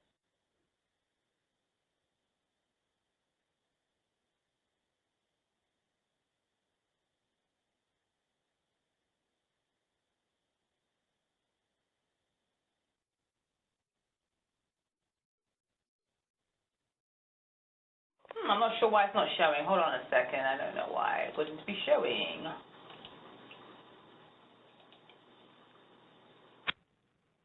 All right, so while we pull up that poll, did you want to make a comment? I see your hand raised. Yeah, this was probably from earlier. And Jeff, I thought I was going to offer 2. I don't know if you have this in a later slide, but like I recognize that right now for this working group, obviously it was primarily the ISO presenting. I don't know what your timing might look like for having other participants present, either on problem statements, goals, what data analysis might be helpful in there to help refine it. And so that could be another way to think about the working group structure, would be, trying to get, prioritizing based a little bit on sort of who's willing to present and when. But that's kind of my thoughts on that. Yep, no, I appreciate you chiming in with that. I do think that's a good idea. And there's certainly enough content with respect to the material that was provided in the discussion paper that we don't have to circle around prioritizing, considering and prioritizing which additional issues or which issues in general we want moving forward.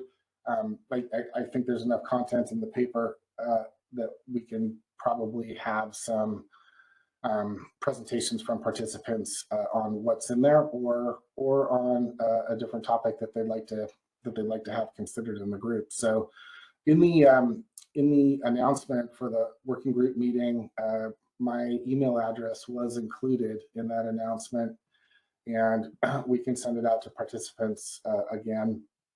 And if you would like to make a presentation on either the structure of the working group and the effort that takes place, or a particular RA issue, please feel free to send me an email, and we can work on coordinating that for the next meeting.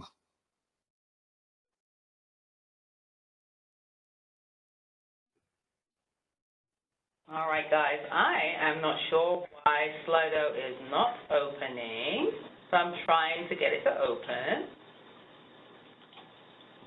Oh, there it is. So that, and you see, yeah, you have to wait. So I don't know why the other one wouldn't open, but one is open. All right, so everybody should see, a box on the right side of your WebEx platform, typically where you see the chat or the participants list.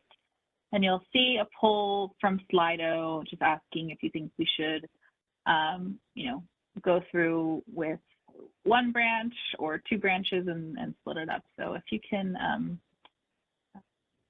vote on that poll, then we'll move along.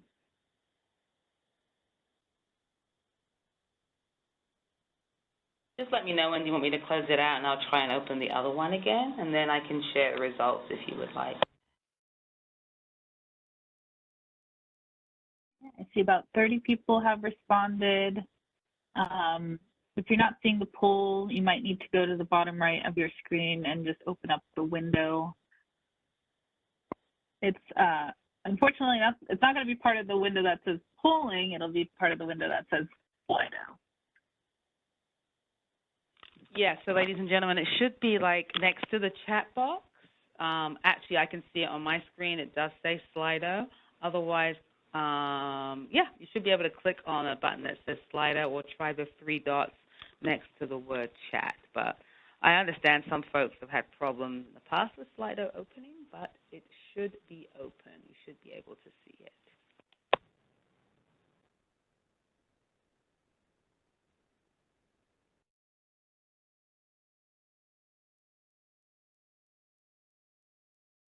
Give it a few more seconds here.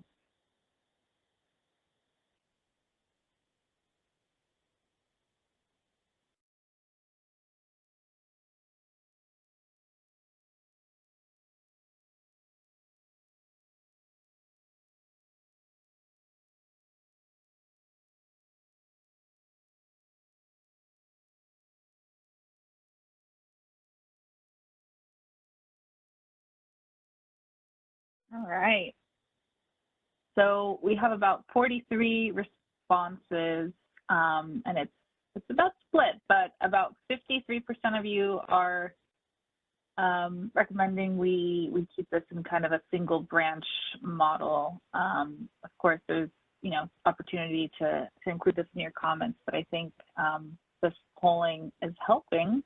And as we keep getting more responses, we're still kind of split down the middle between single branch and two branches. So I think we'll take that data back. And then since we have everybody focused on the polls, I think we'll ask a follow-up question here. So our second question is going to be related to the timing of those meetings. If we are doing a single branch, how often do you feel those meetings should occur? So that slide or that poll will be showing in a few seconds here.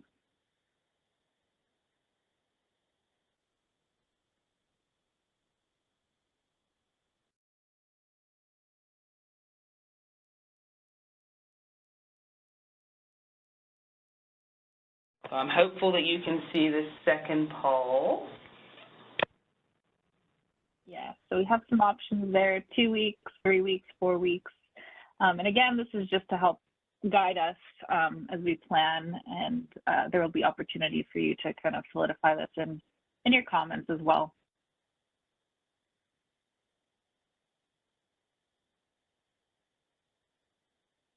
We'll give it about a minute here as people pull up their poll and vote.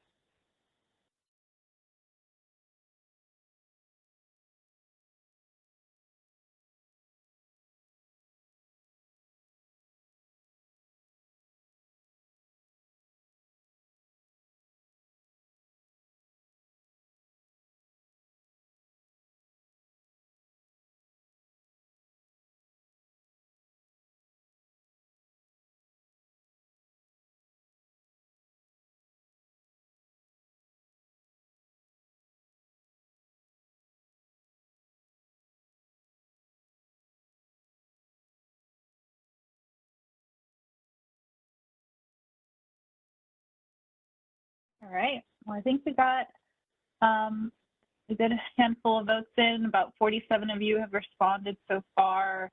It looks like the majority of folks are interested in about 3 weeks cadence. It shows 45% of you responded with 3 weeks, 34% responded with 4 weeks, and then 21% with 2 weeks. So we'll take that into consideration. And thank you everybody for participating in these polls. All this data will be very helpful for us in our planning. Great, thank you, Caitlin, for doing that, and Michelle for getting the polling to work. So that's it for at least the material that I had to cover and discuss, or invite you to discuss. I think from here we'll go on to the wrap-up slide or slides. 1 moment. Yep, actually that would be, I think we're at the last slide now. Next slide, there we go. And real quick before we close out, we do have one hand raised from Chris Devon. Can we go ahead and jump over to Chris real quick? Sure. Hey there, can you hear me all right? Yes. Thanks, this is Chris Devon with Aerogen. I just wanted to kind of maybe just throw in some initial input on process, and I think, we're very thankful of having the opportunity to have this RA discussion. Work group process is kind of yet to be seen exactly how this is all going to play out. There's a lot of different topics, so just a few thoughts to maybe consider.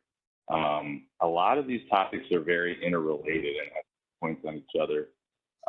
From what I've been hearing as the main topic. So I would caution against trying to split things off individually and try to, start to tackle things, and have discussions about how they interrelate, as well as, getting into the details of them, specifically individually as well.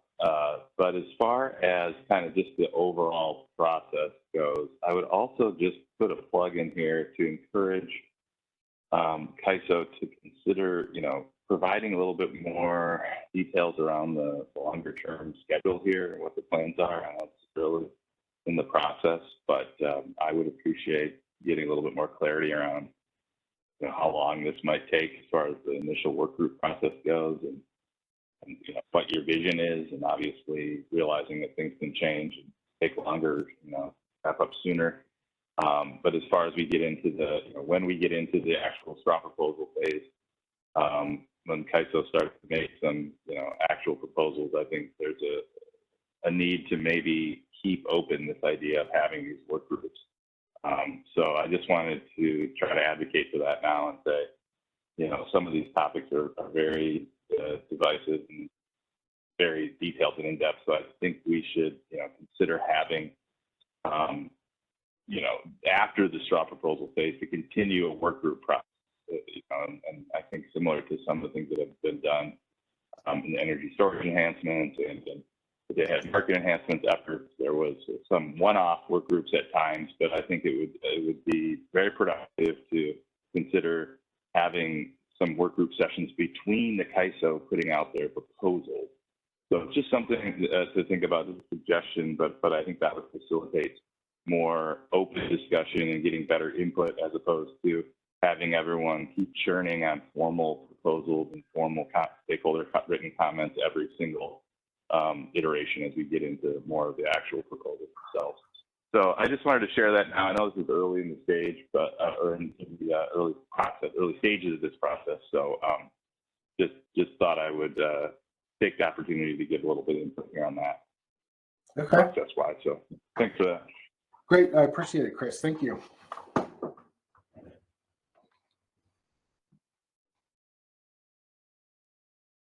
Did you have any closing comments before I wrap up the meeting? Mine was really in response to his comment, at least from our standpoint when we've discussed kind of the working group cadence. I think that's a lot of it.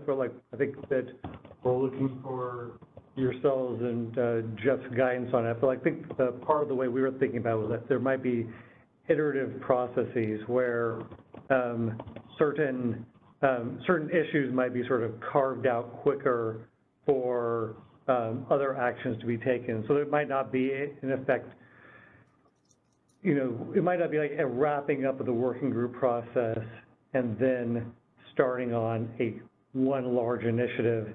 It might be the case where there's certain issues that need to be sort of carved out for quicker action. The slice of day was one that was sort of brought up in terms of how do we address some of the concerns on interoperability given the timeline of those issues. And so it might be the case where it's not really that the working groups sort of continue ongoing while we separate out sort of specific topics that need to be, that are sort of ripe and ready to go into sort of the initiative phase.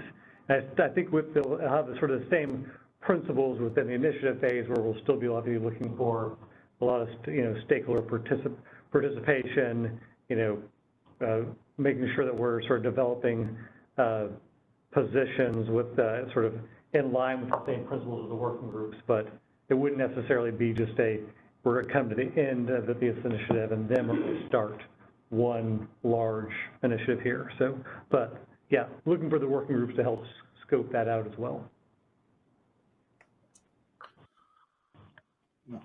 Thank you, Partha. All right. Thanks, Partha. I'll just jump back in and say I appreciate that. And, I think that is a really good plan to kind of go along that path that you just described. And certainly on the twice a day issues, I think that one's right for moving sooner. I think back in the June workshops, I was really advocating for that so that we can get something, moving on that and some of these other items that might take a little bit longer, because I think there could be a good way of using some different tracks, phases of the effort. But definitely I'm encouraged to hear that you guys are open to maybe keeping the work group process alive and thriving going forward through the initiative. So thank you.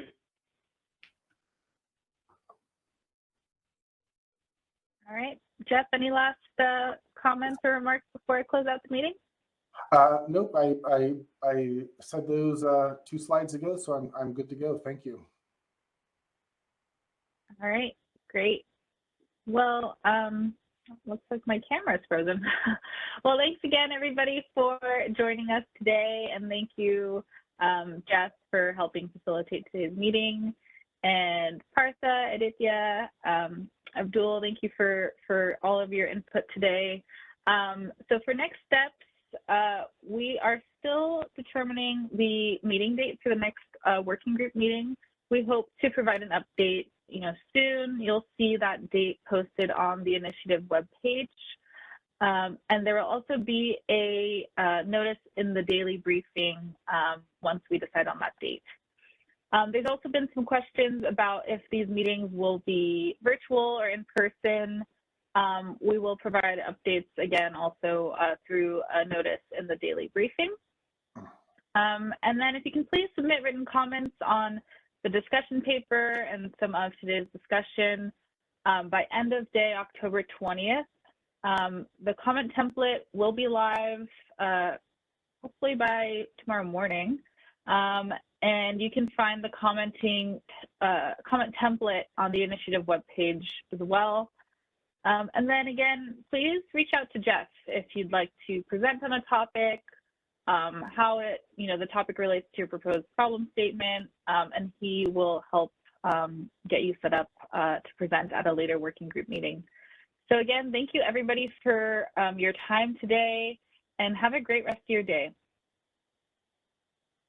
That concludes our conference. Thank you for using event services. You may now disconnect.